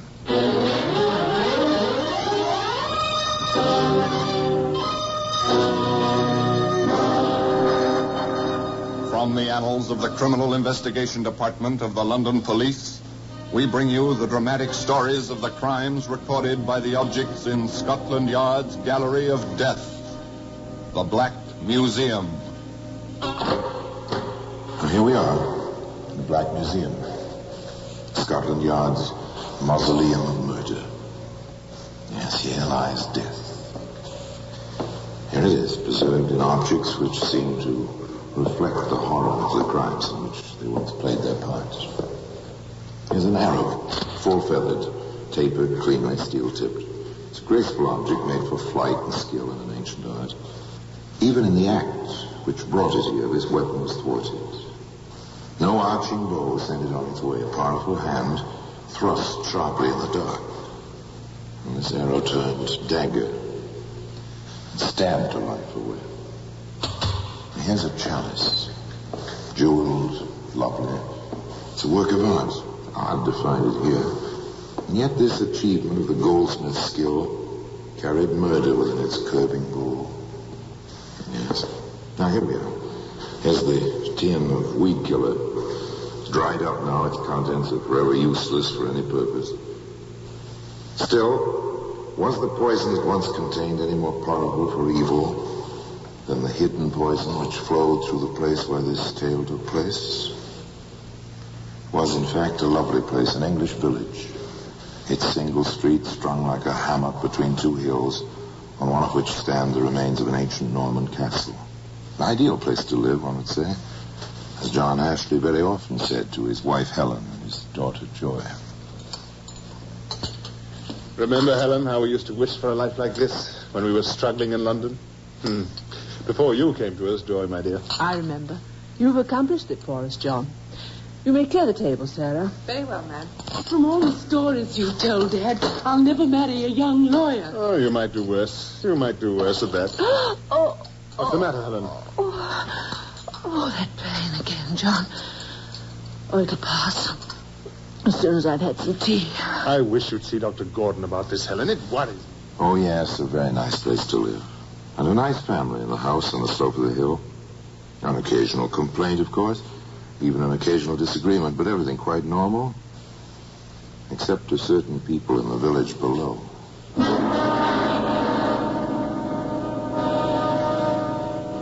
Why he won't let his wife join our garden club, I never understand, never. And she does exactly as he tells her. And the way she's under his thumb, no woman would permit it unless she was deathly afraid of something.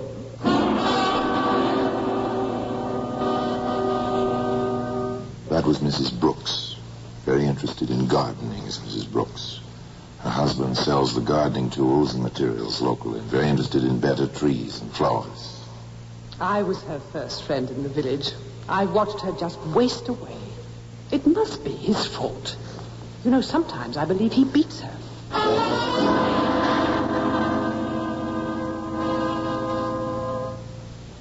Miss Goodson, that was a worthy soul. If she read more books, perhaps she'd have less time on her hands. As it is, she has a bit too much time on her hands.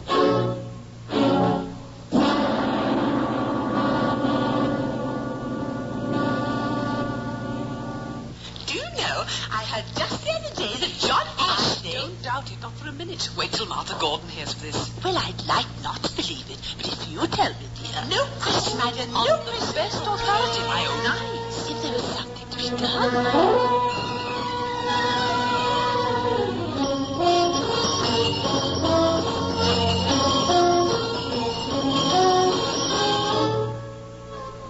That was, well, the climate of public opinion. At least on the distaff side at the time of the Sunday luncheon in the Ashley household. An excellent luncheon, Helen, my dear. You must compliment Cook. Oh, John. What? I think I'm going to faint. Helen. Mother! Oh, it's taking me to the side. I can't breathe. Oh, the pain. Helen, the wine. Mother, let me get you. Try quickly. Get Dr. Gordon here. At once. If you have to, take the car and fetch him. Oh, right, Dad, of course. Helen, I'm getting you to bed. Sarah, please help me. Mrs. Ashley is taken ill. It's a poor woman. Take her arm, Sarah. Gently now. Carefully, gently, they took Helen Ashley up to her bedroom. The doctor came at Joy's urgent, even tearful call. Please, Dr. Gordon. My mother's taken terribly ill. Please, hurry. But the doctor wasn't half as alarmed as the family. So I don't believe there's really anything to worry about. Gastric disturbances can be painful, but my prescription will ease her. In the meantime, company will take her mind off the pain, or what's left of it. Then it will do her good to see Miss Goodson? A little gossip never hurt any woman. If you need me, I'll be available, and I'll drop you. However, the good Miss Goodson was not as easily satisfied as the doctor. She stayed with Helen Ashley some 15 minutes and then entered the living room to announce, "Of course, it's really not my business, except I've grown so fond of your wife since you've been living here." What is it, Miss Goodson? Well, since you ask, she's a lot more ill than you or David Gordon seem to think. I suggest a nurse at once. Do you really think so? But the doctor said... I don't use words lightly, Mr. Ashley. And I've been around illness all my life. I nursed my father for 10 years. I know sickness when I see it. And I know just the woman, Nurse Thomas. She's just a practical, but very efficient. Nurse Thomas came to the Ashley house at once and took charge of the patient. However, a little before 9 o'clock that evening... I'm sorry to disturb you, Mr. Ashley, but I have to leave now. Really, nurse? I was under the impression you would stay overnight at least. I can't. I have my children. They'll have had no dinner until I get home, and my mother, past 80, you know. Is my wife resting well? Quite easily. She complained that Dr. Gordon's medicine caught at the back of her throat, but, that means nothing. I'm sorry, but I'll have to leave. I'll be back first thing tomorrow. The Ashley household retired for the night. John left the nightlight burning in the bedroom.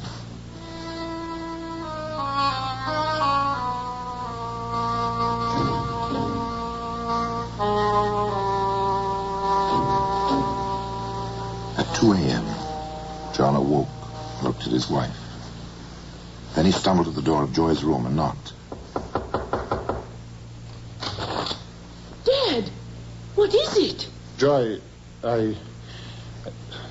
your mother is dead. Helen Ashley passed away in her sleep. There was mourning in the house on the slope of the hill. In the village below. I knew it. I told him she was desperately ill. I told him. It's too bad. Such a nice little person. So sweet. How could she have married that man? I hope they find him out. Never even a civil good day to a person. Do you really suppose there is something suspicious? I wouldn't put it past him. Why, Nurse Thomas says... I felt something strange the moment I walked in the door. If I had any influence with my brother, I'd have made him refuse to sign a death certificate. Heart disease. Huh. It was talk, idle talk. At least it seemed so at first. But it had its effect. It accumulated as some poisons do. And it had a result, as some poisons do. Here's another of these letters, Superintendent. Oh, any signature this time? Yes, sir. That's a change. Who's it from? It's signed by Nurse Thomas. It's a bit vague, sir, but on the same lines as the other anonymous letters which we've already received. Oh, all right. Well, let me have a look at it. Dear Sir, I have come to the conclusion that it is my duty to draw your attention to the rumors which are common knowledge throughout the neighborhood concerning Mr. Ashley and the recent death of his wife, Helen. I can claim to have a personal knowledge of the case, as I was the nurse in charge. Now, what do you make of that, Sergeant? There's certainly nothing anonymous about this letter, sir. I feel that you should know my suspicions are shared by friends and neighbors of the Ashleys, and that all of us consider it our duty that justice should be done. Yours truly, etc. That justice should be done. Oh, well, we shall see. Sergeant. Yes, sir? I think we'd better have a little talk with Nurse Thomas.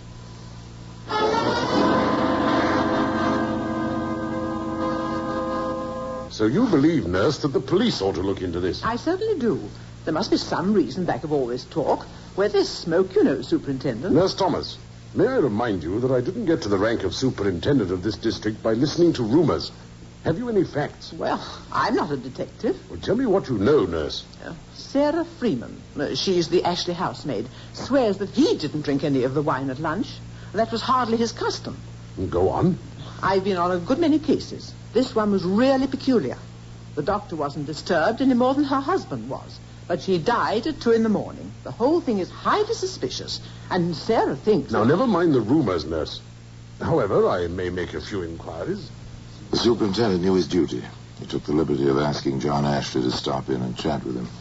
You realize, of course, Mr. Ashley, that this is strictly on an informal basis. I can think of no reason why it should be formal. Well, there have been reports, rumors. I dare say you've heard a few. I've heard all of them. In fact, to spare my daughter, I've sent her up to London to stay with a cousin for a while. Yes, it is most distressing. I assume, Mr. Ashley, you would like to set all this gossip at rest. Put an end to it once and for all. Nothing will be a greater relief to me. Have you any suggestions, Superintendent? Yes, I have. It's drastic, but, well, if all is well, as I have every reason to believe, it may be unpleasant, but it would certainly be effective. What is it, sir? Exhumation of your wife's body and a post-mortem, with your express approval. As you wish, sir. I shall be glad to cooperate in every way possible. The vital step had been taken. From now on, John Ashley was engaged in a fight for his life. Much was against him, and not the least was the tin of weed killer, which can be seen today in the Black Museum. And now we continue with The Black Museum, starring Orson Welles.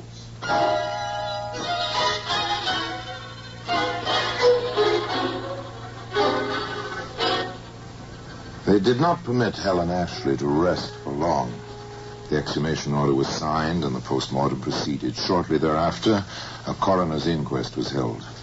The jury were all natives of the district, of course, all of them with some contact with the rumors, which seemed to grow wilder and more frequent as the secrecy continued. There were 3 witnesses at the inquest.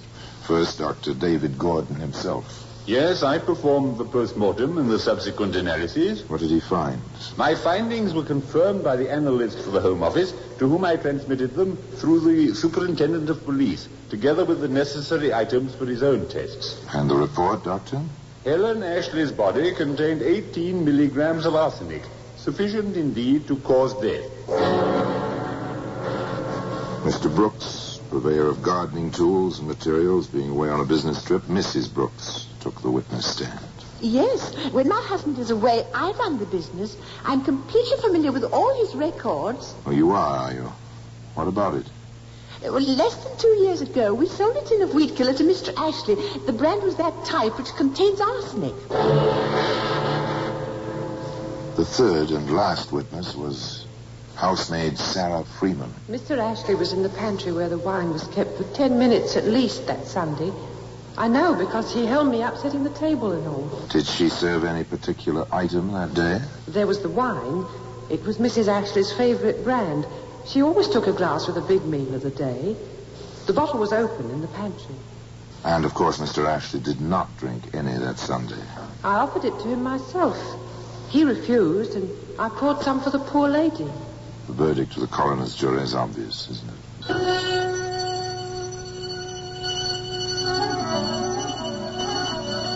Well, here's a pretty kettle of fish. A coroner's court not only finding in favor of murder, but naming the murderer. Nobody could say they were slow to come to a decision, sir. On the contrary, Sergeant. I only hope they haven't been a little too fast. Oh, well, we shall see. Meantime, thank goodness our responsibility is going to be a shared one from now on. You mean it's a case for the yard, sir? No doubt about it. Yes, sir? Put me through to London. I want to speak to Inspector Glenn at Scotland Yard.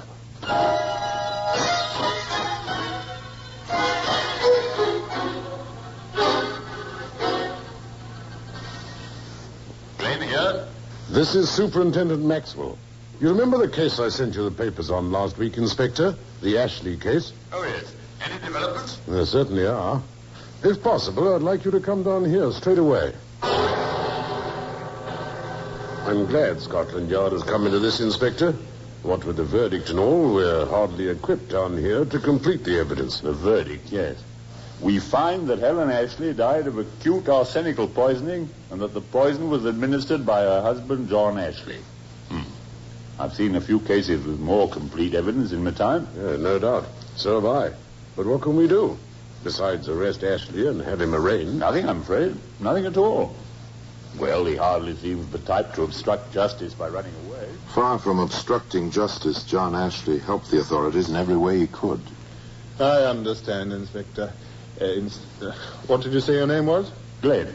Inspector William Glenn, CID. Yes, of course. I assume you'll be looking for the weed killer there's been so much talk about. Yes, we will. Yes, well, you'll find it in the garage with the gardening things. It's in there somewhere. Exactly where, I'm afraid I can't tell you. Thank you, Mr. Ashley. Now, if you're quite ready, shall we go along? Yes, why not? If you'll just precede me. It's quite warm out, I gather. I doubt if I need a top coat. No, and my car's at your door. There he is!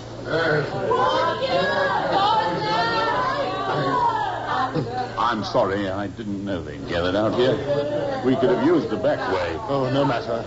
I can face them. I won't do anything but call names.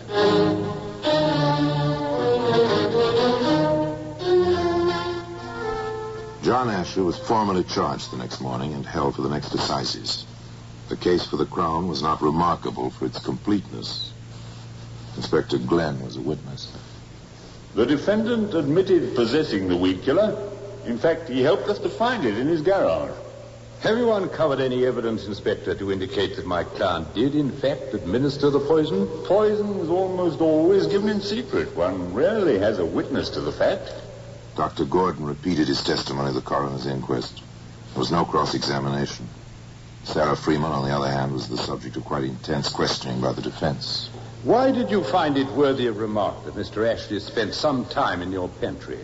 I'd never known him to be in there before. I say to you that almost every Sunday before luncheon, he did go into the pantry from the garden to wash his hands. No, he didn't. Many times. No, he always went upstairs. I submit to you that it was a long way to the bathroom upstairs. Not very. Do you realize that Mr. Ashley is in peril of his life? Yes, sir, I do. And you stand here swearing that it was unusual for him to use the pantry to wash his hands? Yes, sir, I do. Sarah Freeman, are you telling the truth? I swore on a Bible, sir. Are you telling the truth? Yes, sir, I am. No further questions. Next in the parade of witnesses was Nurse Thomas. She told her story, her experience, and her suspicions. Once again, counsel for the defense took over. You are a practical nurse, is that correct? I am. You are not registered. Your training has not been formal. I know my job. Answer the question. I know my job. But you are not a registered nurse. I am a practical nurse. When you left the Ashley house at 9 o'clock, were you satisfied that the patient was in no danger? I had to go home. If you felt she was in danger, would you have gone? I had to go home. For personal reasons? My mother is past 80. My children needed their dinner. I suggest to you, Mrs. Thomas, that a registered nurse would not have left. Then you were satisfied that the patient was in no danger. I had to leave. I told Mr. Ashley. Did the patient complain to you about the medicine? She complained to the maid. The maid told me. What did you do about it? I tasted it myself. Did the medicine affect you? Not at all. What was the dose? 2 teaspoonfuls and a little water 3 times a day. Did you give the medicine before you left? I did. And you were satisfied there was no danger to the patient? I had to go when I did. Very well. You had to go when you did. That is all. The stubbornness, the slight irregularities in behavior of this nurse seemed to be having their effect on the jury. There was a feeling of impatience, even of doubt, in the courtroom as counsel for the defense called Miss Joy Ashley, please. The girl, quiet, composed, took the stand in her father's defense. Miss Ashley, I know you realize that your father is on trial here for his life. I do. Can you say without reservation that you're going to tell the absolute truth? Yes, sir, I am. If you had any doubt of his innocence, what would you do? Tell the truth. My mother is dead.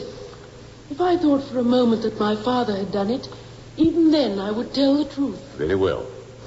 Now then, the 3 of you had luncheon together that day. We did. At the same time, from the same main dishes? Yes, sir. There has been some doubt cast on the contents of a certain bottle of wine. Your former housemaid has testified that the bottle was nearly empty at the end of the meal, that she threw the bottle away. Was this common practice, do you know? It was. I see. Now then, what do you recall concerning the serving of that wine that day? Sarah, the maid, offered it to my father first, as she always did. Did he accept it? No, he did not. What did the maid do next? She offered it to my mother. Mother took some. And then? Then Sarah offered it to me. I let her fill my glass. It was excellent. I asked for some more. I remember Mother expressing her surprise that I should drink 2 glasses of wine. Thank you, Miss Ashley. That is all.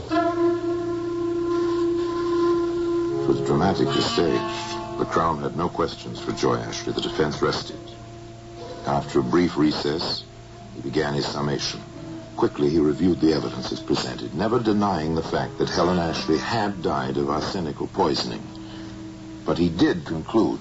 We have made no attempt to deny the scientific facts of this case. But I suggest to you, ladies and gentlemen of the jury, that at no time has my client's behavior even suggested guilt. More, I suggest that at no point has my honored colleague proved motive, much less the actual administration of the lethal dose. And I go on to suggest that there exists a reasonable doubt concerning my client's guilt in this matter. He has pleaded not guilty. I suggest that not guilty is the only proper verdict in the case of the Crown versus John Ashley. The jury was out for 3 hours. The verdict was brief. We find the prisoner not guilty. John Ashley was a free man. But one thing he never learned, not to the day of his death, but privately the jury sent this message in writing to the judge who presided at the trial. We are satisfied on the evidence that Helen Ashley received a dangerous dose of arsenic on Sunday, July 16th, but we are not satisfied that it was the immediate cause of her death. Nor does the evidence satisfy us concerning how or by whom this arsenic was administered. We cannot take a man's life when reasonable doubt such as this exists in our minds. We have therefore returned the verdict, not guilty. And still today, that tin of weed killer has its place in the Black Museum. Here in person is Orson Welles. Helen Ashley died of arsenical poisoning. There was no question about that. There was grave question as to how the poison was administered. But whether it was in the wine or the food or the medicine, no one knows. John Ashley died some few years after his trial in poverty, a weary, broken man. In his case, the doctors certified his death and no question was raised, save by those who remembered the charges against him and the wagging tongues of the gossips in the kindly-seeming English village where he'd made his home. Those who remembered had cause for thought. Could it be said that John Ashley died by gossip? Certainly not by any other poison. Now, until we meet next time, we meet in the same place and I tell you another story about the Black Museum. I remain, as always, obediently yours.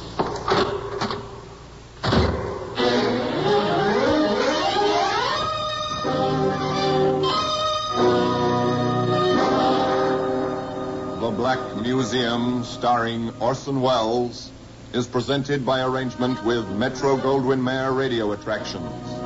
The program is written by Ara Marion, with original music composed and conducted by Sidney Torch. Produced by Harry Allen Towers.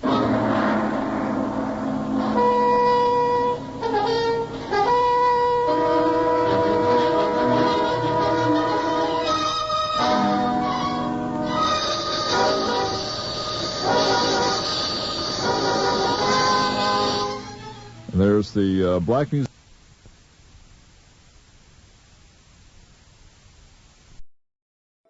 This is Orson Welles speaking from London.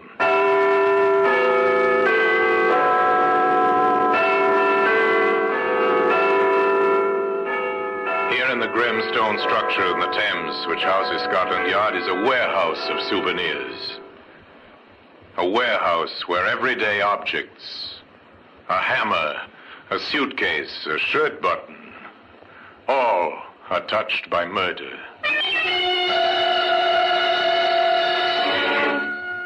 You take this canvas bag. This canvas bag might give it a liter. What's that writing on it, Sergeant? It's the name of a local merchant, J. Gregory, Northampton. Well, today, that canvas bag can be seen in the Black Museum.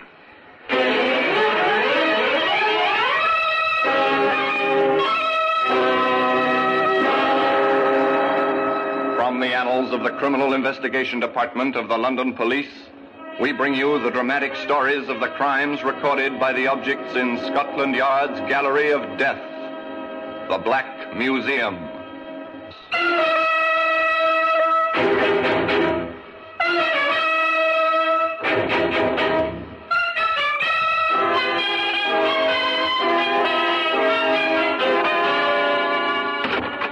Well, here we are. In the Black Museum, Scotland Yard's Museum of Murder. Yes, here lies death. All the ways and means of death.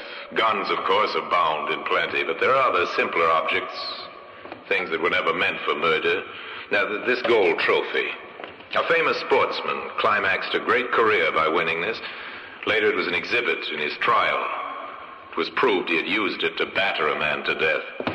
Here's a knitting needle, perhaps used to knit for absent friends, for children not yet born. And it was put to more lethal use, to end a life.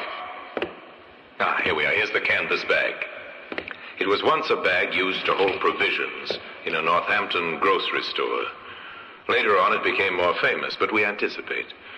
Let's begin the story not with a canvas bag, but with a certain young woman who at her home in Birmingham was packing her suitcases.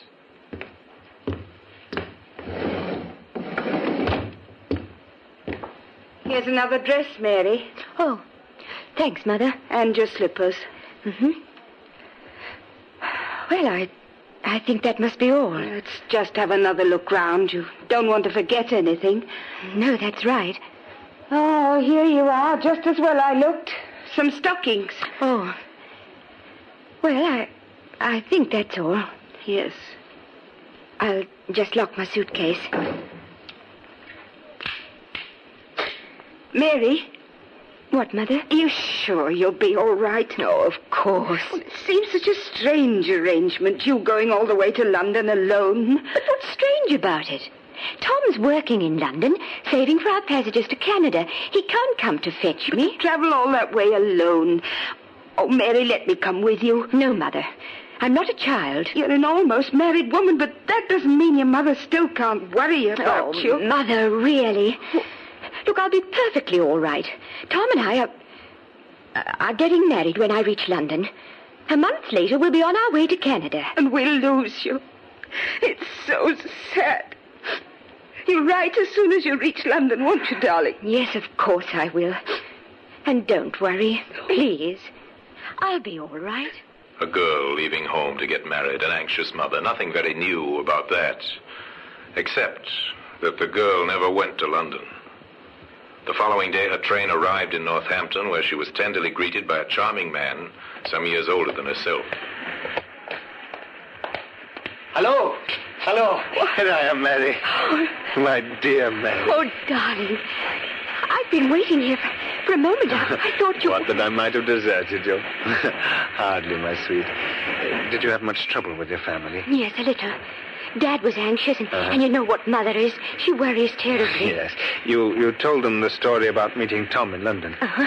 And they believed it. Oh, good. Oh, darling, it's wonderful to be with you. Come, Mary. I found lodgings in St. John's Street. Oh, good. But listen, since you've told your parents you were meeting Tom Reynolds in London, we might as well continue the deception, eh? How? Well, to the landlady, you'll be Mrs. Reynolds. And I, of course, shall be Mr. Reynolds. It might be better if you called me Tom.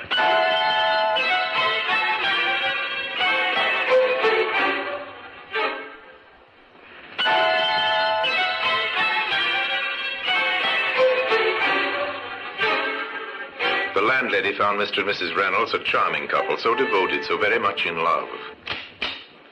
Good afternoon. Good afternoon. I'm Mr. Reynolds. I wrote to you about a room. Oh, yes, Mr. Reynolds. I was expecting you today, just like you said in the letter.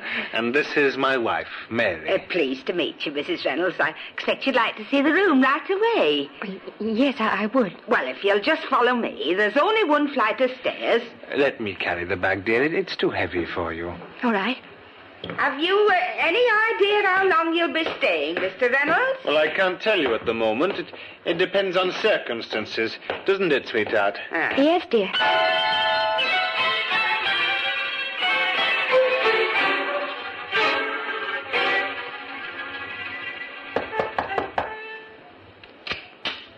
Why, it's Mr. Reynolds. I didn't know it was so late. Well, my wife's asleep, Mrs. Marsh. I thought I'd just pop in to tell you that we're leaving next week. Leaving? Uh-huh. Well, isn't that rather unexpected? I was talking to Mrs. Reynolds only yesterday, and she said... Yes, that she... but you see, I've had some news from friends of mine in Canada. In Canada? Yes. We're going to Canada, Mrs. March. Oh? We're leaving from Liverpool next week. Oh, that will be nice for you, Mr. Reynolds, and for your sweet wife, too. Yes. Oh, but there is one other thing. Huh? I'd be very glad if you wouldn't say anything of this to my wife. You see, she's not quite sure that she really wants to go to Canada, and, well, I think it'll only upset her if anyone talks to her about it. Of course. I wouldn't breathe a word, particularly since you've asked me not to. Thank you so much, Mrs. Marsh. We'll be giving up our room on Friday. I'll arrange for a car to call for the luggage early in the day. So considerate, the landlady thought. Such a gentleman. On Friday morning, she said goodbye to the couple with reluctance. At least she said goodbye to Mr. Reynolds, who explained that his wife had gone ahead to the railway station. But even the nicest of lodgers are only a passing memory in a landlady's mind, and she might never have thought of the young couple again if it hadn't been for the events that occurred some weeks afterwards. On the high road from Rugby to Northampton, two men were walking home after work. Well, Bert, what do you think of the team's chances on Saturday? They'll want to be better than last week, eh, Sam? Yeah, I should say so. Hey, look down there in the ditch beside the road. What do you see? Oh, wait a minute. Oh, it looks like a canvas bag. Well, there's something inside it. Well, what's that all over it? Lime, isn't it? Oh, probably a dead dog. Come on, I'll buy you a pint. Hey, ain't no dead dog. Bert, look, will you? An arm. I can see it plain. Oh, crikey. Come on, Sam. This is for the police.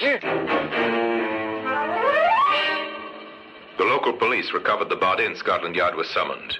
Inspector Courtney, accompanied by Detective Sergeant Finlay, arrived in Northampton. They met the doctor who had conducted the post-mortem.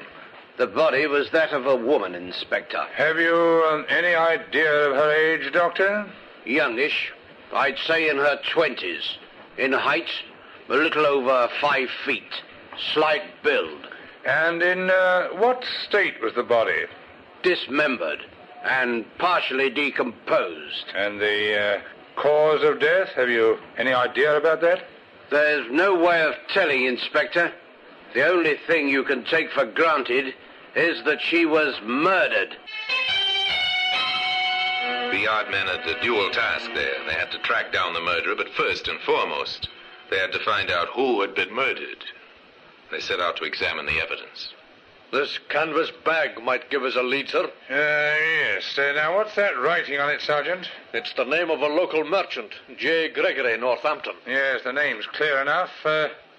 Luckily, the lime didn't rot it away. As I'd say it was meant to, sir. Yes, I'd say so too, Sergeant.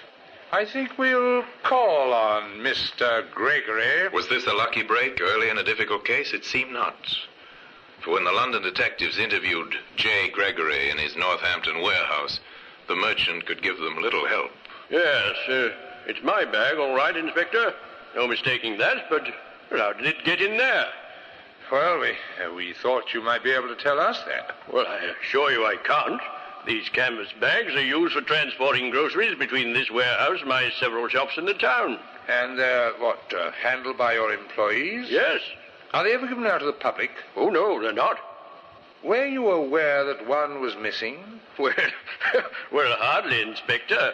I have upwards of 100 of these bags and a lot more to do than count them.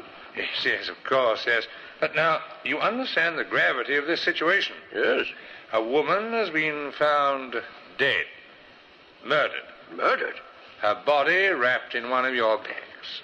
Inspector, I can only assure you I know nothing whatever about it. At this stage, Mr. Gregory, not knowing the identity of the murdered woman, the bag is our only clue. Now, you do appreciate that? Yes, of course. Sir, that I'd like to talk to one of your employees who might have handled these bags and who might have been in the position to take one or even give one to somebody else. Inspector, I'll see to it my staff are available Thanks. for you. As a matter of fact, you can begin with my warehouse manager, my own brother. Oh, yes, thank you, yes. Wait, I'll get him. George? Huh? George, come here, will you? Presently, the obliging Mr. Gregory returned with his brother, the warehouse manager. He, too, was courteous and polite to the detectives, and only too ready to answer the questions they asked him. Now, where do you live, Mr. Gregory? In Birmingham. 7 High Street, Birmingham. And are you married? Yes. Wife and 2 children. And you live at home? Well, sometimes I stay here at the warehouse. You know, because of the distance involved in travel, you understand? Oh, yes, perfectly.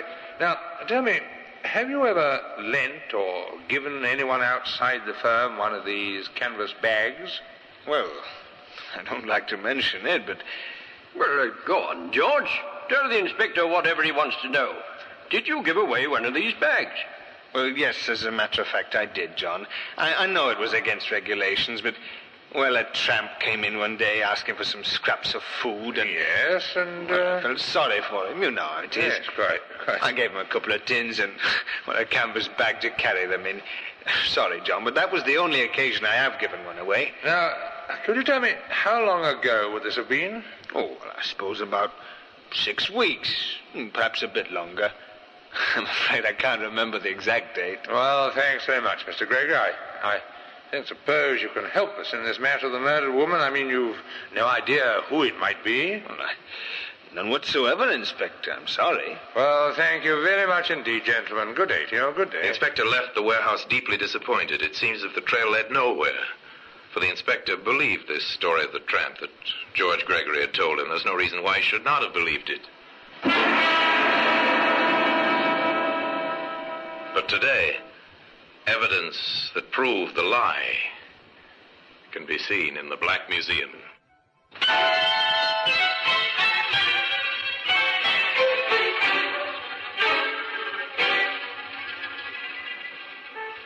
There are hundreds of women reported missing every year throughout England. Now to the local police stations throughout the land, the messages went out in a long and slow search to find the identity of the murdered woman. Desire information on any woman reported missing within past 2 months. Special attention to young woman about 5 feet in height, of slight build, well dressed. In answer to your inquiry, we've checked all missing persons approximating to the description given in the Glasgow area during the last 2 months. There are 3 missing persons whose descriptions might fit the one given, and further investigation is being made in each case. I shall report further within the next 7 days. Hello, sir. This is Scotland Yard. We've been looking into your inquiry, and we find that in the London area there are 27 cases of missing persons. That would seem to justify investigation in relation to your inquiry. From preliminary inquiries, 13 of these cases can already be discounted. On the remainder, further inquiries are still being made. We'll be in touch with you later, sir. Goodbye.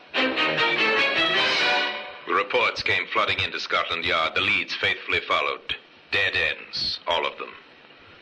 The investigation into murder was bogged down because nobody knew who had been murdered. Here's another one, Inspector. People by the name of Wilson in Birmingham. Worried about their daughter. Oh, I never knew there were so many youngsters who run away from home. Well, still, have it checked, Sergeant. Right, sir. Another patient inquiry begins. When did your daughter leave home? Where was she going? Have you heard from her? The questions were asked, the answers were written down, and the result was sent to Scotland Yard. Wilson, yes. Number 9 High Street, Birmingham. Left for London to marry a young man named Tom Reynolds. Seems like she didn't get there, sir. Yeah. The family had a letter from Reynolds, just a sort of friendly note, no mention of the girl. I understand young Reynolds went to Canada, sir. He was once engaged to the girl, but they broke it off. Oh, yes? The next thing, when he was in London, the girl had a letter from him asking her to marry him and go out to Canada. Yes, but did the family see the letter? No. It was all pretty hurried. They were upset, but she seemed to be able to get her own way. Oh, I've heard this kind of thing before. Now, I wonder who the man was. Not Tom Reynolds, that's certain. His letter to the family is enclosed there, sir. Oh, well, let's see it, will you? Yes, wait a minute. Now, Rough Crossing, how is everyone? Misspelled neighbors. No, he doesn't mention her. Now, what was her name? Mary, sir. Mary Wilson, 9 High Street, Birmingham. Sergeant, that seems familiar. To me, too, sir. I can't quite place it, Wait a minute, I've got it. What, Inspector? George Gregory, that warehouse manager. His address is 7 High Street, Birmingham. Number 7? Well, that means he lives next door. Patience had paid off again. Careful and painstaking methods had given them a new lead, or rather, the renewal of an old lead. For the canvas bag had first led them to the Gregory warehouse. The detectives went back to Northampton, back to interview George Gregory. Mary Wilson, Inspector? Well, of course I knew Mary Wilson. Now, tell me, when did you last see her, Mr. Gregory? Oh, some time ago. She went to Canada, you know. She married a young chap named Reynolds. Yes, but did she marry him? Well, to the best of my knowledge, she did. You said, I knew Mary Wilson. Why the past tense? I don't know. Well, don't you always use the past tense when you're not likely to see a person again? Oh, you don't think you'll see her again? Well, Inspector, with her married and living in Canada, that'd hardly be likely, Inspector. George Gregory seemed at ease. His answers rang true. It could be nothing but a strange coincidence. Inspector Courtney gave certain instructions. I want a cable sent to Tom Reynolds in Canada. Find out if he married Mary Wilson or not. The odds are he's still single. Then Courtney went to Birmingham, to number 9 High Street, where he talked to Mary's mother. I don't want to alarm you, Mrs. Wilson, but I'm from Scotland Yard, and I want to make certain inquiries. Scotland Yard? Oh, my Mary's done nothing wrong, has she? Of course not, no. Now, tell me, Mrs. Wilson, do you really think your daughter might have gone to Canada with her young man? Oh, I don't know what to think, sir. I was always puzzled. I mean, the way she seemed to patch things up with Tom. Yes, did you question that? No, I didn't say much. I was glad, really. About her marrying the young man? Yes. Well, you see, for a while I was worried there was another man she seemed to like, but too much, if you know what I mean. Oh, you disapproved? Oh, Mary was never one to take criticism, but I didn't like it, I can tell you. Was the other man older? He was, old enough to know better. Him with a wife and 2 children of his own. I tell you, I was relieved when I thought Mary was going away to marry Tom Reynolds. Now, there's one more question I must ask you, Ma'am. Yes, Inspector? The name of this attentive gentleman. Well, I don't like to make anything of it, mind. No, but I'd like to know his name. Well, he happens to live next door, and his name is George Gregory.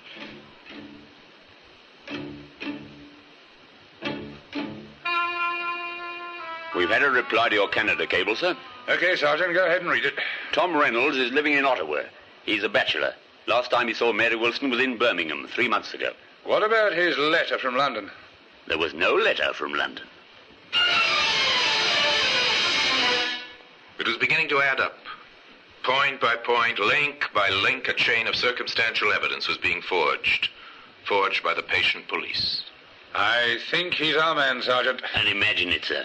He's been here under our noses since the very first clue you picked up. Yes, the canvas bag. Led us right to him. But we haven't tied it up yet. What's the next move, sir? Mary Wilson left for London to meet Reynolds. Or so it seems she told her parents. Yes, it seems more than likely, sir, that they came here. So they must have lived somewhere, she and the man she met. Now the detectives went through the town, front streets and back streets, fashionable hotels and cheap boarding houses. They went wherever there was a sign, rooms to let. Well? We're from Scotland Yard, ma'am. We're inquiring about a young couple who might have stayed here some, 6 weeks to 2 months ago. No, not here. I only take regulars. Had all my boarders for the past 12 months. Thank you, ma'am. Sorry to have troubled you. They ran the whole gamut of landladies. The suspicious landladies, the mean, the garrulous landladies, the kind, the generous, the curious. Then in a lodging house in St. John's Street, their work paid off. A young couple? Yes, I've had a few. What was their name? We're not sure what name they might have been using. Oh, you mean Crooks? Well, let me see. Oh, it couldn't have been that nice young couple, Mr. and Mrs. Reynolds. Now, What was that name? Reynolds.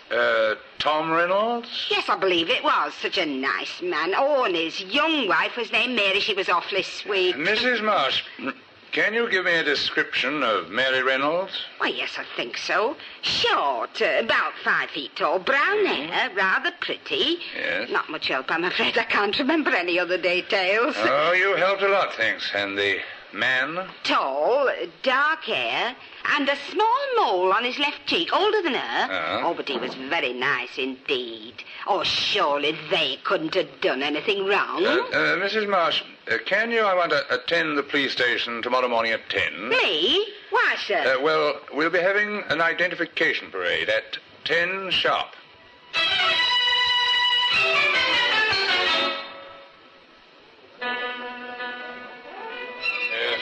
All right, quiet, everyone. I've got together a group of 8 people, Inspector. Thank you, Sergeant. Mrs. Marsh, I want you to try and identify the man you knew as Tom Reynolds. All right, Inspector, but really, I know he and his wife went to Canada. Nevertheless, if you don't mind, just walk slowly down the line and examine each man.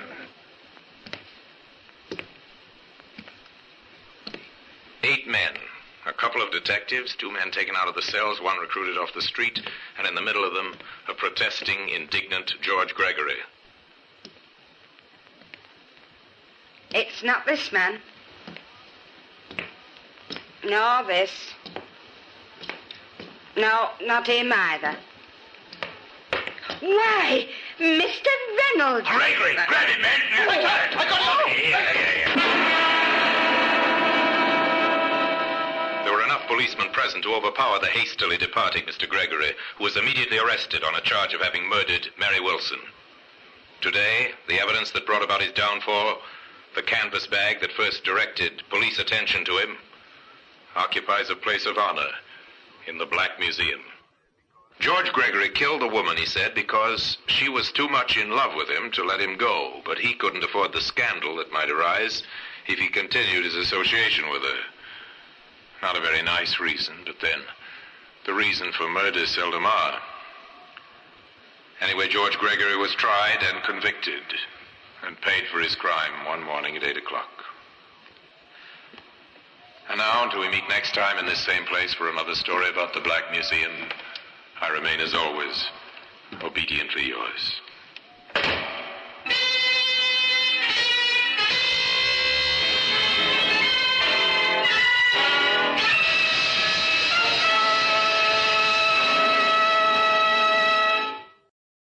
This is Orson Welles, speaking from London.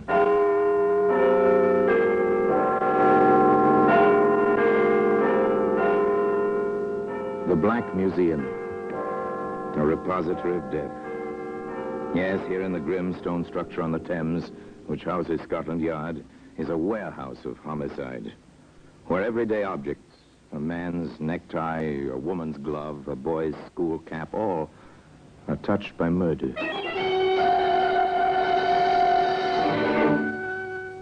Now, here's a champagne glass, That's a familiar object. Long stem, delicate curve, shining crystal.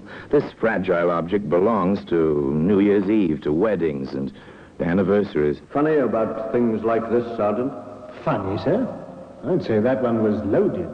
I meant funny in a philosophical sense, Sergeant. Funny how human beings can take an article meant for happiness and use it for tragedy. Well, anyway, that champagne glass can be found today in the Black Museum.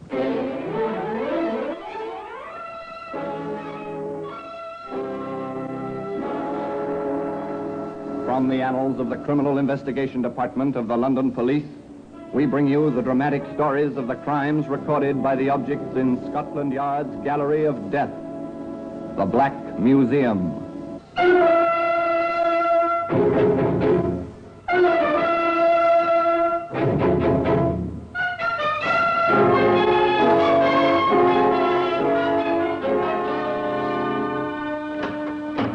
Well, here we are, the Black Museum. Scotland Yard's Museum of Murder. This place echoes with violent death. Voices are hollow here, whether the hollowness is caused by the high-vaulted ceilings or by the reaction of the human mind to the atmosphere of this room. The effect is the same. Everybody who comes here learns a sense of fear. It's natural, because here lies death. Death, cruel, unnecessary, vengeful, or greedy. Still the kind of death brought by one man or one woman on another.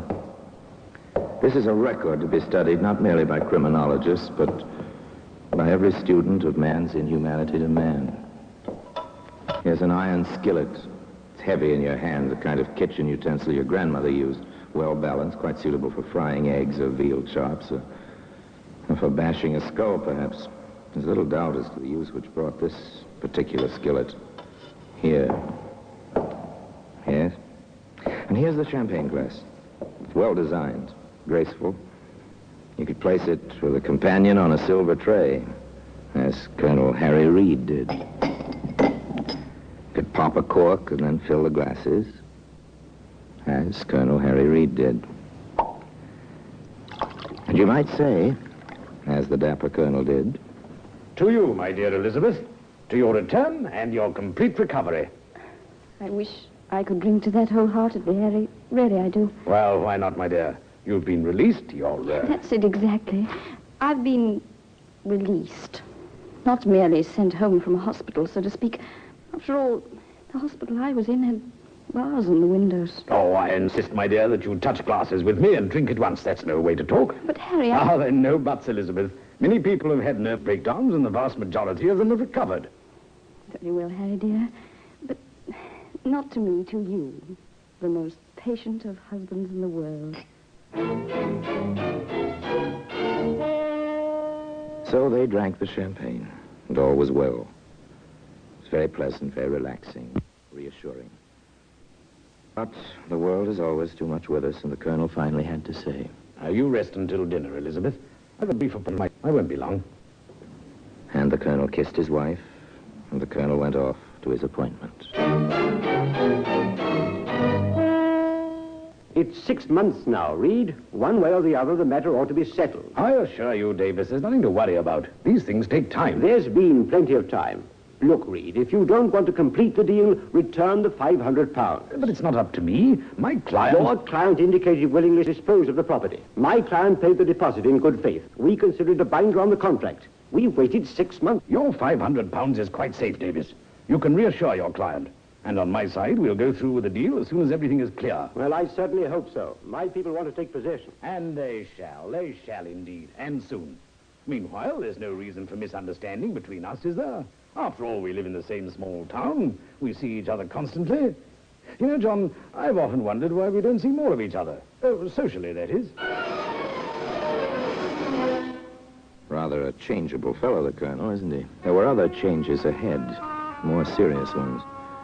They first came to somewhat public notice the night our colonel called Dr. Ashley to his home.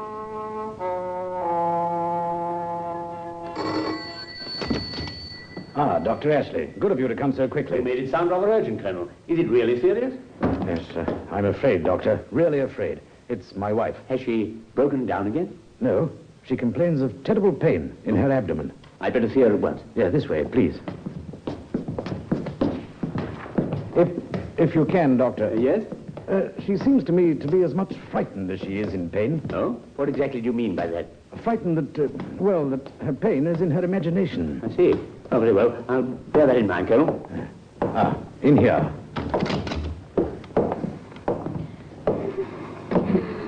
If you'll wait outside, Colonel, please.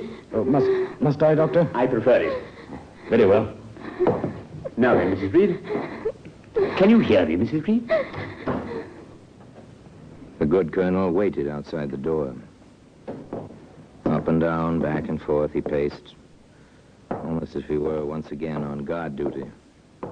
Grim-faced, tense, he waited. At long last. You'd better come in, Colonel. Quick. Doctor, is she? I'm afraid so. I've done everything I can.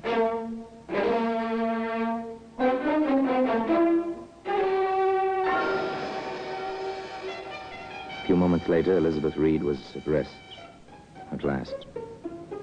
Tears streamed down the colonel's cheeks, but he was silent. There seemed nothing to say. The doctor led him away and told him gently, It was acute gastritis and her heart. You'll want the minister, I assume, and the mortician. I'll send the certificate over. Natural causes.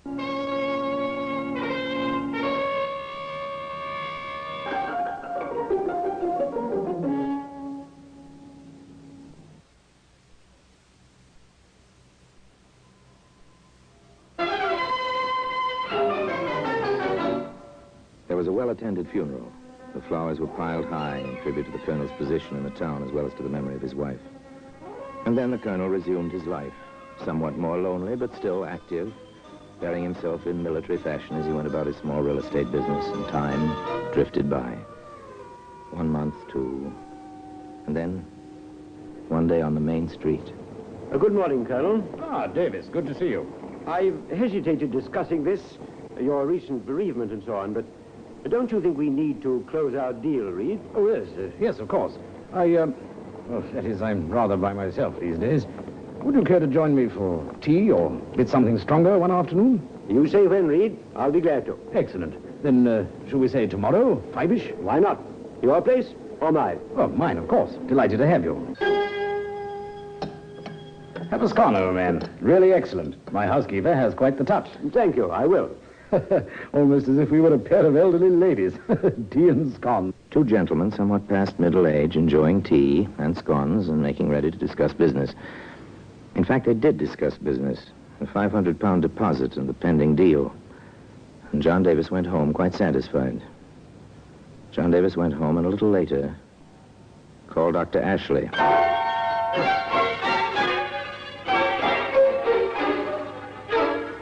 I don't understand it, Doctor. My stomach's like cast iron. Always has been. Now, suddenly, this. None of us are quite as young as we used to be. Even cast iron can wear thin with use. Eat anything out of the ordinary, John? Today? Yesterday? No, nothing. Had some scones for tea. The butter may have been a bit rancid, but tasted perfectly fresh. Over at Colonel Reed's. Eh? Reed? Yes, that's why. We had a little business to discuss. He asked me over. It seems quite lonely since his wife passed on, so I went, mostly to keep him company. Oh, nice of you. Well, just take the prescription I'm leaving you. Rest a day or two. You'll be all right. What's wrong, Doctor? Oh, nothing. Just a quirk of memory. Oh? How so? Your symptoms and Mrs. Reed's rather the same. Nothing serious about it, just odd. That we should have two similar cases in such close juxtaposition. A town like this, a doctor gets to know most of the illness. As the doctor said, nothing serious. Just an interesting coincidence. And in a day or so, John Davis was up and about. Aside from a slight tenderness in his abdomen, he felt no after effects. All was well. All was quiet. Everyone was his courteous self, including Colonel Reed. Well, now, candy. And from the Colonel. How decent of him. Here it is, Doctor. The same wrappings it came in. Nice-looking box. Don't you care for candy, John? You haven't eaten much. As a matter of fact, I don't. I did offer a piece to the charwoman at the office. You see, one's missing. The charwoman, eh? Is that the way you treat a gift? With the hope you are sufficiently recovered to enjoy this, Harry Reid. Rather decent of him. That's what I thought, until the charwoman was taken with pains and reaching an hour after she ate the candy. Are you suggesting anything, John? That would be slanderous at this stage, wouldn't it? There's nothing to it, John. There couldn't be. The Colonel... Well, I inquired at the probate office. He did rather well following his wife's death and her will, you know. He never had any money of his own to speak of. Former military men rarely do. Yes, it might be interesting. I've done practically no laboratory work of my own for some time. But I have a little equipment. Shall I try my hand at a bit of chemical analysis, John? I'm curious about the contents of that box of candy. You seem to be as well as I.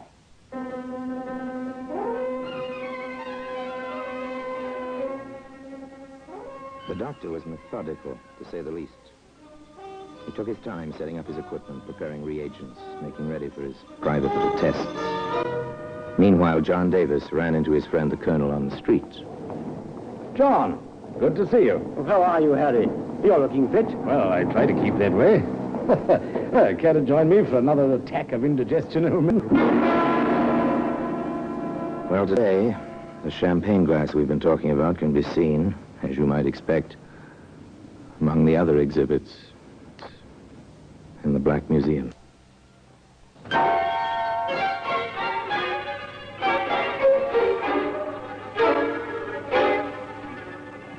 The Colonel and John Davis parted quite amicably on the street.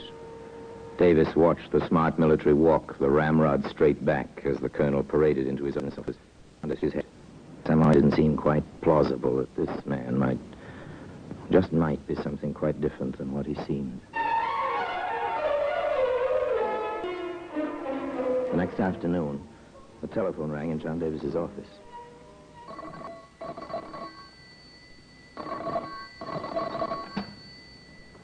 Yes? Oh, that you, John? This is Harry here. Harry? Oh, yes, of course. How are you? Ah, very well. And you? Quite well. No more stomachache? No trace. Well, and how about this evening? Oh, sorry, old man, I can't this evening. But perhaps in a day or so. Oh, too bad.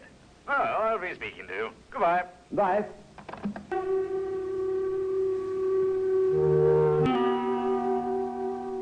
That evening, Davis had a previous appointment with Dr. Ashley in his makeshift laboratory. This little operation here is the Marsh test. Oh? For arsenic. Interesting. Yes, isn't it? Particularly since I found that every piece of candy in your gift box had arsenic in it. Good Lord.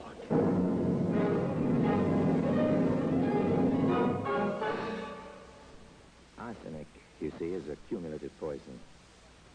A person may have a tolerance for quite a large amount of it. But it usually fails to pass through the human system. It accumulates, and bit by bit, the fatal dose is built up until one day the victim dies. Dr. Ashley explained all this to John Davis. Finally, John grasped the significance of the facts. Each piece of candy would never bother the ordinary stomach, or the cast iron type, such as you boasted you have. Most people could eat a piece or two, indeed. You'd eaten most of the candy yourself. Well, you follow me, I gather? Follow you? Doctor, I'm a step ahead of you.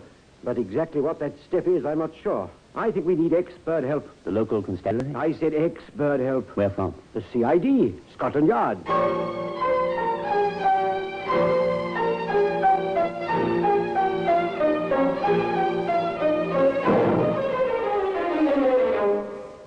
It was a clear, cogent letter reciting the situation as Dr. Ashley and John Davis knew it. It was addressed to the Home Secretary, the gentleman in the British government responsible for the police force in general. In due course, the letter reached the desk of Inspector Charles in Scotland Yard. Following the set routine, Inspector Charles showed the communication to his immediate assistant, Detective Sergeant Hatch. Well, nothing else for it. You and I will have to take a small trip to the country. Frankly, I won't mind. I can use a touch of country air after all. They came into the quiet town unobtrusively. Two men on a walking tour, vacationists. They put up at the inn. Toward sundown, they strolled about the town, quite casually. They turned in at the gate with its little sign announcing that Dr. Ashley had his dispensary there. Once, however, within the doctor's office. Now then, Doctor, perhaps you'd let Sergeant Hatch and I have it from the beginning. Well, my entrance into the situation came shortly after Mrs. Reed returned from the sanitarium. She'd been ill? Mentally ill. Nervous breakdown? Rather more than that. She'd been certified insane. She was discharged as being quite stable once again. And you were called in? In my professional capacity. I found her past help. Acute gastritis, or so it seemed at the time. But it doesn't seem so now? You understand, Inspector, I have no facts. At least not on that side. I merely analyzed the box of candy received by John Davis shortly after he'd been taken ill. Doctor, would this Colonel Reed benefit from Mr. Davis's death? There'd been something about a real estate and a deposit paid. Quite a large sum, I believe. Mr. Davis can give you the details. One final question, sir. Who had Mrs. Reed committed to the institution in the first instance? Why, I believe the husband did. But the records will be available to you, of course. Of course.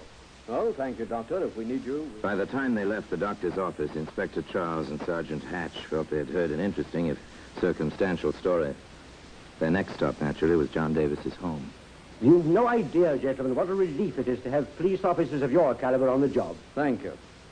About the candy and the card in the box, do you have any definite reason to believe the Colonel wants you, well, out of the way?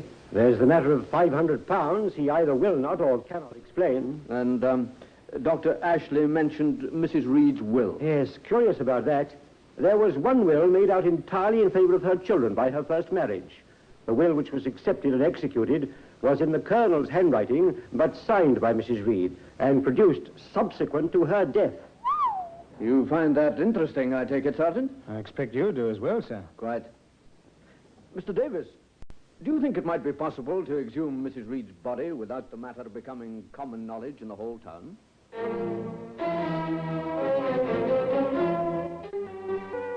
The men from Scotland Yard accomplished the almost impossible. Armed with the proper papers, plus tools and dark lanterns, they supervised the removal of the body at night, with no one the wiser except the necessary officials. This feat completed, they waited quite patiently. The government analyst was called in. The report was brief. Inspector Charles read it to Dr. Ashley. The examination reveals the presence of 4 grains of arsenic, more than a fatal dose, and the largest amount of the poison I have ever found in human remains. Well, that's it, Doctor. And I didn't recognize the symptoms. Acute gastritis, I called it. Why should you have recognized them, sir? I dare say murder of any kind is hardly a common occurrence in your practice. Well, Sergeant, since our warrant is all in order, it begins to appear that a search of Colonel Reed's premises may be next on the agenda.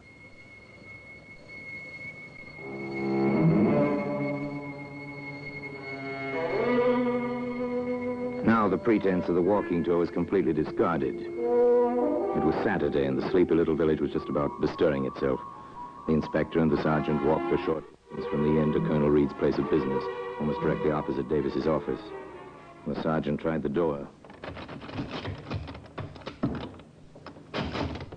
Not locked, sir. A locked door in these parts would arouse more suspicion than not. Let's go in, shall we?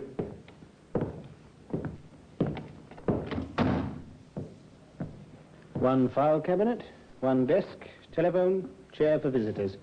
Can't do much of a business. I dare say not. Let's get to it. The search was quite thorough. The desk was emptied of its contents. These were replaced in an orderly fashion. Oh, nothing extraordinary here, sir. Oh? What do you make of this, sir? Champagne glass. Rear of the file cabinet. It's odd. Shall I hold it aside, sir? Yes, you may as well. Interesting, the trace of sediment. Apparently, it was never washed after it was used the last time. Anything else in there, Sergeant? Oh, what's going on in here? Colonel Reed? Yes. More to the point for you to identify yourselves and your business here, if any. Inspector Charles, CID. My identity card. This is Sergeant Hatch. I see. I assume you have a warrant for this search? We do. Right here, Colonel. Oh, very well. Go on with your work. May I ask why you were keeping the champagne glass in the file cabinet? A memento to my poor wife. We drank from it. That is, she did about a week before she passed away. A nice gesture, if I may say so. And still with a trace of the sediment at the bottom. Careful, sir. It'd be a pity to have the glass break after all this time. Oh, sorry. Awkward of me to brush against it like that. Yes, wasn't it? All right, Sergeant, you can open the desk drawer the Colonel just closed and see what he put in it. But you said you'd finish. Your pardon, Colonel. I've had quite enough of this. These paper packets weren't in here a few minutes ago, Inspector. How many? Look here, I wouldn't have 20 of them, sir. I'll take one. Thank you. White powder. Well? This wouldn't be arsenic, would it, Colonel? It not only would be, it is. Really? Well, as you can see, I'm wearing my gardening coat. Ordinarily, I do not come into the office on Saturday, but something came up. I've been planning an experiment in my garden, hence the arsenic. A gardening experiment? With 20 packets of arsenic? Yes. My lawn is plagued with dandelions, roughly 24 of them. I plan to drill a small hole at the root of each weed, pour in the arsenic in each of those packets, and kill each dandelion individually, rather than take the chance of ruining the whole lawn. Sorry, Colonel, it's a good story, but rather far-fetched. Particularly since you tried to rid yourself of the packets before we searched your person. And particularly since the charge pending is willful murder of your wife by arsenical poisoning. But this is ridiculous. Someone is... Sergeant! Keep that champagne glass safe before Colonel Reed succeeds in smashing it. Yes, sir. Colonel Reed, you are under arrest. The charge is murder. I must warn you that anything you may say... I will not stand. Hold it, Sergeant. I'll be acquitted. You'll see, and then I'll have to leave here. A trial? That will be quite enough, Colonel. You've made several mistakes, not the least of which was your attempt on John Davis, and your preservation of this glass. A sentimental gesture, but rather silly. My bet is the sediment in it will turn out to be arsenic. You must have been very sure of yourself, Colonel, to leave this glass unwashed. Very sure of yourself indeed. Bring him along, Sergeant. I think he'll come quietly now. And today, that champagne glass can be seen in the Black Museum. Orson Welles will be back with you in just a moment. There was no doubt about one facet of Colonel Reed's character. He was a man of great pride. His behavior at the trial was exemplary. His bearing, military. He repeated his story of the separate packets of arsenic for separate dandelions, and he sounded as if he'd made a good case of it. At least for himself. But not, as it turned out, for the jury. Colonel Reed accepted his sentence as if it were an order from a superior officer. And one morning, at the traditional time of 8 o'clock, Colonel Reed marched to the scaffold as if he were on parade. And as for the champagne glass, well, it remains in its customary place, as I told you, in Scotland Yard. Now, until we meet next time, in the same place, and I tell you another story about the Black Museum, I remain, as always, obediently yours.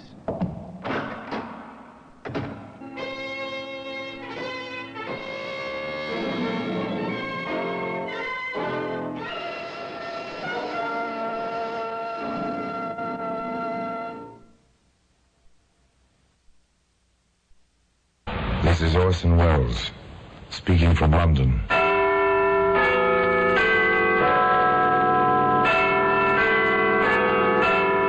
The Black Museum.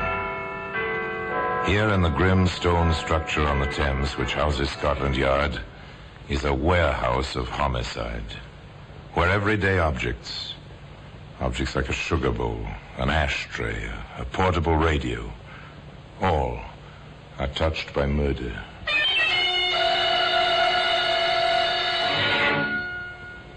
There's a hammer.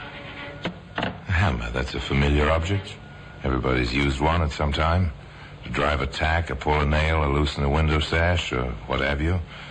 Nearly everybody has, at one time or another, taken part in a conversation like this. Beg pardon, ma'am. Could you pass me my hammer? Your hammer? Oh, yes, of course. Thank you, ma'am. You're not going to use that hammer on the tiles over my fireplace. No, ma'am. Not on the tiles over the fireplace. Well, today, a hammer, an ordinary hammer, but with a very strange story attached to it, can be found in the Black Museum.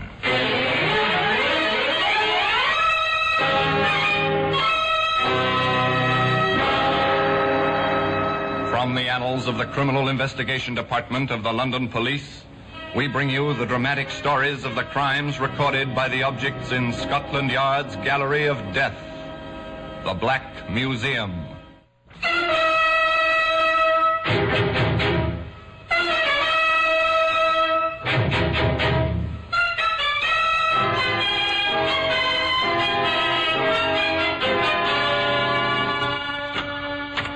Here we are, the Black Museum. Scotland Yard's Museum of Murder. Yes, within this room is proof that anything and everything may be part of homicide. Yes, here lies death. Death entombed in glass. Death on endless shelves. Murder on exhibition. Tabulated, indexed, guarded, filed. Here's a length of wire. Wireless antenna, sleek, shining, coppery, designed to bring pleasure to the human ear. This wire missed the ear. Instead, it was wrapped around a soft, white neck. Twisted. Twisted. Perfect garrote. Here's a cigarette lighter. It's dainty, jeweled, monogrammed, stolen from its proper owner, and then flicked, lighted, applied to no cigarette. The victim had a bad heart. Who was to know this? Question. Was it murder? Answer. Yes. Here we are. It's the hammer. It's a claw hammer with two curved blades designed for pulling nails. It's heavy, well-balanced, perfect tool. One Saturday morning, it rested in a canvas bag. The owner rang a doorbell in Oxford.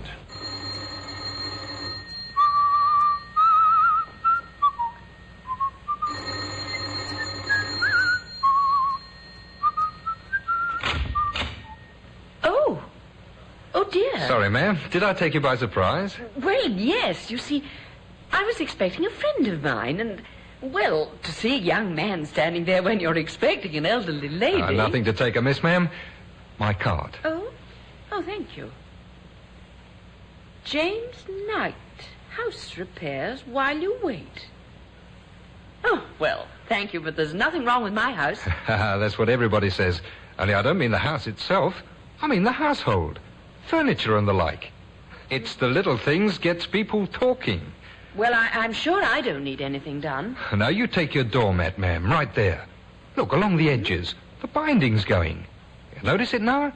A stitch in time, as the saying goes, and you'll not be needing a new mat in 6 months. Well, I do declare. You're right. Now, ma'am, if you'd just let me check your house, I'd be willing to bet I'd found a dozen little items. Cost you a few pence now, help me to earn my living and save you pounds later. Now, can I come in, ma'am? Thank you. You are a smooth talker, aren't you, young man? Oh, I need to be in my business. Now, if you'd just show me your living room... Through the portiere, right there. Yes, a very nice room. Blends with your personality, if I may say so. Now then, right to work. Tools down. Well, we'll just look about. I'll bet anything you want, I'll find a dozen things need fixing. Now he's inside. He notes the room. He's well aware of the brass crucifix on the mantel shelf, the prissy draperies at the windows, the antimacassars on the mahogany-framed horsehair chairs. It's almost a museum. Now, you take this chair, ma'am. The leg's loose. Bound to be. The glue dries out. The wood shrinks. Well, you know. Well, I never noticed it. You wouldn't, ma'am. Takes an expert's eye. A drop of glue today saves a new chair tomorrow. And they don't build furniture like this nowadays. No, I dare say they don't. Oh, dear, it's my telephone. No one to answer it? Well, the girl who stays with me has gone to the country. Bank holiday weekend. She won't be back till Monday night. Well, you just answer it. I'll be all right. Oh, beg pardon, ma'am. Mm-hmm. Could you pass me my hammer? Your hammer? Oh, yes, of course. Oh, thank you, ma'am. You're not going to use that hammer on the tiles over my fireplace. Oh, no, ma'am. Just tap them with the wooden handle. See if they're loose anywhere. Oh, you can trust me, ma'am. You just answer your telephone. Oh, dear, yes, of course, the telephone. Hello? Why, Caroline. Mrs. Golden, that's her name, answers the telephone. The young man in the living room, front room to Mrs. Golden, taps the tiles merrily, and then he stops. He looks around, looks at things, and quickly in a few things. He shuts the desk just as... Oh, dear, this is a disappointment. Something's wrong with my friend's car, and she can't come for me after all, and it is such a nice day. Oh, that is too bad. But not too inconvenient. Now I can really get some work done. Oh? You found a lot of things to repair? About £50 worth. But you said only a few pence today. That was earlier. Now it's going to cost you £50 to get me out of this house. I don't understand. I think you do. You know, I know you had £50 in the mail yesterday. You told a couple of your girlfriends, and I heard about it. Now then, Grandma, hand it over. You get out of here.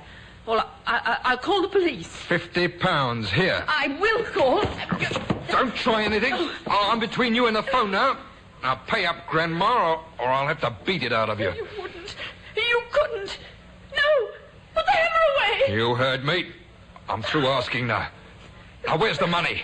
I didn't really get it. I was just boasting. Cut it.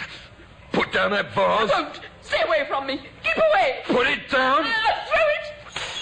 Keep away. Did it. Keep away. Fight with me, will you? You haven't had enough, have you? Try this one, and this one, and this one. Bank holiday in Oxford. No one due home until Monday evening. Someone tried late Sunday. Whoever it was kept trying, but only the bell sounded in the empty house. Empty? Was it filled with death? Monday morning, a man somewhat younger but not much than Mrs. Goldwyn parked his middle-class car in front of the house in Oxford. He had a worried expression on his face as he walked up the few steps and pressed the doorbell. Again he tried. No answer. Ran down the steps, around to the back, knocked on the back door. Nothing. Nothing but the sound of his own fists beating the thin panels. Now he is upset. He peers in at the kitchen window. Finally, he wraps his hand in his muffler, as he's seen them do in the movies, and punches a hole in the window. He reaches in, unlocks the window, lifts the sash, and climbs in. He walks through the house toward the front. Silence, save for his own strangely empty footsteps. At the portieres in the arch which lead to the living room, he stops. Good heavens. What's this? It's blood. Operator, please, hurry. Put me through to Scotland Yard. There's been my sister's been murdered.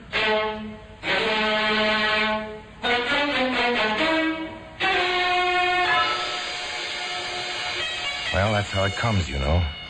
First the bitter shock, the cry on the telephone, the hurried, incoherent report, and then the cars racing through the streets, pulling up, the men piling out, invading a once peaceful home.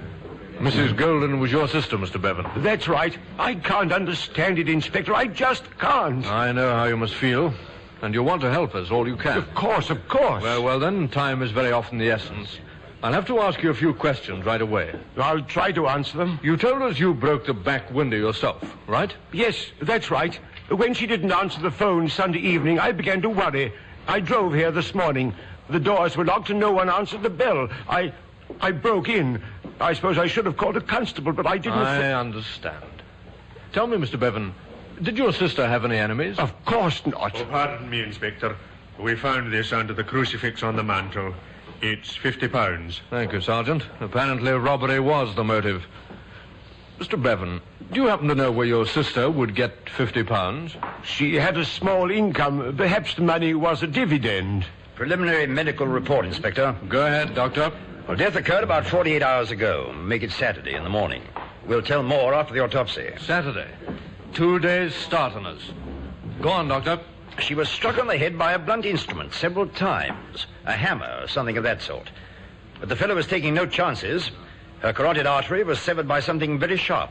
That's why the blood. Whoever it was, well, it looks very professional, the way the place was ransacked. We've nothing much here. But, shall we have a go at it, Sergeant?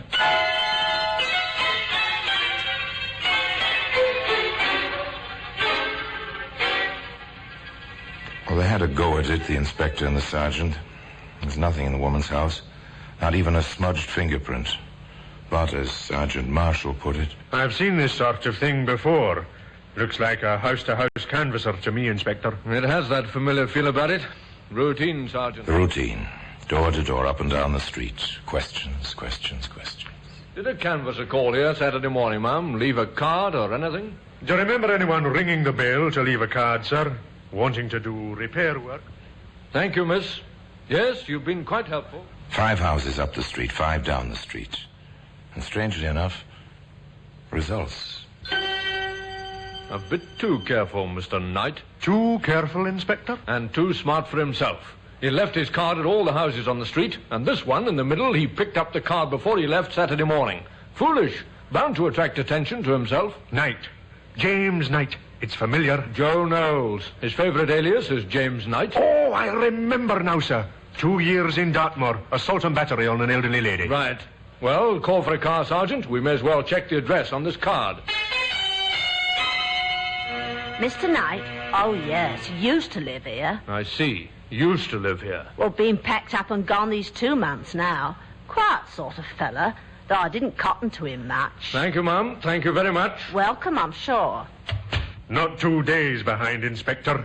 2 months. We're not doing too badly, Sergeant. We know when and how he got in. We know how he committed the crime, and we've got a good idea who he is. Not too badly, Sergeant. No, not too badly.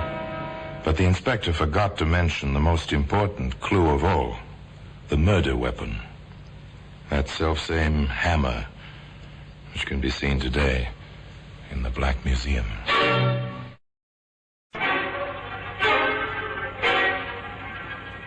It looked like a long haul. 2 months behind and no trace. Not a thing to place him in Oxford on the Saturday of bank holiday. The calling cards, true, but they might have been left any time. And one confused witness would make any jury doubt the exact pinpointing of the date. Still, the man had to be found. Scotland Yard began its long, steady, methodical routine. Circulate Knight's description from his prison record. Have prints made of his picture. Somebody will remember him somewhere. They always do. Somebody did. The landlord of a tavern in Oxford, half a mile from the house where death had struck that Saturday morning. I remember that fella. Certainly do. You're sure now? Positive. Coming here, looked like he needed a drink. Took 2 whiskies, straight. One right after the other. Was carrying a tool bag of some kind, I think. How long did he stay? Just till a bus stopped outside. He threw the price on the bar and hopped the bus, real quick-like. Do you happen to know where the bus was headed? Aylesbury. No other bus stops right outside that door. A break in the luck. Aylesbury. The town was investigated, to all practical intents and purposes. And before long, Inspector Graham and Sergeant Marshall were in the lobby of a small rundown hotel talking with a combination desk clerk and telephone operator. Do you remember Mr. Knight, Miss Marsh? Oh, I do that. Of course, he's not the kind I'd pay much attention to, but I remember him all right. Is he in trouble? Why do you ask? Oh, well, sort of. Well, you know how it is. A man leaves here sudden-like, after being in and out for a couple of months. Then a couple of fellows come looking for him. Well, you wonder, that's all. We're from Scotland Yard, miss. Oh, then he is in trouble. Maybe, maybe not. We'd like a look at his room. I'll show you. Just one flight up. Davy, watch my board, I'm busy. This way, gentlemen. An obliging girl, Miss Marsh. Complete with pass key, she ushered the men up the worn stairway along the dim hall. She fitted the key, swung open the door. There you are, Inspector. Thank you, miss. Seems to have left a bit of baggage, Inspector. So he has. This is Knight's, isn't it, miss? Oh, didn't I mention it? Oh, he said he'd probably be back, so would I mind if he left his bag, even though he didn't want to keep on with the room rent? So I left it here, just in case he came back before we let the room. Nice of you. Open it, Sergeant. Not locked. Well, careless type of fellow. A new hammer. Nothing much else. Look around, Sergeant. Look around. Yes, sir. Oh, funny. This book, sir, in the bag. A dictionary. I dare say Knight isn't a bookworm. It's odd. It's a dictionary. Look a bit further, Sergeant. Yes, sir. Anything familiar about this, Miss Marsh? I was waiting for you to ask me, sir. It's mine. He borrowed it one night after he came in with the newspapers. Oh. Newspapers? Oh, yes, sir. He was a great one for the papers, especially the Globe News. He'd been a fury if we didn't save one for him at the desk. I see. Did he do much writing up here? Well, now that you mention it, sir, he did. Lots of letters, always to the papers. Do you suppose he wrote those Dear Editor things? No, I doubt that, but I have a fair idea what he did write. Anything else, Sergeant? Not a thing, sir. Clean as a whistle. Back to the yard, sir. Back to the yard.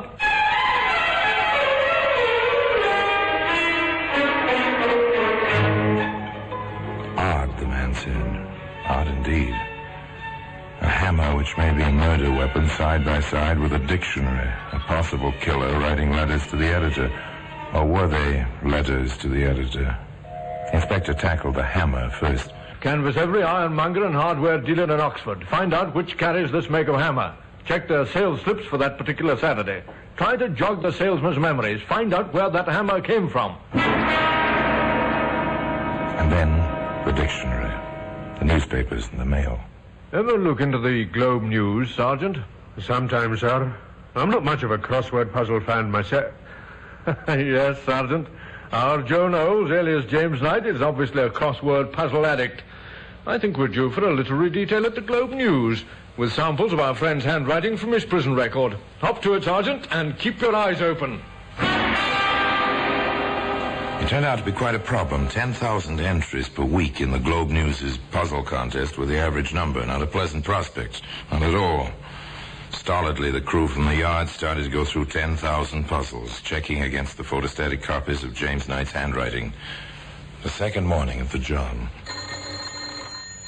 Inspector Graham here. Sergeant Marshall, sir, at the newspaper. You found something, Sergeant? Not in the file, sir. In the Morning Mail. From Brighton.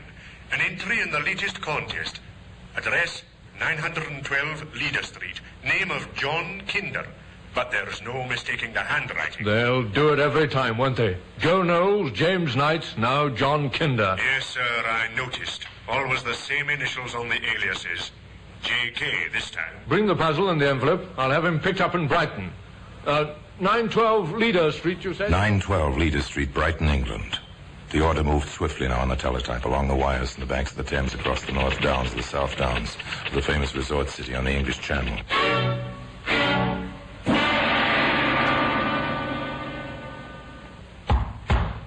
Open up in there. Quickly now, police. No need for all the melodrama, sir. You were looking for me? You're James Knight, also known as Joe Knowles and John Kinder. You ought to know, officer. You're wanted, Knight. You'll have to come along. I have to warn you, anything you say may be taken down and used in evidence against you. You did a good job, Selden, picking him up so quickly. Oh, he came along with surprising quietness, sir. The fellow probably knows we've little to build a case on. Hello? What's this? Well, it looks like a hole in the floor, Sergeant. I know, sir. But there's 4 more in the floor, sir. Square holes. Now, the floor is the ceiling of the room below. Oh? Who lives below, Selden? The landlady. Eccentric soul. We've warned her several times.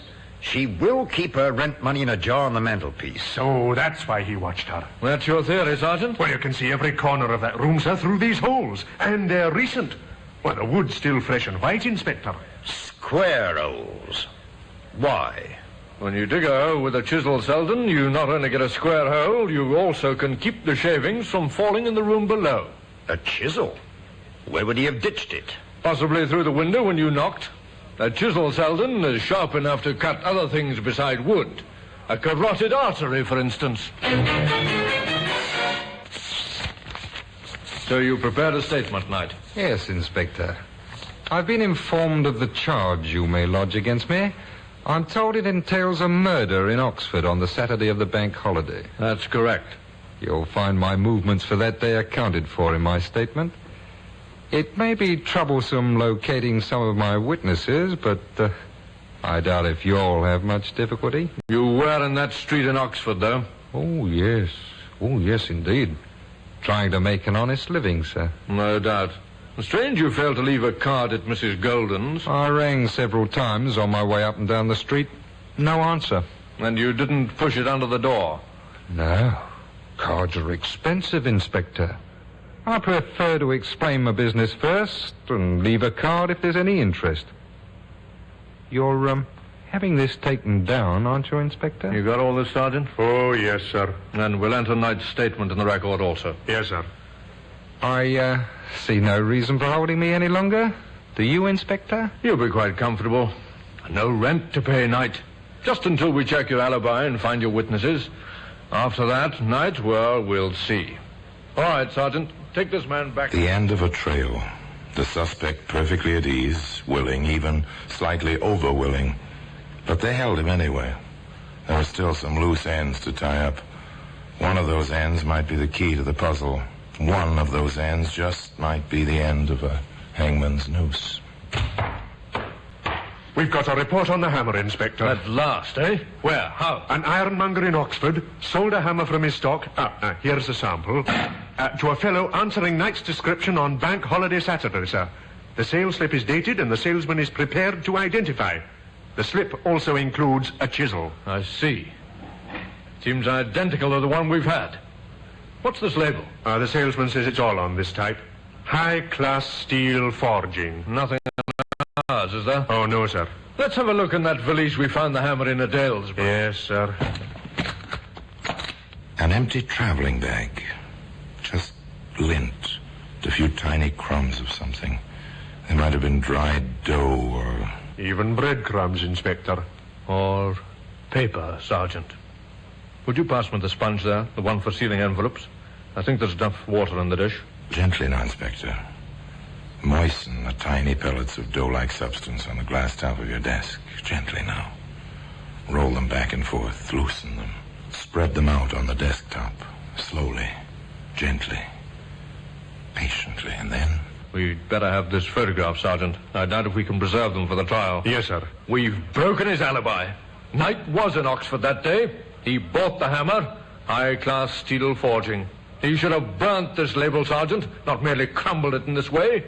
I do believe our careful Mr. Knight, our clever, cooperative Mr. Knight, is going to be hung, and very shortly at that. Well, today, that hammer, complete with its proper label, can be seen in the Black Museum. Inspector Graham was right. The hammer, plus the label, did hang James Knight. His alibi was broken by the salesman in the hardware store in Oxford who sold Jim Knight that hammer on the Saturday Mrs. Golden died. Inspector Graham needn't have worried about his case, nor need you worry about the hammer in your kitchen drawer. If there is any moral to this story beyond the inevitable lesson that criminals are nearly always caught, it's this. Be careful whom you let in your house when you're alone to demonstrate a new gadget or even to fix your furniture. Your visitor might mean death. And now until we meet next time in the same place for another story about the Black Museum, I remain as always obediently yours.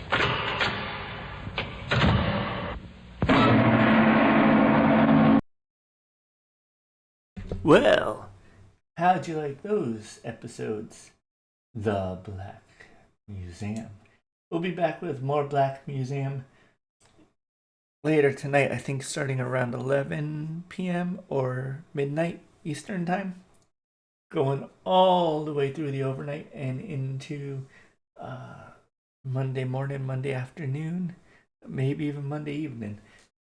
As we'll do all the episodes of the Black Museum and maybe even some of the strange Dr. Weird. Anyway, we're gonna switch over to doing the video game Gabriel Knight 3. So we're gonna stop the stream here so I can get set up for that, and we'll be back in about 5 to 10 more minutes. Thank you very much, everyone. We'll talk to you soon. Have a good evening if you're not going to be able to be back. But if you're there, just refresh your screen in a little bit. We'll be live with the video games. Thank you.